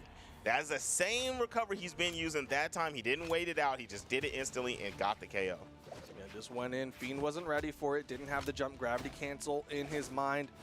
Now he's got to play the spear to spear again against Lores. I like that from Lores. He tried to dip under him. He's like, right when he does the recovery, I'm going to come right behind him and see if I can catch him. Okay, weapon toss to open up.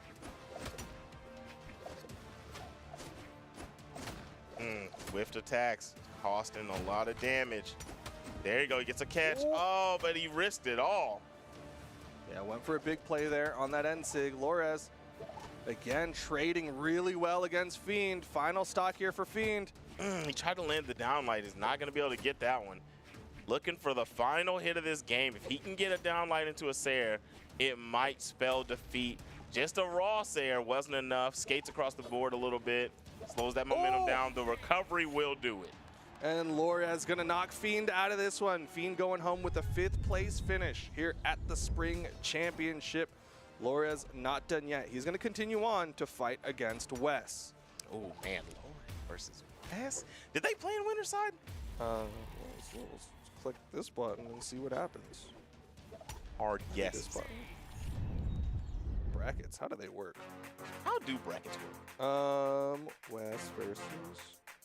Where's Wes? How long? Wes is okay. Wes did not, because Wes fought Ray Zeiger, and who were we just talking about? Lores. Lores fought News to lose. Okay. So, yeah, they did not fight each other at all until in a little bit. But before that, of course, we've got Kaina and Yuz sitting on the top side. So we've got our top 4. We've got Kaina, Yuz, Wesley, and Lores. Okay. So either way it goes, we got banger matches, but we're going to take a small break before we get to those games. We'll see you here shortly, and stick around.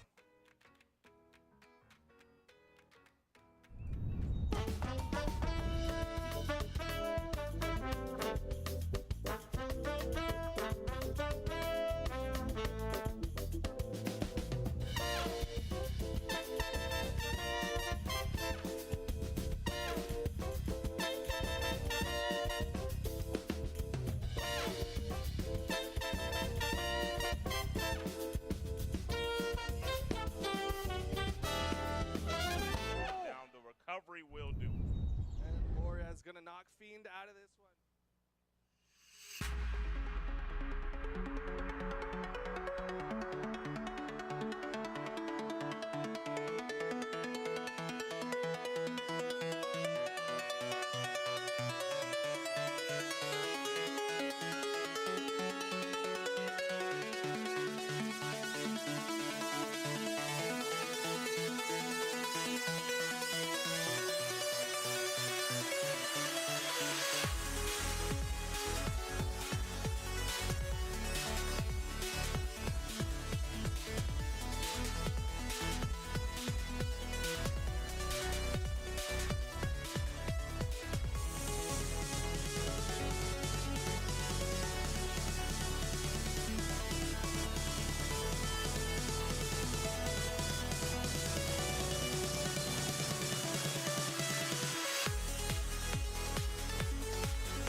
close that Up next, we've got However you will Kaina do it. versus Use on deck.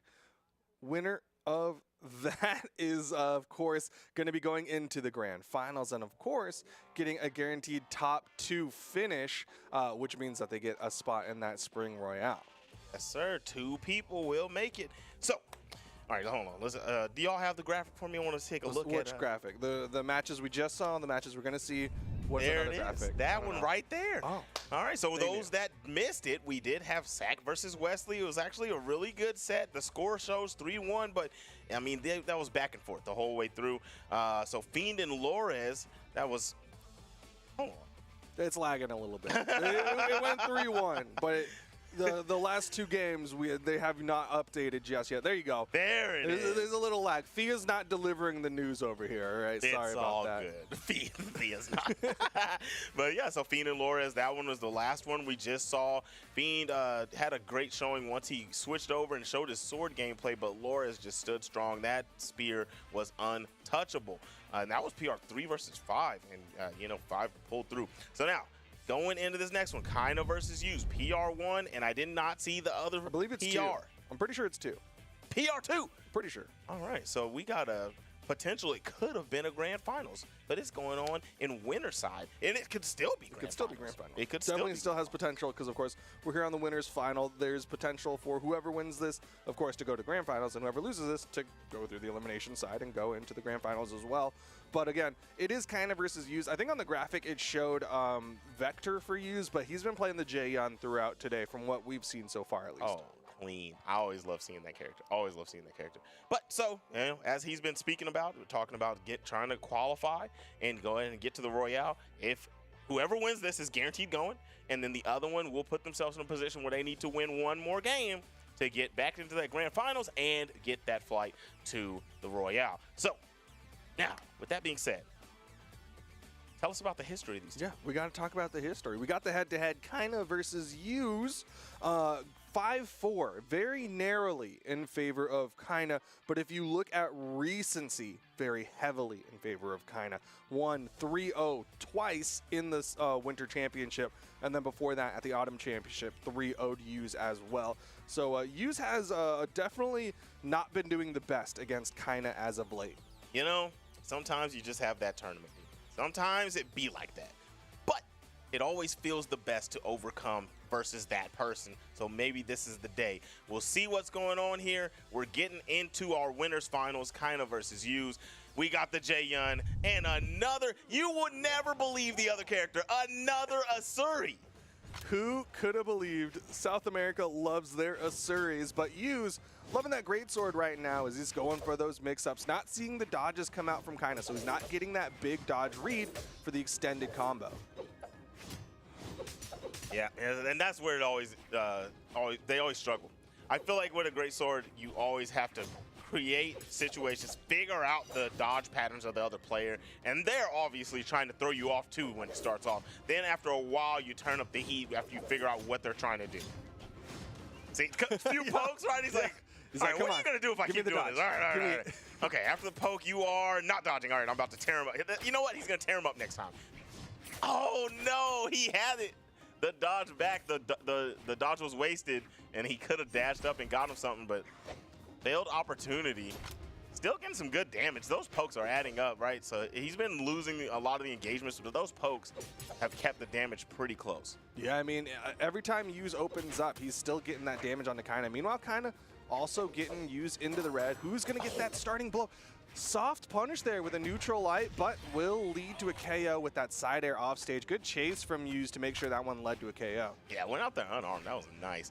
But yeah, that was a wild wake up from Kaina. Kaina tried to just catch him slipping, and good awareness from Use, but gonna tie it up instantly and opt to go for the Katars. Unarmed for a little bit. Use is gonna be in danger for a little bit. Nice. He just pitter-pats him off with a side light and gets the weapon. And now we're gonna have Great Sword versus Katars.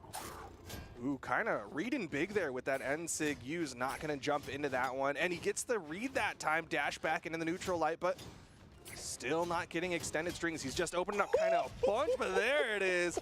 Gets the full 3-piece, and Kaina's going to fall down to his final stock here. What a stock, man. Like, he really collected all that data, as I was saying, and he put it to use, man. He's just biding his time, hoping that he could find that one opening. He got two. He got two nice openings and then chained it. There it is. We're getting some strings now. He's starting to find those dodges of kind of struggling here. Gets a side sig. Will shove, use off stage, but needs to lead to a KO here. That was good from Kana, though. He's seeing the pattern of how Yuz is trying to open him up, and he did a wake-up neutral light, got him up off of him. Got the sword, tried to get a D light. It was going to go into maybe a Sair, right? I feel like in that situation, maybe a recovery, trying to take him over the top, but it's a high ceiling. He does go for the recovery, and it does work. Okay. Yep, definitely wanted that recovery to knock out, and now he's back to the Katars here. Yuz wants that weapon spawn. Kina's not going to try to deny, instead was just trying to cover the pickup. Yeah, he stayed around him, didn't really make any approaches, any advances. And there we go, D-Light Sair coming out from Yuz. Yuz looking strong in this game. Gonna have to put this sword to use. Tries to go for the neutral signature. Gets a punish on the recovery attempt of Kina. He had the sweat beads and didn't quite get him, but the Sair hits him out wide, and he's got the bait. Oh! Dare Nair combo. Yuz with a nice first round. Yeah, really well done from Yuz, and solid control there throughout most of that. And a lot of that momentum was built off of that second stock steal on Kina. You're going to see that in a hot moment here. Look, kind of started that in orange, and Yuz gets the 4-piece that leads to a KO, and he's like, all right, now I have just a massive lead that he maintains throughout the rest of that game. I like that. That was clean. Something you keyboard guys might not know about us controller players, but it's kind of hard to do a dare and then turn around the other way. That sounds like John's. Huh? That sounds like John's. That's some excuses. That's not excuses. It's difficult stuff. Most games when you play on a keyboard and a mouse or keyboard in general, you know what I mean, you got more accurate inputs. Sorry if some people can't afford a PC. How about that one?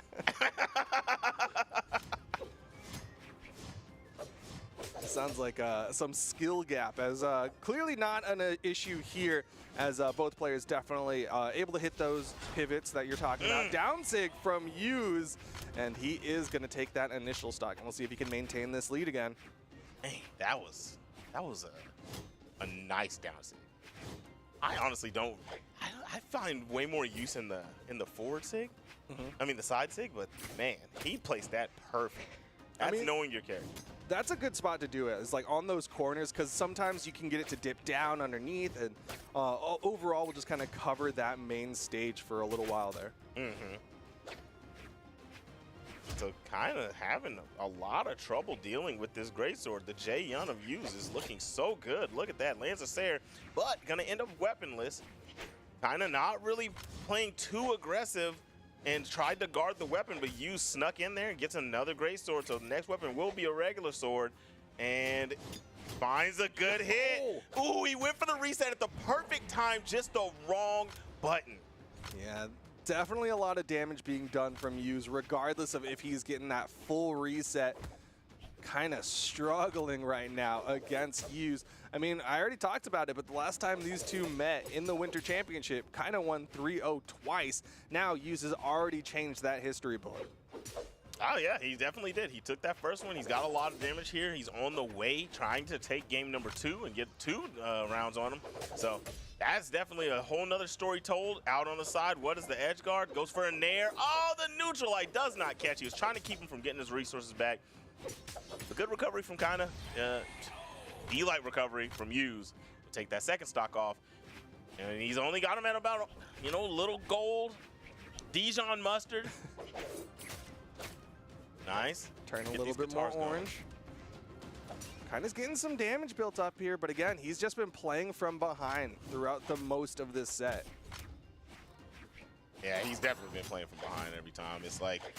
It's because the momentum, man, whenever Yuz gets something going, he's really capitalizing. He's getting damage up, and he is getting the KOs. He's finding the opportunities. And it feels like Kina's kind of – he's playing Yuz's game is what I think the issue is, honestly.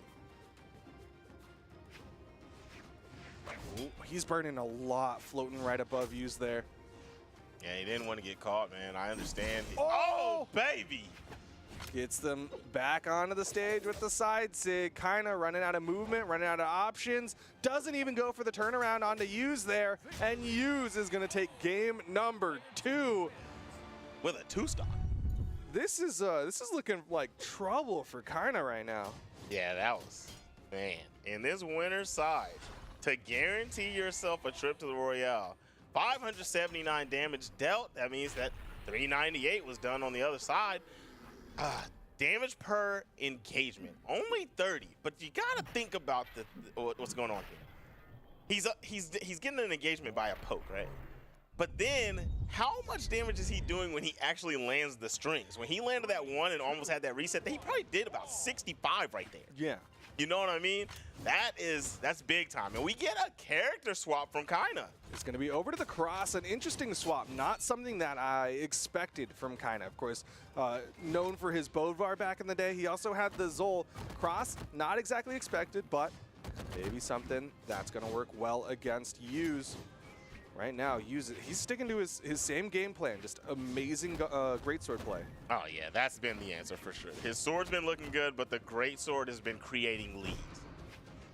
All right, saw the SIGs coming out, kind of staying grounded and just being like, come down here. I know you're gonna have to come down here at some point, and I want to scrap with you with these gauntlets. Trying to land some side lights, the dare and the nair coming out from Hughes. You can stay down there if you want to. I've got combos for that, and I got closeouts. Kaina really just covering the ground there. This is actually really good for Kaina. If Hughes stays floaty, okay, gets the Ansig, gonna get that initial stock. But like generally, greatswords don't want to be in the air. They want to be on the ground for those long strings where they can get those resets. And Kaina has that opportunity, picks up the recovery. He's gonna keep this one closer than it's been in the earlier games. Yeah, I mean, in game number 1, it was kind of like this, but then we saw that Hughes combo. That was when he got that big read and he got that kind of like robbed that second stock. But nice combo coming out from Kaina. The blasters looking nice. Almost had a little reset there, but the dodge placement was nice from Hughes. And now Hughes is really running. He is afraid of this one. The blast just takes so much space, kind of swaps to a different set, was running out of ammo there. Gonna be looking for the downlight to set up for the recovery. Hughes, just a tap. Those things hurt, man. Oh, yes. Oh, my God. He baited him. Oh, my gosh. Okay, he couldn't really do much. He got the bait, but, like, what was the option afterwards after he got him to dodge? Nice landing neutral right there from Hughes. He's trying to find the setup. He wants the downlight into the recovery, and Hughes is not giving it to him at all. Yeah, and Hughes knows that's what he wants also, but he's also at the point where, what? The exhausted recovery, he catches him slipping. That thing is pretty slow, so for him to catch that and not get clipped by anything is pretty lucky. Now, here we go. We got Kaina on gauntlets. I think his blasters were really, really putting in work. What? Whoa. He's gonna throw away the greatsword there? He wants the regular sword, I guess, for the KO potential. Downlight recovery, definitely a very consistent tool for the sword players out there. That makes sense. That makes sense. Nice weapon toss, nice there. And there we go. He's got the KO. And is he opting to? Yes, there it is. Okay, so he definitely just wanted the KO, and he's going to go back to the great sword. All right, swapping, priming a second great sword here. Kaina, no weapon spawns. It's going to be the gauntlets. Oh, okay, so he's stuck on gauntlets. I'm pretty sure he would want those blasters back, man. Especially with everything on the line. Final stocks for him. If he doesn't get this stock first, this will be the end of his winner's side run. He's going to go down to that loser's finals. Have to take one more game to make it to the Royale. Hughes trying to solidify the spot. There, coming out. He's got the dodge. He makes it past. D-like ground pound. One more. Oh my gosh. A little too high. Both of them back onto the stage. Down or sidelight into the recovery. Kaina takes game number 3. He's going to hold on just narrowly. That's good. You know, if he KO'd with a nair, that would have been, you know what I mean? Yeah. That would have been perfection. Just narrowly. Anyway, 584 damage done by Kaina, 581 taken. So when we talk about, look at how even the damage was there at the top of the screen when you saw those health bars. And then, so that means that was the most even game that we've had so far, right? A 3 damage difference. That was a very close game. Oh, yeah. It was down to the wire. The damage told the true story. A lot of time, I don't think the damage tells the story, but that one, that was neck and neck all the way through. Every stock was just right there with each other. So, going into game number 4, lead still held by Hughes. We see the sword is the first weapon and the gauntlets are the first weapon for these 2 players, and I don't think either one of them want to start with these. Yeah, both of them likely looking for the opportunity to swap weapons. Right now, Hughes honestly looking solid with this sword against Kaina's gauntlets. He is just really taking that space away from Kaina. Yeah, it's not like he's bad with this. I feel like he just knows, like, he doesn't have to, I don't want to say he doesn't have to work as hard. He just does more damage with the greatsword. Yeah, I mean, he's got more potential to get a lot of damage if he gets that greatsword out. Offstage opportunity, Kaina's going to go vertical with this one. Sidelight into the recovery. Nice, another recovery, and Kaina gets the initial stock. That was clean. That was clean. I like how he jumped out there with him and just instantly gravity cancel sidelight. That was so nice to the backside, right? Catching him slipping, catching him going up onto the stage. That was so nice. All right, so blasters in hand, and then Hughes is stuck on the sword. Nice short hop into the gravity cancel down light. Down air. Okay, went for the recovery there. Used with the turnaround, but not enough damage onto Kaina just yet. Goodness. Okay. Does he switch or does he just stick with this? He just wants the downlight recovery, right? Looking for it, he can't find it. He's trying to find the moment, but he's gonna get downlighted into a nair. Catches the recovery. Sair, Kaina in the driver's seat, trying to take him home to victory. Hughes just hoping for something big to hit onto Kaina. He needs to finish this off. Double N light goes for the immediate neutral finisher, but it's not enough onto Kaina. Yeah, that thing takes a lot of damage. That one will do it. But yeah, that double neutral light, that takes a lot of damage to get the KO on that. Yeah, it's funny. The neutral finisher does less when you go straight into it versus if you go for it as like the 3rd hit. Mm-hmm. Yeah. But Kaina does end up cleaning it up, gets that recovery, and now swapping over to the gauntlets. Despite how much work he did with the blasters a second ago, he's like, I feel like gauntlets right now. He did amazing with those gauntlets, man. That first stock was crazy. Very true. He was able to put out a lot of damage with his gauntlets as well, but Hughes with the greatsword, this is his opportunity. He's been very effective with the greatsword in this matchup against Kaina. Yeah, and he's been stuck on the regular sword a lot. You can see there's a big difference on the board when he just has to play that weapon. When he plays this, look at him even in the game up. Like, he's just staying on top of him, but now he has to deal with the blasters matchup. Lands a nice little dodge read with an insig. Boom, bam. Still not enough. Takes a lot of damage for that. And now he's going to go for the sword for the KO on the stock.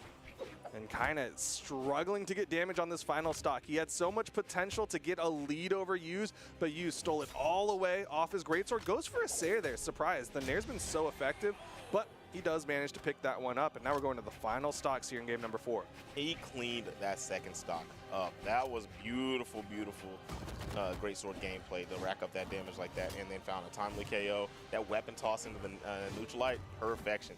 Now he's having to deal with these gauntlets, and Kaina's been looking strong on these bad boys in this particular round, but not really able to get too much going. Lands a side sig. Just kind of walk up side sig with the gauntlets. Nice falling dare there. Down light into the recovery. Not quite enough. Chasing high. Goes for a Sair at the top of the map. Ooh, he tried to turn around on him twice. He's not dodging. He's just taking these pokes. Is Hughes going to be able to capitalize on the fact that he's not dodging? He doesn't want to give him a reset. Oh, he goes over the sword. Okay, so hold on.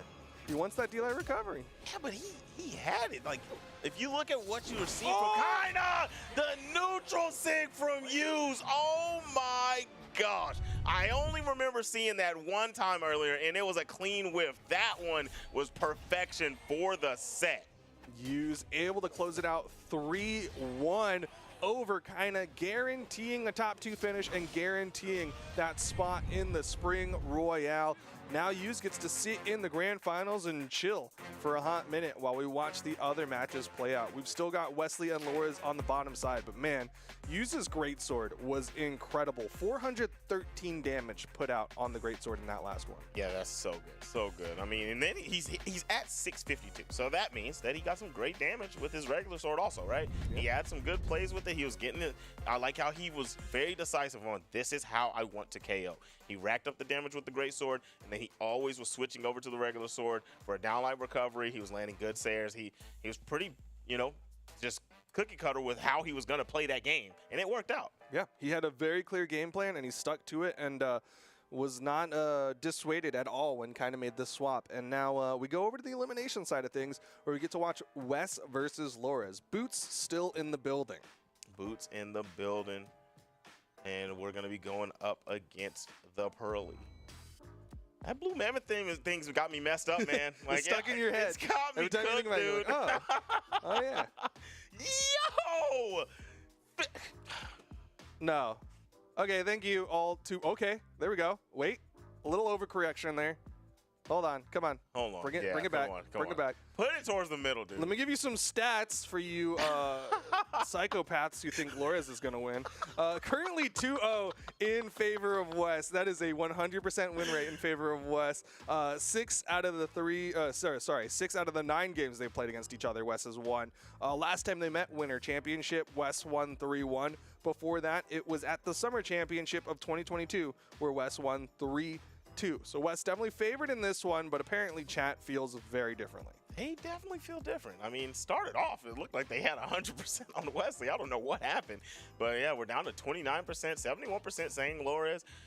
I mean, I feel like when I've watched them, it's looked very, very, very close. So, I mean, I don't disbelieve that Lores can win, but also Wesley is just, that dude's a different animal in the same beast. Yeah, Wes is absolutely insane, but I guess, you know what, they watched Lores do very well in his matchup against Fiend, and maybe that's why they're so believable, that, or they have so much faith in Lores in this one. But either way, currently, the winner of this goes into the top 3. This is a fight for the podium here between Wes and Lores. Right on, all right, yeah, trying to get into the podium. You will get in the podium. That doesn't mean you get guaranteed first or second and get that flight, but you get you a nice chunk of change. You know what I mean? I ain't mad at that. So let's get into this bad boy. We got boots already, and then we got the spear. You know, for me, honestly, this is going to be a learning curve, right? I'm going to figure out how this matchup is. I want to see what the spear has in store for the boots. But it looks like getting mixed up. Wes with the side swaps, even led to a side sig on that one. Now he's over to the gauntlets here against Lores. Lores doing a really good job. Again, he's got that spacing advantage. That's one thing he's probably going to try to lean into in this matchup, is a lot of those side airs and neutral lights. Gets the pogo, and Wes gonna fall here. Lores takes the first stock. Lores with a clean sayer there. He did not go over the top. He was not looking for a dare. I mean, that's what I was talking about with him. He's always fishing for sayers, and he's so good with them. Yeah, he's been very precise with his Sayer usage. Actually, like, basically all of his spear attacks have been incredibly accurate. Nice double pogo onto Wes. Wes trying to get in on Lores. It is just not working. So I guess I'm learning what I wanted to learn. That keep away game is looking very strong. Wes is being controlled right now.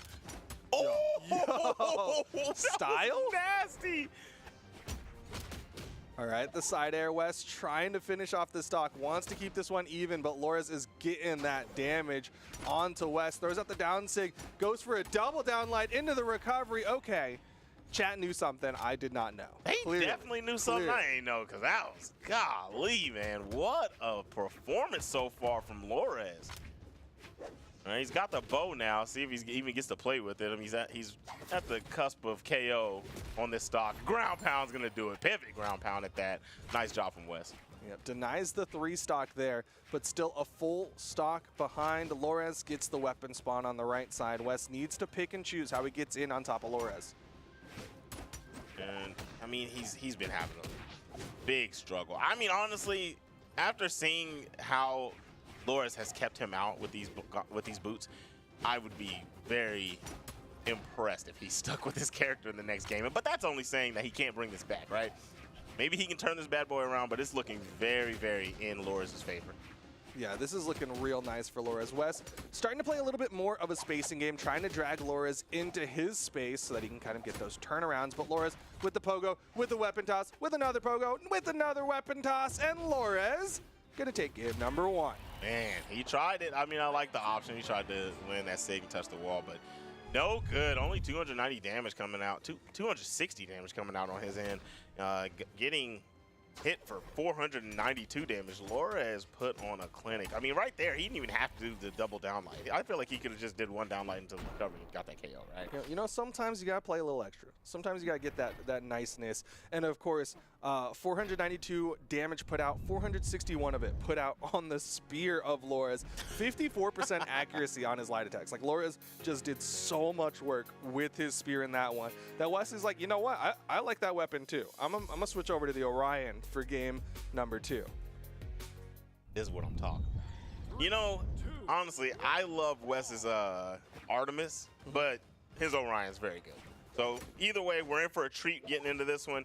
He's the first one with a weapon trying to deny, went for a downlight, but he's going to allow the bow to get into Loras' hands. And now trying to create a neutral situation, but he's just getting juggled. Loras could not get down. Finally going to land a nice bowstring. Yeah, Wes had some good pressure onto Loras there. Gonna make the swap over to Lance. This is what Wes is historically known for. He's been an incredible force with a Lance, and you can see why as he gets the edge guard onto Loras.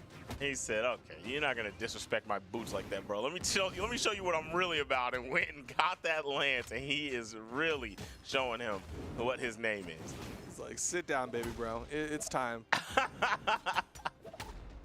All right. Okay, so he's going to land a dare coming back down. He's going to get a little bit more damage. Nice. Lands right inside the body. So why not? Go for the down sig. Yeah, a really good option there from Loras. You heard it start up a second ago. He knew that Wes wants to be stacked up with the way that he's playing that Lance, and that time spot dodge and then threw out the down sig. And now Loras getting some good damage built up on his spear. That was a nice sequence. He landed some good damage. Back-to-back hits. Now he's got the edge control. Sayer would have been the option right there. He went for a nair thinking that Wes was going to come in. Ooh. Got him in a bad situation, but fighting back. Wes not going to go down, laying down. Ooh, goes for the sig, but there's no punish. Some rare drops from Wes. He's not getting those follow-ups off his side light. Avoids the end sig, throws out one of his own off the side light. Wes still playing from behind, though. Well, actually, well, he's got the lead, but like he's a game behind. He can't sleep yet. Yeah, I got you. Nice cleanup. You know what I meant. I know what you meant.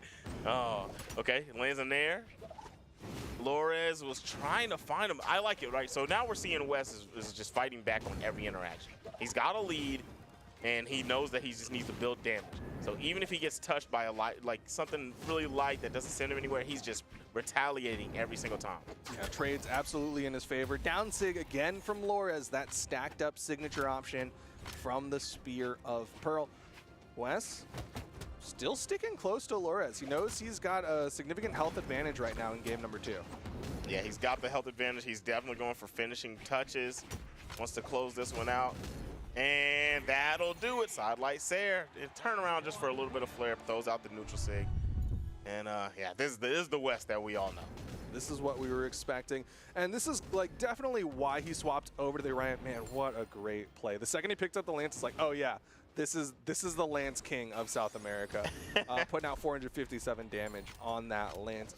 But he's able to challenge the range of Loras a lot better. That's one thing that he swapped to this Orion for, is that extended range that he gets. Oh yeah, because those stubby boots just weren't working. He was just getting poked out. He could not do anything. All right, trying to get back on stage. He's got the bow to deal with. The Sayer is good. Goes for the end light, nothing doing. And now he's going weaponless. He's going to have to deal with this for a moment. Nice job playing a little bit of keep away. Loras, fades out to the right, and Wes sees that as the opportunity to go get that Lance. And now it's time for him to do damage as he hits 3 nairs into a side air onto Loras. Another side air. Loras did touch down, so he's got jumps here. Dare to punish the whiff dare from Loras. I can't believe he didn't go for the ground pound, especially Wes. Like, I really thought he was going to come over there. Nice job. Loras getting some damage, gets a pogo. This is scary. This is it. Loras taking the first stock.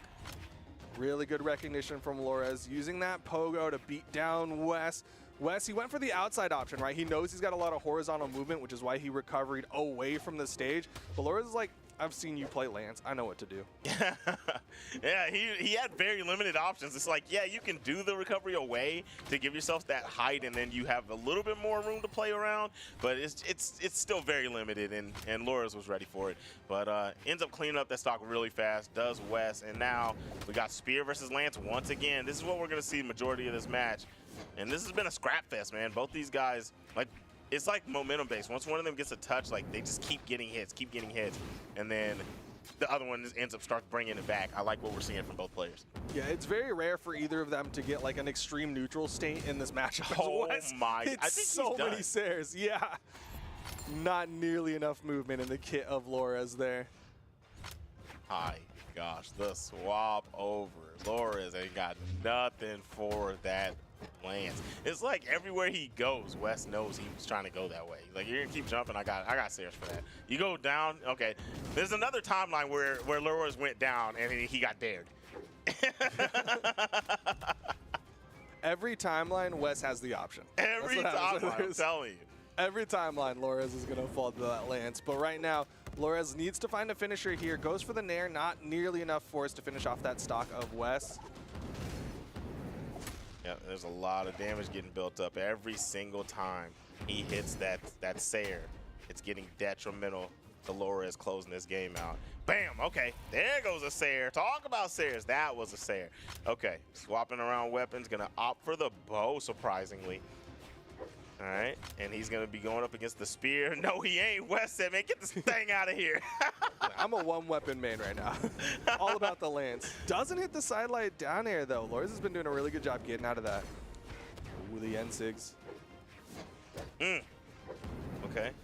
These guys are, this is the fastest I've seen them play. They're on top of each other, both just swinging for the fences. Lores knows if one big hit happens, it might be the end of his days. Going into the spear, and I think it's down sig time. Yes, sirree, Bobby. You could see that coming from a mile away. You're like, it's time for him to do some spinnies with that spear down signature. 527 damage put out from Wes versus the 450 put out from Lores, but a lot of it, of course, on that Lance. 383 damage put out by that Lance. Oh, yeah. 383. How much was the spear? 107. 107? Okay. He's doing work. I think if you cross the 100 mark, you played that. Yeah, you did some stuff with that other weapon. Just some stuff. But on the other side, like, Lores is still maintaining that accuracy. He had a 40% accuracy, higher than Wesley's 39% accuracy with the light attacks. I mean, that just means those Sairs that Wes hits they're just more meaningful. Like that right there. I feel like every game has started like that. Like, it's not like sidelight Sair every time, but a Sair is carrying Lores out, and he can't do anything about it at the start of every game. Wes is so good at being oppressive with this Lance, keeping this pressure, giving no breathing room. Lores has nowhere to go, no weapon spawns either, as Wes again denying the weapon spawns. There's the pickup finally for Lores, but almost a full stock behind here in game number 4. Okay, yeah, he's definitely a full stock behind. He's trying to make something shake right here. That Sair, did he touch? He didn't touch. Okay, went for the reversal in there. Was hoping that he could touch, but Lores got inside, got that side air, and denied the wall touch just in time. And that's going to actually keep this one relatively close. Despite the early lead Wes had, did not manage to build too much on that second stock. Yeah, that was a great play. He just went back to the factory and said, time to start building. Time to start building. Got the hammer, got the toolkit. He is building the lead again, taking down Lores with the Lance. Wes, the construction worker, that man is definitely working on projects. All right, so I don't know what Lores is supposed to do, man. He did such a great play to take that first stock off, though, that Sair we were talking about, when he leaked up behind him and just caught him right before he touched the wall. And then right after you do that, you just get robbed. It's just like, what more do you want from me? Wes he's definitely making Lores put in the work to try to bring this one back, because he is putting out so much hurt onto Lores' final stock. Down sig gonna launch far, but not far enough. Wes gets back safely. Yeah, he's trying to close this stock out. Okay. There it is. Ate a lot of damage along the way, but he got it. Okay, so here we go. He's got the bow. He's really sticking to the bow a lot, and I feel like his spear was doing really good. Like, it's just maybe he's not prepared to deal with that. Oh yeah, decent. Oh, it's gonna happen a few times. He's gonna do it again. I'm just waiting. He's like, come back on stage. We'll do another one. Just wait. Let me catch your landing with it. Shake, shimmy, shake. Goes for the dare. Gets on stage. Oh. Okay. Good in air from Lores, but he gets disarmed. Wes Okay. just going to start swinging, throwing out the big hits, but the side air from Wes wins it out 3-1, gives him a thumbs up on his way out, and Wes is going to get himself a spot on the podium. That was the most meaningful character switch we've seen of all day. Like, he swapped over, and it was a wrap-a-rooney. Flores just could not hang with him. When he catches you in those moments, just getting these stocks out of there. That one right there, we didn't even get to see the whole thing because he lived so long after he got caught with that Sarah at the top of the stage. He lived so long hovering, trying to get back, and he just couldn't touch the side. Just incredible lance play coming out from Wes, and there you can see the final stats there, 467 to the 413 put out from Lores in game number 4. Still good accuracy on the side of Lores. He had 50% accuracy, but Wes he hit more. He threw out 74 light attacks versus the 46 of Lores. Yeah, that's a lot more light large attacks. spread. Like, if your accuracy might be better, but I threw out twice as many attacks, so you know it kind of works out. In my favor, you know? I was gonna say his hits were more meaningful. I didn't know he threw that many more attacks. Golly, but man, we've been seeing some really crazy games, and that one right there, we got to catch a breather after that one. We're gonna have a short break. We'll be right back with you guys. Stick around for some more Brawlhalla action.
Top 3 of the South American Spring Championship coming at you in just a little bit. The winner of our next match is going to be the one to go into the grand finals. The winner of our next match is also going to be the one to represent South America at the Spring Royale. Beautiful, beautiful, beautiful. Going to have a chance to go into that grand finals and strut their stuff and then be able to come on, jump on that plane and get over there and strut your stuff again. I've been talking about it. It's the double bread. You get this bread, then you go get the other bread. We got some stats we're going to show you guys. Bam, slap them up there on the screen. Bam. Kind of. 40,000. Talking about some bread. 40,000 bucks. That's a nice chunk of change right there. 18 top 8s, 10 top 32s. He's top 8'd more than he's top 32'd. I don't know how that math works, but he's got 3 golds and 2 silvers, 81% average win rate in 2022. Guy's a monster. Oh my gosh. Okay. And on Wesley, we got 20. Okay, we have $67,000 earned. More we money. have 27 top 8s More and top 8s. 25 top 32s. More top 32s. You know what? That's the same thing. I'm feeling like they're just dividing them up. So like, if you get a top 8, it just if he doesn't gets a count as top 8, but 32. not if he gets a top 32, but not top 8, maybe that's what that number is. And top 8 is like solely you got into the top 8. Yeah. But, 5 gold medals, 8 silvers, and then 2 bronze. Good memory. Yeah. Because they got rid of that graphic before we could say it.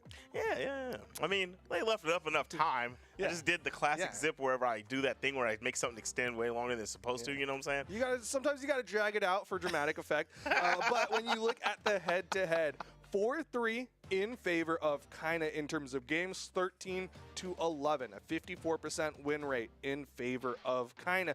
But we're here now, and we'll see how well they do. The last time they fought was in 2022 in the Autumn Championship for South America, where Kaina won 3-1 over Wes.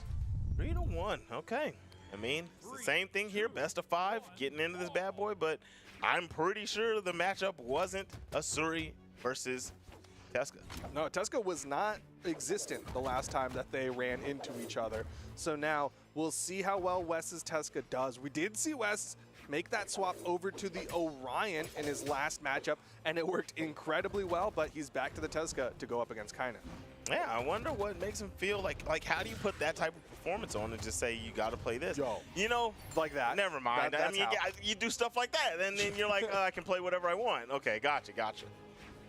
Man of many talents, Wes, incredible plays. The gauntlets on his Teska have been something like no other Teska we have seen so far, but putting out good damage, has a nice lead over Kaina right now. Qatar plays for Kaina. Oh, he catches the spot dodge with the down sig. What a call out from Wes. Yeah, definitely called him out. That's a lot of damage too. And he's not really taking much damage. Kinda cannot find opportunities. Finally gets a hit, can extend it. Nice weapon toss, trying to find another situation where he can get something going. And there it is. Kinda's been sniping people with that down sig all day. He's been catching that movement. It is a really good sig for this specific matchup because Wes is going to want to stack up. He's got boots, he's got gauntlets, both kind of relatively close range weapons. And so kind of if he catches that movement in, can catch him with that down sig. Exacto mundo. Oh, what a dodge from Kaina. He tried to catch him with that drop kick and doesn't. Oh my gosh. That is patented. It is definitely the where do you think you're going. Dude, if you see a Teska do that now, that's Wes Tech. You know what I mean? Like they're just copying Wes with that slide charge down sig on the corner or the gravity cancel as well to just throw them back. But now, again, full stock advantage to Wes. Well deserved too. The plays he's made to create this lead, very well deserved. Now, landing a nice combination. Still got these boots rocking. Oh yeah, look at that damage. This dude's tap dancing on your forehead. And you know how much disrespect that is? A lot. I've never had it happen to me, but I imagine I would be very insulted if someone did that to me. Down sig misses, but he's still in position for the nair. Side sig thrown out. Wes, he wants to finish this. He wants the KO. He's going to go for the big hits. That's the scary part about Wes. It's like, you see him do that kind of stuff, and you're like, why right there? Like, but you're like, now you're thinking, dude, he's going to do it at any given moment. I have no idea when. And the thing is, like, he gets away with it, right? Like, he's not really getting punished by Kaina. So he's putting out these big threats and getting away every single time. Kaina will catch the landing, downlight side air, but Wes has enough movement to get back to this wall. Yep, he gets up there clean, kind of struts over there, gets the weapon, and then he gets snatched up into the dub for Wes. Oh my gosh, Weska, I like it. 493 damage done, 331 taken, 35 damage, average damage per engagement. So, I mean, 278 on the gauntlets and 188 on the boots. Man, even spread, he did his thing. He was doing well with both weapons, definitely playing both of those weapons. I love that final moment because it's kind of indicative of what he did in an earlier match where he just kind of like walked up side sig. This time it's kind of walk up down sig. He's just like, nobody expects me to just throw out a heavy button. Yeah, yep. He's doing it, and we got kind of switching back over here once again. This time going early, not gonna let it get to game 3 or 4.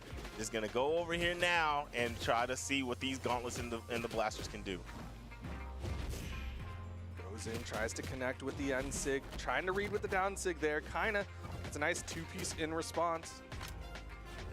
Ground pound, and again, Wes with the lead. The edge guards from Wes have just been too much for Kinda. This dude is a burglar, dude. He still stocks like just far too often. We're talking about sandwiches. Wes might be the hamburglar. That was good, bud. That was good. Kinda just dancing back and forth. Can't figure out what he wants to do with Wes. Wes was just letting him do it too, right? No approach. And it kind of lets you know that Wes kind of is like just catching you incoming. He's like, if you want to try to fight back, he's like catching you trying to do so. Like every time you start thinking about what you're going to do, Wes is already in that spot, getting those hits. Right now, kind of over to the blasters, they were very effective in his earlier matchup. We'll see how well they do here, but right now, it's been the Wes show. Wes is has too much movement, man. I mean, he just can't keep you stationary with those blasters like the way he was in the previous game. Over the downsig, kind of stays high this time. He's ready for it. Oh, yeah, he's seen it one too many times. Weapon throw was real close. Goes sort of down like into the ground pound, not gonna hit. That's a clean punish. Really good option from Kinda. I like that he went for the down sig. Could have gone for the side sig, but the down sig has a little bit more of a projectile, right? So it's a little bit safer if he positions correctly. Wes comes in, down light side air, full stock lead. Instantly, right? Like just comes back, gets off of that his little homie dropped him off, and he just instantly got the KO. That's what you want to do when you've got the damage racked up.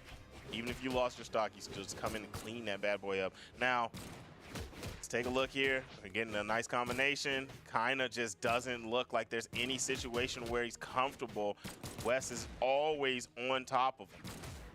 Yeah, right now, a little stutter step. Okay, kind of getting cheeky with it, but still, he's playing behind. He's still a full stock behind Wes. He's not getting that big momentum.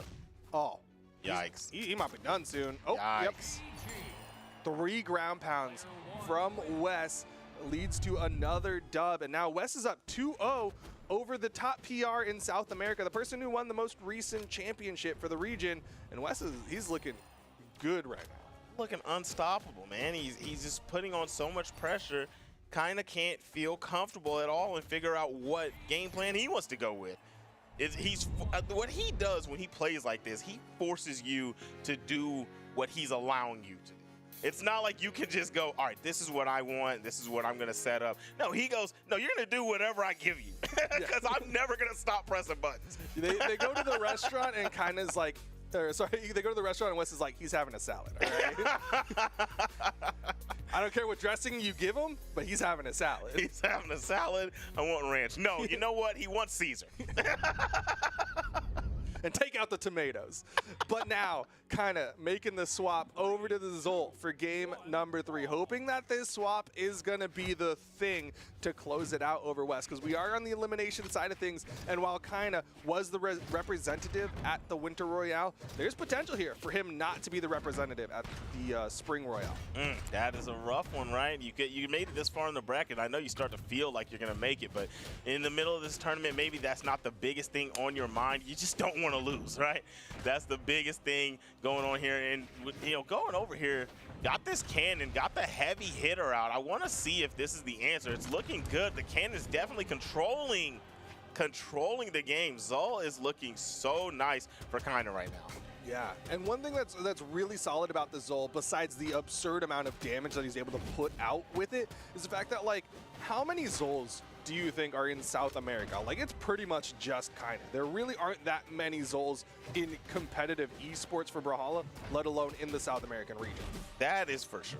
You know what? I mean, this is a character we don't see often at all. Now, we're talking about his strengths, but we do got to talk about those weaknesses. That character has low defense, and we just saw right there he got smackulated. But you still have to compensate for him being such a slapper somehow, right?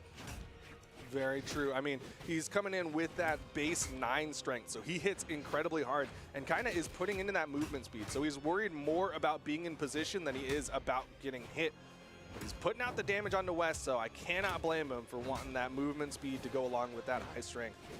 I mean, the thought process here on my end, I like it. Like, okay, I have to play at your pace. Okay, well, every hit that I hit you with matters that much more. You know what I mean? He's really clipping West and making everything count. What a chase! But West gets back. Good pressure from Kinda, great damage. Now it's Kinda with that full stock advantage, goes in with a weapon toss. West beaten out by the down air, but he still gets the wall touch. I can't believe he made it back. But it's still looking, he's in dire straits, man. I mean, this is going to be a real rough one to bring back. Look at that. Look at how that neutral light almost sent him flying. He almost got KO'd by that. And one more could do it. Goes for the side light instead. Tried to do a turnaround Sayer, not catching him. A lot of whiffs at this time. West is trying to be a little bit more careful. No, he's trying to be aggressive. Nair touch. Down there from West. I wonder, oh my gosh, it wasn't quite enough. Went for the down light on the axe, goes over to this cannon. The cannon's definitely been doing a lot of work, and the down air with the cannon will do it. Kinda gonna get himself on the board. The Zol was the thing that worked. That cannon was the thing that did so much work for Kinda.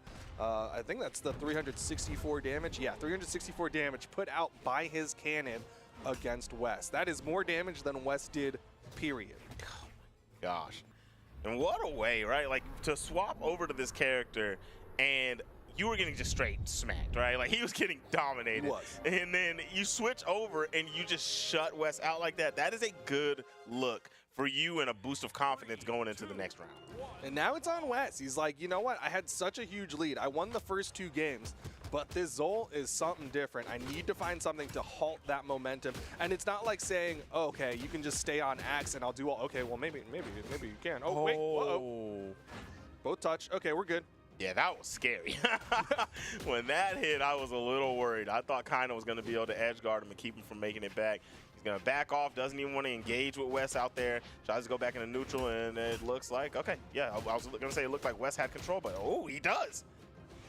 He's getting some good damage, throws out that down sig, Kinda's ready for it, tries to punish from below, but now it's the cannon, that thing that put out the most damage for Kinda in the last game, and starting to put out the damage here in this one.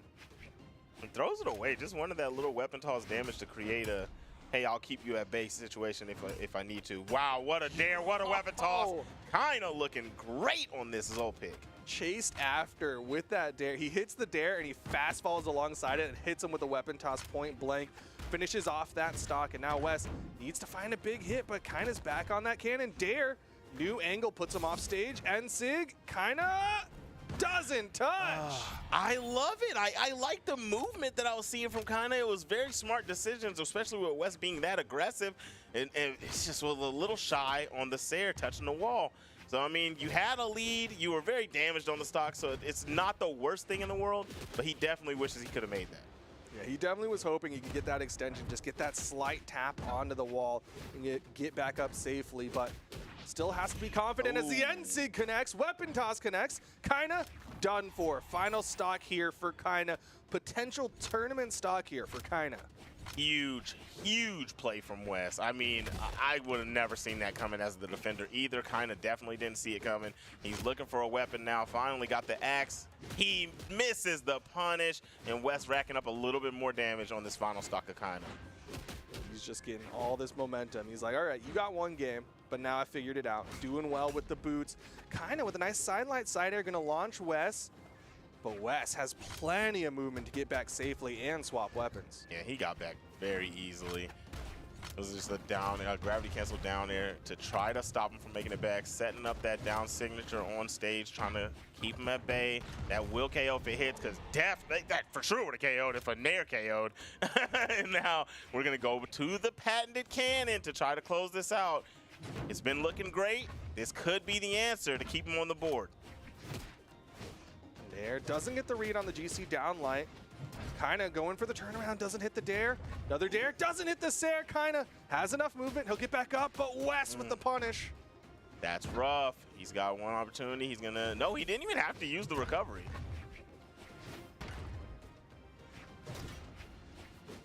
Playing some neutral, nice job catching him, try to go through the body.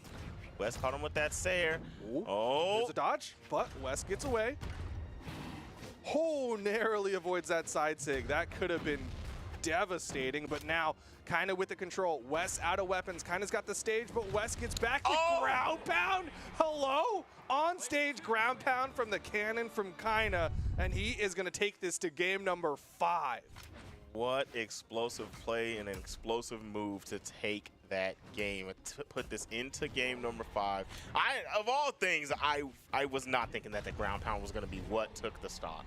I could see him doing it in a lot of ways, and I knew he was at the point where almost anything would be the KO, you know, with the defense of Teska and the power of Zol. But that little blast radius that comes out, I did not think that was going to be the option. That was like, if you had a bingo card of things that would KO, that was not on my bingo card. But Kinda, oh my goodness, he has brought this one back to game number 5. Wes had the lead in the final moments of that one, but Kinda's cannon just a little too much for Wes right now. Yeah, the cannon's just been holding strong, and right now the axe has really got a great start for him. So it's really good when you got both weapons getting jiggy. Oh, and it's gonna. He didn't touch. Yep, that's gonna be it. Oh, that he almost got the life again. He had that happen in an earlier set where he got the side air chase dodged up, but kind of made sure he was low enough under the stage that Wes couldn't do it. But the end sig, where's the weapon toss? Chasing after, doesn't need that extra hit. He brings this back. You know, you think you got a lead and then you remember you're fighting against Wes. This dude, I swear he's been on screen like 3 times so far on our block, and he has like 9 stolen stocks.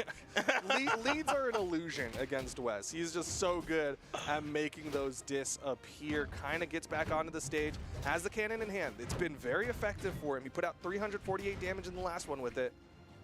And closed the game with it, you know what I mean? And he knows that. That's why he grabbed it in that situation to close the last game. But right now, the boots are doing very well against it. Nice movement to get away from that pivot down signature. And it was a good option from Wes, really trying to deny that landing position, forced kind of to the outside. Both of them in the red, though. Wes with no weapon in hand. Gauntlets just to open up, just a side air. Needs more. Doesn't hit the second side air. Yep, side single. Oh, so the other one is where do you think you're going? And that one is come here. Get back here. Get back over here. He kind of was trying to run away and he just got leapt on. That's like that little kid running away from his parent. Parent grabs him by the back of the neck. Is like, where do you think you're going? Get back here. Down like ground pound, kind of keeps it close. Final stocks here. Again, the winner of this, whoever survives this final stock, is going into the grand finals and getting a spot at the Spring Royale. This stock means so much for both players. They've both been playing so amazing. I've loved this set so far, but only one can do it. The cannon is getting to work right now, getting busy. Kinda loaded the cannon. Oh, yeah. Okay, I'm reloaded. Okay, switches over to the axe. And there's no weapon for Wes. He's going to guard and go back to the cannon.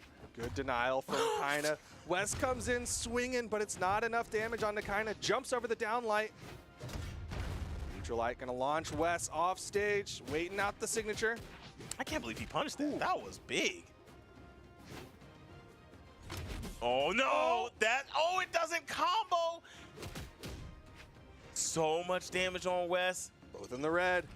What's going to be the hit? The down sig, and Wes steals the victory from Kinda, and he is going to the Spring Royale and the Grand Finals. I'm in awe, man. That dude, He had adversity in his face, which was the damage of Zol. Kinda was playing so well. And this dude, he leaks up on the map and punishes. As you see that down signature retracting from Zol, he just followed it in with that catch and just tossed him off the stage. What a pinpoint play. This dude, 553 damage coming out from Kinda, only 483 from Wesley. I mean, the accuracy is about even for both guys. The number of attacks was pretty even. What weapon did he do the most damage with? I think the boots, I think right? It was the boots. Yeah, he put out 258 on his boots. But man, that was a 70 damage difference in favor of Kinda. But Wes's signatures, that's the thing that worked out the best. Threw out 7 of them, hit 57% of the signatures that he threw out. And that's one of the big reasons why he was able to close that out. You saw it in the clips, right? Second stock, that was a side sig. Final stock, that was that down sig. Yep, he was definitely doing his thing. I mean, the first stock he had that steal on the side with the gravity cancel. That's good stuff, man. I love to see it. I mean, we talked about what we were going to see before all this kicked off, that these matches were going to be, as I keep saying, bangers. And they've definitely lived up to it. And we only have one more left. Both of these guys are going to be able to go to the Royale, but only one can be the victor of the Spring Championship for South America. I could not have said it better myself. They're now playing for the crowd. Now, you said it perfectly. You know, we all kind of stumble at times, but the important thing is that we get back up here. And, of course, Wes is here today. He did not podium at the Winter Championship, but he will today going up against Kinda. That says use, but just pretend it's Kinda. I don't know if that's the mods who messed up. No. Oh wait, no, Kinda's done. I'm dumb. See, I told you that we stumble. That was my turn to stumble, okay? We all make mistakes, and that was my mistake. Guys, Duke is a very nice guy. He actually purposely messed up so my mess up didn't I look do as that. bad. I do that at times, yeah. That's what I'm here for. You know what I mean? Yeah. When one falls, we all fall together. I don't know. Either way. This is Sparta, bro. Like, come on. All right, so we see the poll. Yeah. We got Wesley. We got Hughes. 51%, 52 now in Wesley's favor. After seeing his performance, I am not shocked that he's looking like the crowd favorite. It's tough. It's a good 50-50. I'm not seeing the head-to-head right now to see like what their past matches have been. But, I mean, they haven't really fought today. Wes, I think he lost earlier today to somebody completely differently. Let me double check here. Yeah, Wes lost to Ray Zeiger in top 32 of the bracket. So they have not run into each other for a hot minute. We'll see if the head-to-head is updated. Nope. But either way, like it really could go either direction. Both of them, of course, knocking out PR #1 for the region to get this spot here in the grand finals. But again, you got to remind people, Wes coming in from that elimination side of things. So he's got to win 2 back-to-back best of 5. Exactly. You know, so I was going to say, after seeing what Wes has been doing, like watching him for as much as we just did, and seeing the way that he was able to close these games against people, the way he's able to clutch up, I'm so surprised that they're still going for use, but maybe that is it. That they know that he has to win twice. Yeah, I mean, it is a nice advantage. Again, you just got to win 3 games, and you are going to be crowned the victor. Finally getting that head-to-head update. It is 1-2 in favor of Wes. A very narrow margin in favor of Wes. In terms of games, 5-7. The last time they fought, Winter Championship, Hughes was the victor, but he was playing the Vector. You know, I wonder, why are we not seeing any Vector? I don't get what's going on here.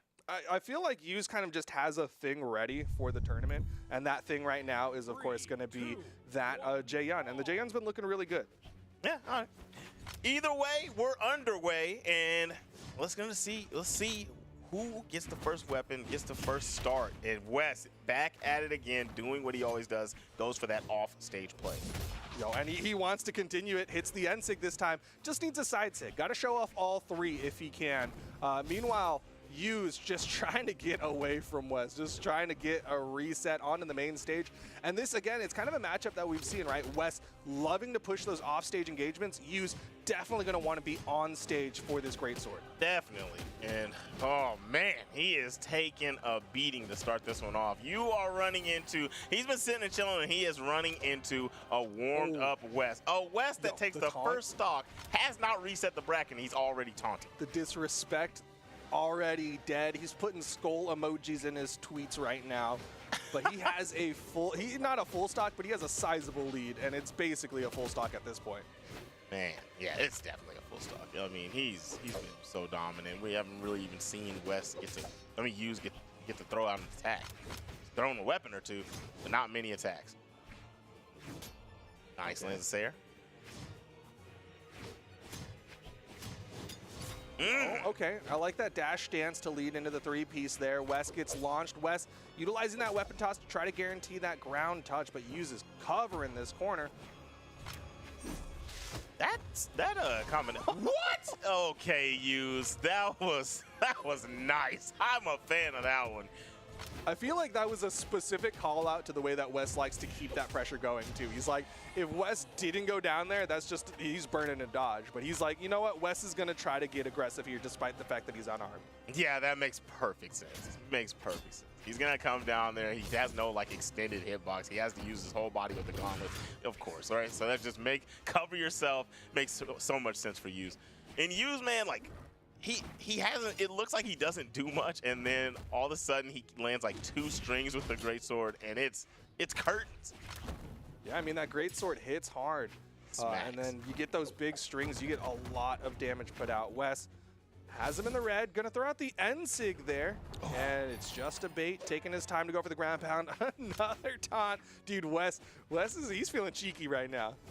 He's trying to get in his head, man. The art of war. You know, sometimes the battle is not when you're hitting each other. The battle is in the mind. That is definitely true. I think I saw a Jet Li movie where they did that.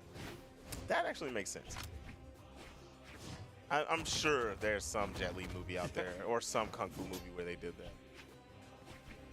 Oh, side sig thrown out from Hughes. Oh. Okay. Got the three-piece. Went for the neutral finisher on that one. Given their positioning, wanted that vertical potential knockout because the horizontal was a little bit further. It was close. It almost KO'd, but just not quite enough. Now you're giving Wes a chance to end your final stock. Nice recovery. Pretty low down, and it's still KO'd. Okay. Now, going into this last one, he's really going to have to make something happen. A lot of patience, and he's going to have to make some hard reads here. But this is definitely doable. Gauntlets in hand. Hughes might have to respect that just walk up sig from Wes, but right now Wes disarms Hughes. Hughes is still swinging on him. There's the end sig. He's showing a lot of patience. He does not want to get caught. Because if he gets caught, he knows he's going to be in the worst position possible. Or it could just be a raw sig and he just gets KO'd. Yo, but Hughes is finding hits onto Wes. Wes trying to open him up with those weapon tosses. There's the side sig, but it's going to be the gravity cancel downlight into the recovery from Wes, jumping over that side light opener from Hughes. And Wes gets game number 1. But maybe rethinking some things right now. He's been very cheeky throwing out a lot of those taunts, but like that went down to the wire. That was last stock red. Yeah, he was throwing out those taunts. He was being very aggressive early on, but I think he's realizing, I hope he realized that if Hughes catches him, it could be a bad look for him. I mean, because that's with him getting that early stock and creating a huge lead, coming down back to the wire. Hughes did this in the previous sets too in winners finals. So like we know that he slows the game down and he's gonna find his opportunity. So you can't allow him to get the lead, honestly. You got to just take that lead and maintain it whenever possible. Hughes trying to play that spacing game. He has a lot more range than Wes does. I'm surprised he doesn't try to approach with like a downlight just because of the sheer amount of range he would have over Wes. But he wants to stay forward, wants those sidelights a little bit closer. You know what's interesting? I was going to bring that up earlier. Like, I don't think I've seen him downlight at all. Yeah, he really hasn't. He does the sidelight a lot. Okay. Oh, no! He had it! Looking like a Marvel combo with how many things he was hitting there, but he gets that GC and SIG, and Hughes now with a big lead. This is not what you want. You talked about it at the start of this game. You do not want to let Hughes get a big lead. Yeah, because he's definitely going to be able to slow the pacing down and make you play on the ground with him.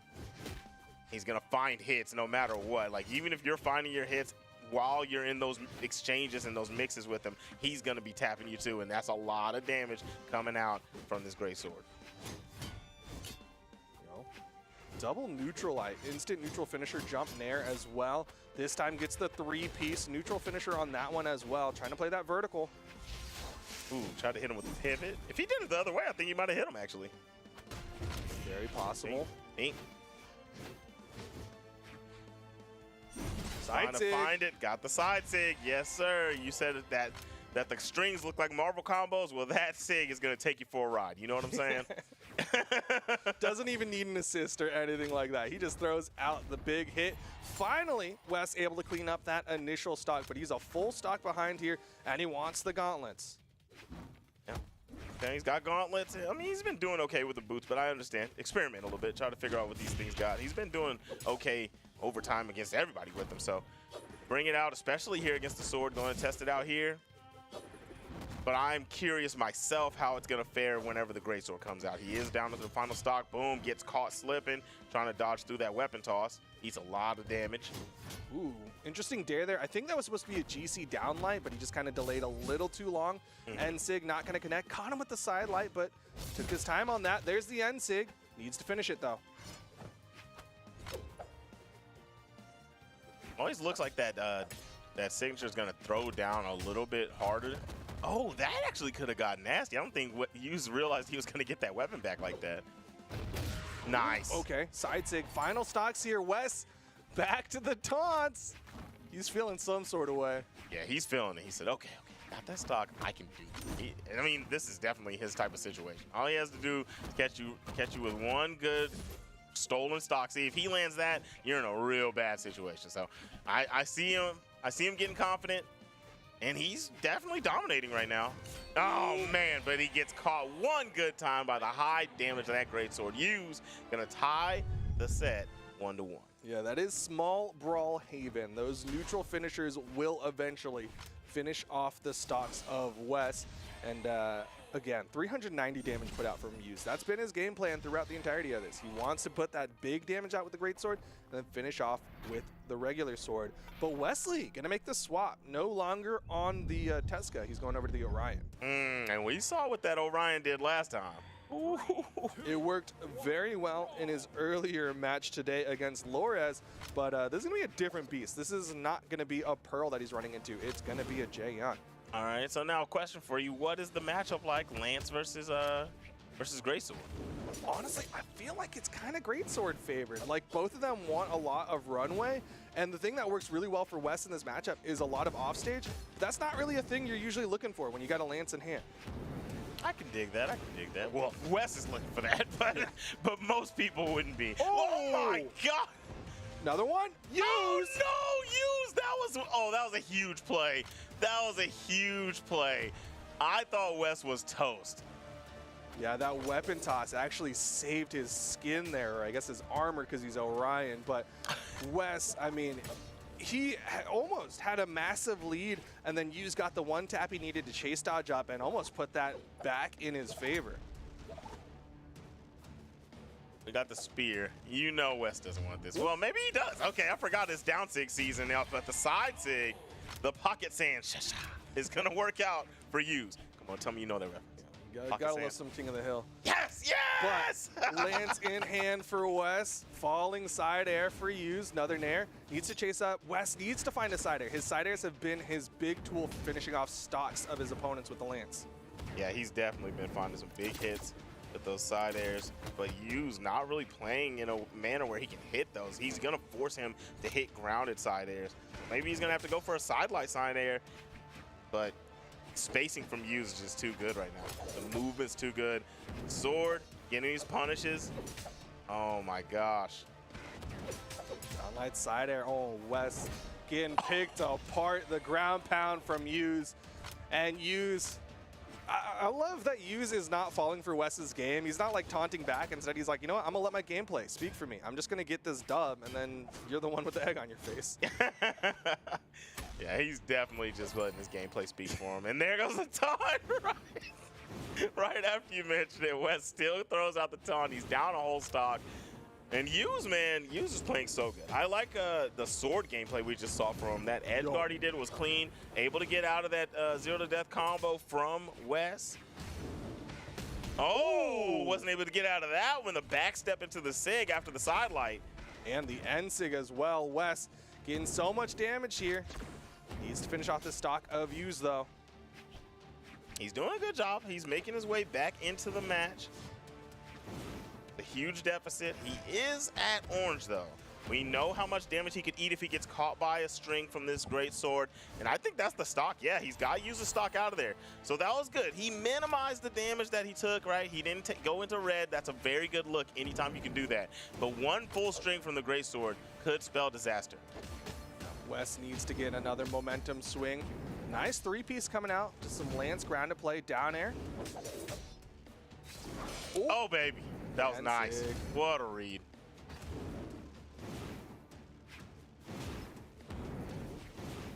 They're just swinging, both of them swinging for the fences.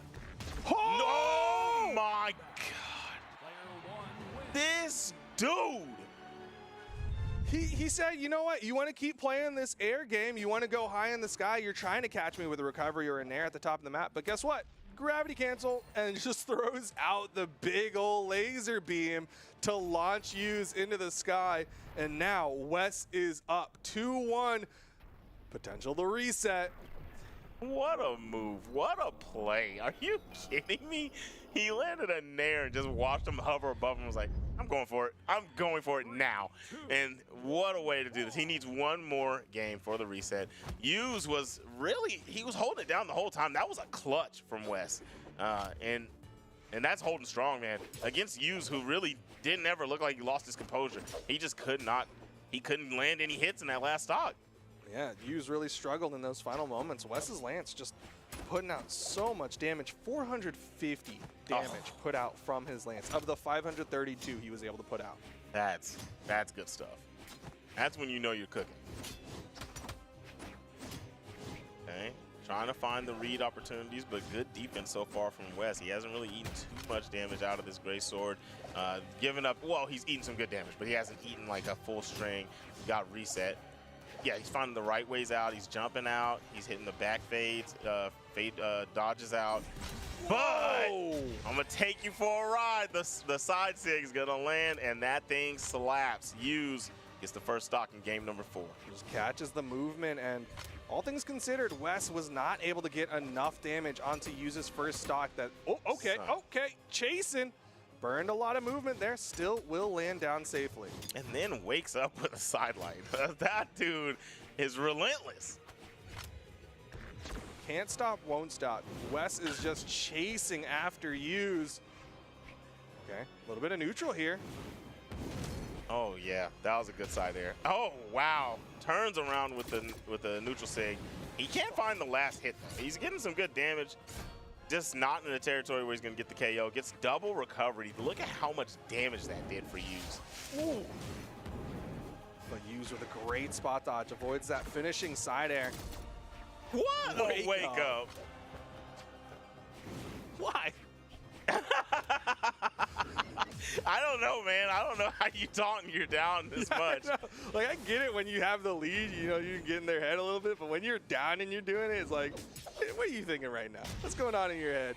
Hughes, though, is thinking that he is one stock away from getting this one to game number 5.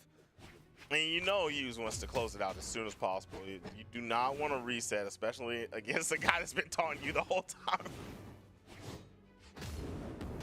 Nice Lance play. He's carrying out to the side. The dodge is good. I mean, yeah, he would have made it back. I was gonna say with no dodge in the holster, I don't know if he was gonna make it. Weapon toss, and wow, that was clean. Tie game here in game number 4. Wes just one more stock away from resetting it. Really well done on that edge play, too. He had the Lance toss to force an action, goes over with the spear toss, connects on the use, immediate pickup GC downline side air. And now we're down to final stocks here, and Wes could very well reset at this rate. Oh, yeah, and look at him. He just keeps landing down lights. He's landing good attacks, and then he doesn't even have to go for anything big if he just keeps racking up this damage and being untouched. His defense against the Great Sword has been amazing. but specifically on the lance. When he's on the spear, struggles a little bit more, but when he's got the lance, he's been doing very well against this great sword to use. I agree. Neutral light, neutral air. Where's the down sig? Ooh, Use is ready. It's so funny that it's so readable, but it's still a scary, scary tool. I know Hughes is sweating in his boots over there. Nice. And that is a reset bracket here in South America. That is my man's. He's too good. Wes is just too good. 590 damage going on this one. 438 of it on that lance. When he swaps over to this character, it's just a totally different story than the Tesca. And that's crazy because his Tesca is mad nice. His Tesca was looking very clean. It's a thing that worked so well against Kaina, but now he's over to the Orion, and his Orion is looking solid. And every now and then I get this like thought where I'm like, why don't you try a different Lance character? Why don't you go to the Olgrim, right? Because the Lance is definitely the thing that's working, and the Spear not so much, but then you see him utilize those SIGs. That N SIG on the Lance, you see him utilize that down SIG, you see him throw out that Spear down SIG as well. And you kind of go, okay, I get it. Yeah, exactly. Once you start seeing the SIG pack, you're like, oh yeah, that's the Orion I can't stand. I got you. Okay. What a start. Okay, good start from Hughes. He's had a few of those though, where he ends up taking that first stock and he just can't clean up the last two of Wes. Wes just holds strong. And Wes back over to the Lance here. Down light, falls down, still manages to pick up a fadeaway nair onto Hughes, throws out the N-Sig, Hughes avoids it. But you're also seeing Hughes, he's not being able to play the grounded game that he wants to play, right? He's not going in, getting that side light into the reset. Yeah, he's not been able to play that at all. Wes just holds that middle ground, and he's like, if you want to land a combo, I mean, you're gonna have to force it through because he's been waking up. That's really been scary for Hughes. And nice KO, good side air. Switching over, nope, gonna stay with that Lance. What am I talking about? He's monogamous with the Lance. Like, why would I even think he was gonna go with the Spear? He's got a very serious relationship with this Lance. Sometimes, you know what, he'll send a text message to the Spear, but for the most part, sticking with that Lance. Hughes, though, he's got that sword, wants to finish off this stock of Wes. There's the Lance. Yeah, we know what he's going for. He's always going for the downlight recovery, and there it is. He's got Wes on the final stock in game number 1 of the reset. Yo, but we've been here before. We've seen Wes bring these back from the brink. See if he can do it again. Back over to the Spear. Does feel like Hughes is starting to do a little bit better against Wes's Lance, though. I will say that. Yeah, he is. He really is. His defense has gotten much better against it. It doesn't mean that you can do that forever, but he's doing it good at this moment. Throws away the Spear, back over to the Lance. He's really forcing Hughes into the air. Hughes cannot just stay grounded. He's fishing for the nairs. He's trying to just, just tack on a little bit of damage. I feel like soon he's gonna really want something big though. Tries the recovery. Okay. Gets a 2-piece. Hughes racking up the damage. Wes needs that finisher soon. It's gonna be the GC side SIG to go over, but still not enough to finish off the stock of Hughes. Spear ground pound doesn't get over the corner. Hughes still holds on to this second stock. He cannot find that final touch. He's going for big stuff. The ground pound was just a little shy, bumped his head into the side of the stage. He couldn't leak over the side, and yeah, after that, he just whiffed a couple more buttons, and now we're not seeing much whiffs from Hughes. Hughes is on the prowl, trying to close this bad boy out. Recovery, raw, no downlight. It's not gonna do it. Doesn't hit the Sair. Wes still not able to finish off this second stock of Hughes. Hughes really floating out there, and he still manages to get that wall touch. Charge up. I thought he was gonna make that. Hughes takes game number 1. 555 damage put out by Hughes. Wes not really able to put out the big damage on either weapon. He put out 218 on his Lance versus the 150 on his Spear. Yeah, he's got that, what's that? That's the 90s movie phone number. 555. Oh, yeah. But yeah, he did a lot of damage. That was one of Wes's games where he's been pulled up with the Lance, right? I feel like Hughes kind of been really diverse in his damage with both weapons, but this time he really had a banger game with the Artemis. Artemis. I mean, I didn't complete my thought. I just saw Artemis, and you're like, and I hold just up. got excited. You know what I'm saying? I said earlier I wish he was playing the Artemis, and here we are in grand finals in the reset. He feels something. He can feel it in the air. There's going to be a lot of side sigs, my boy. Definitely a real possibility. Or those down sigs are very effective on both weapons. But right now, it's over to the Scythe, and Yu's feeling some confidence here as he's forced Wes away from that Orion, which was so effective in the earlier matchup in the grand finals. Hughes was definitely putting on some big pressure on that at the start of this. And he's sticking. Wes had an opportunity to go to the Lance. He really stuck with the Scythe. Yeah, I mean, he made the swap consciously to go over to the Artemis, and it's clearly not just for the extra speed that he's going to get. It's going to be because he can use this Scythe and not just be a one-weapon Andy. I always forget that his Scythe is mad nice. Nice GC sidelight to get through that weapon toss as well. It's clean, right? Like, he really has some really cheeky stuff with this character. All right. Oh, okay. No. Went the other way on it. I guess he was looking for a dodge through the body on the left. I don't know. I thought the dodge already came out. Sayre's going to hit. Resources are still there. Wes going to make it back. Oh, scary situation, but he's going to survive. Weapon toss keeps you safe, but he can't be safe forever. The neutral Sig on the gravity cancel will take the first stock. And Wes priming the Lance here. He's going to have a slightly different signature kit. Okay, no, he wants to prime this Scythe for this next stock, or at least he's just focused on denying weapons from Use. That time tries to go for the up toss. Just denies a weapon from himself. There it is. He's got the Scythe in hand with the recovery. Nice punish from Hughes to get that first stock off of him, okay? Very, very, very even game. Both players utilizing both weapons. That great sword had a great start for Hughes. Let's see what we got here coming into this one. He's got the Lance in hand in the wake up once again from Wes. Yeah, Wes, you talked about that defense against the Greatsword. His ability to pick the right option, just a gravity cancel that time. Sometimes he'll dodge away and then immediately side air. He'll really change it up on Use and make it difficult to get those big strings. Yep, he's been doing a great, great job making Use really think about it. And now we see Use going, you know what? Let me just get this sword and punish you for playing a little wild. Another punish for the raw signature. He's going to switch back over to the Greatsword. If he can catch a neutral sig, you know, could be it, but he's going to go for a mix, doesn't get it, goes into the... Oh! That would have been clean if he landed that neutral sig. Trying to get it off that weapon toss. Wes still swinging unarmed, did not want the weapon spawn. Sidelight puts Use off stage. He went for the gravity cancel, but Use hits him with the recovery. One more hit. Ooh, gets back down safely. Waited till the last second to burn that dodge. Very necessary because Use was definitely trying to find the right moment and was trying to find that hit. A lot of damage sitting on Wes. Almost anything will do it at this point. Yes, definitely. It doesn't matter which side of the stage he was on. That was it. That was an on-stage neutralite that ended up finishing off the stock of Wes. Is that a side sig? I like the adjustment from Use. He's not even, he's like, okay, you know what, you keep waking up. He just poked him and then backstep weapon toss. That's good, that's good. Just take the damage where you can. Don't allow him the opportunity to get damage on you. Yeah, I mean, he's got this lead. Does not need to go for those big plays anymore, or at least for now, because all he's got to do is whittle away at Wes, and he will eventually get the W here. Yeah, he's doing a great job at the moment. Now we got the Lance back for Wes. We've been seeing, I mean, I keep talking about the defense of Wes versus the, okay. Oh, that was clean. I'll talk about the defense of Wes versus the Greatsword. I mean, Hughes has been making this, the Lance of Wes, look more tame than anybody tonight. Yeah, Use has definitely found more answers to the Lance of Wes than anybody else.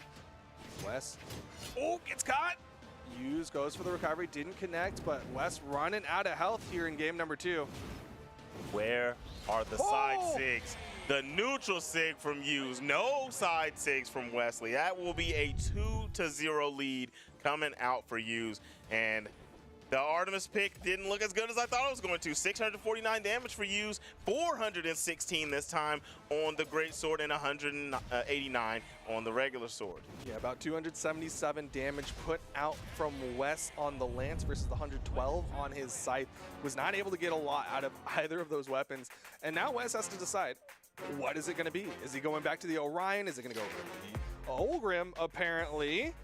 see. Wait, oh, it's a bait. Oh, he's going back to think about it, but you're It's a different Ulgrim. There you go. He didn't like that last skin. It's going to be the Macho Man for Wes for game number 3 here in the final set for today. But he now has to win 3 games in a row if he wants to be crowned the spring champion. That's going to be hard, man. That is going to be rough. But you did call it. I do. I'm a big fan of the Ulgrim. I like the Ulgrim. Called it, man. Why are you not playing the Ulgrim? He gets pushed back against the wall, and he picks the Ulgrim. Well, we'll see if the Ulgrim is the thing to get him back on the board here. He did manage to get that reset moments ago, but since then, Hughes has been in the driver's seat. Definitely has. Hughes has just been playing so strong. He's switching up the gameplay as it goes. He doesn't do the same things a lot. Does a little bit of work with the gray sword. Swap over to the sword, do a couple tabs. He runs away when he needs to. I just like how he's piecing together his game plan. Wes is looking pretty nice on this axe to start this bad boy off.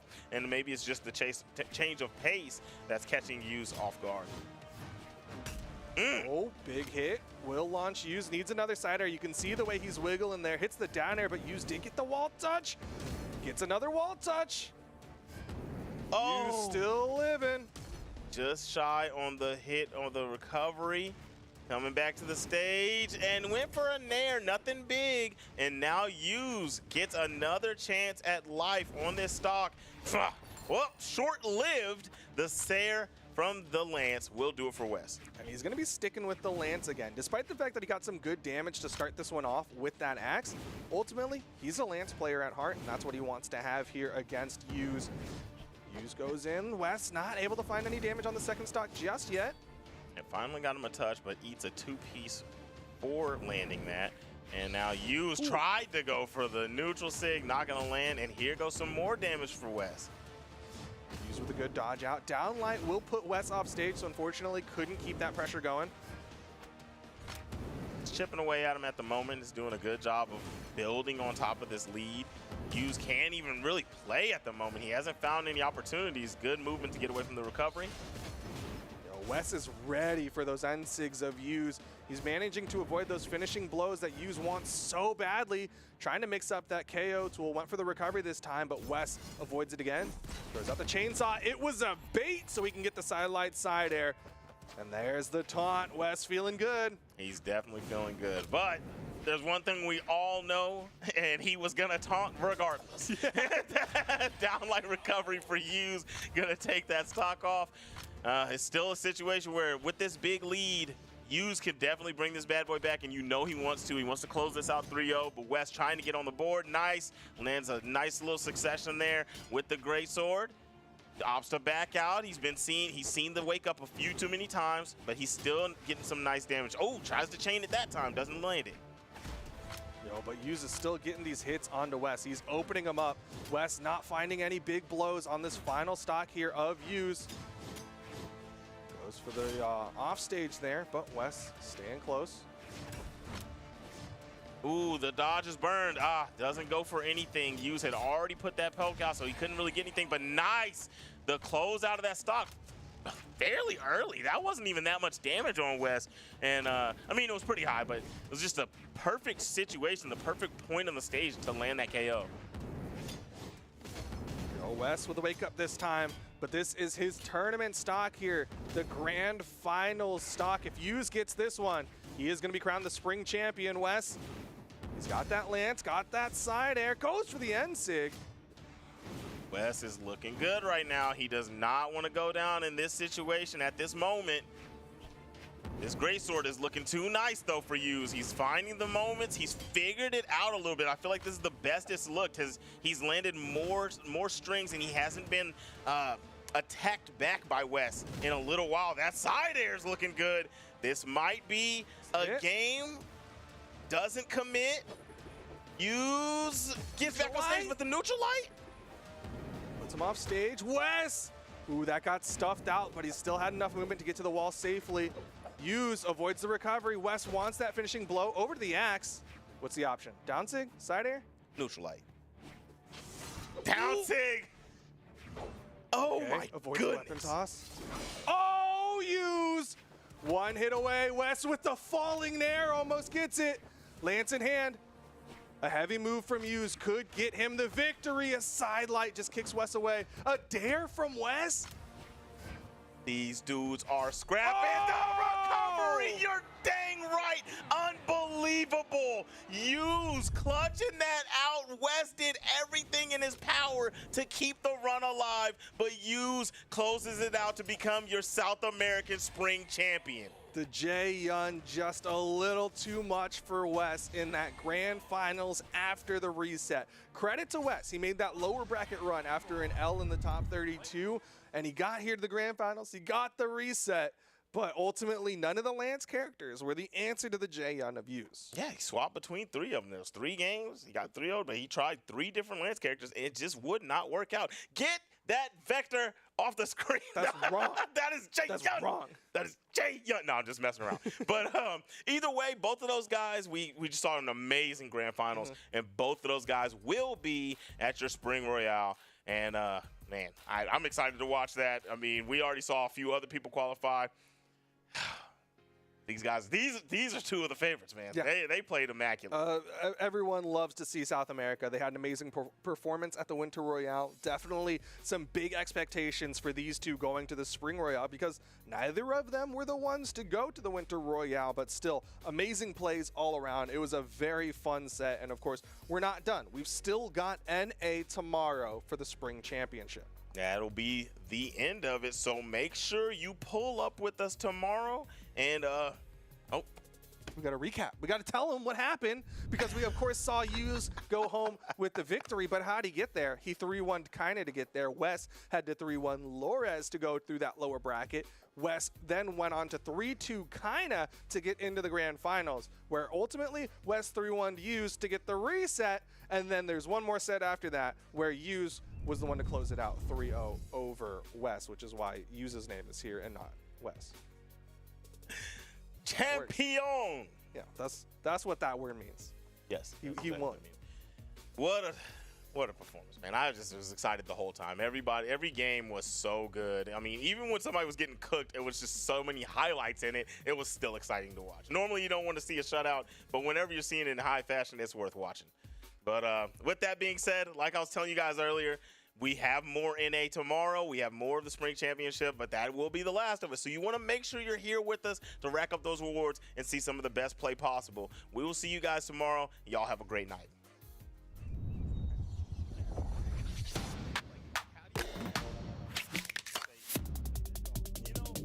Never mind.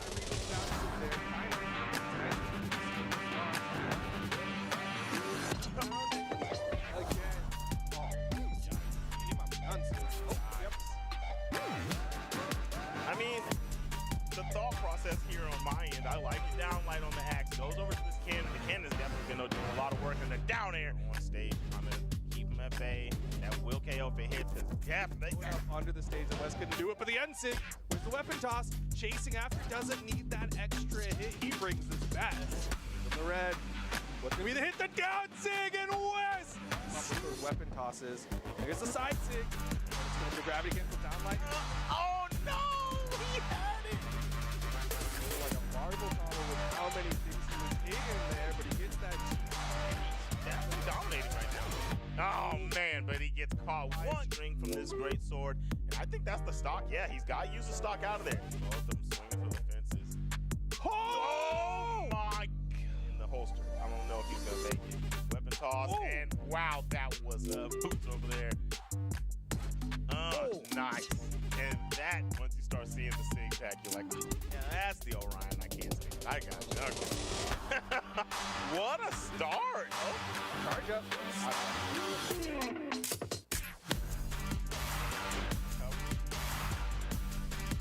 Nice.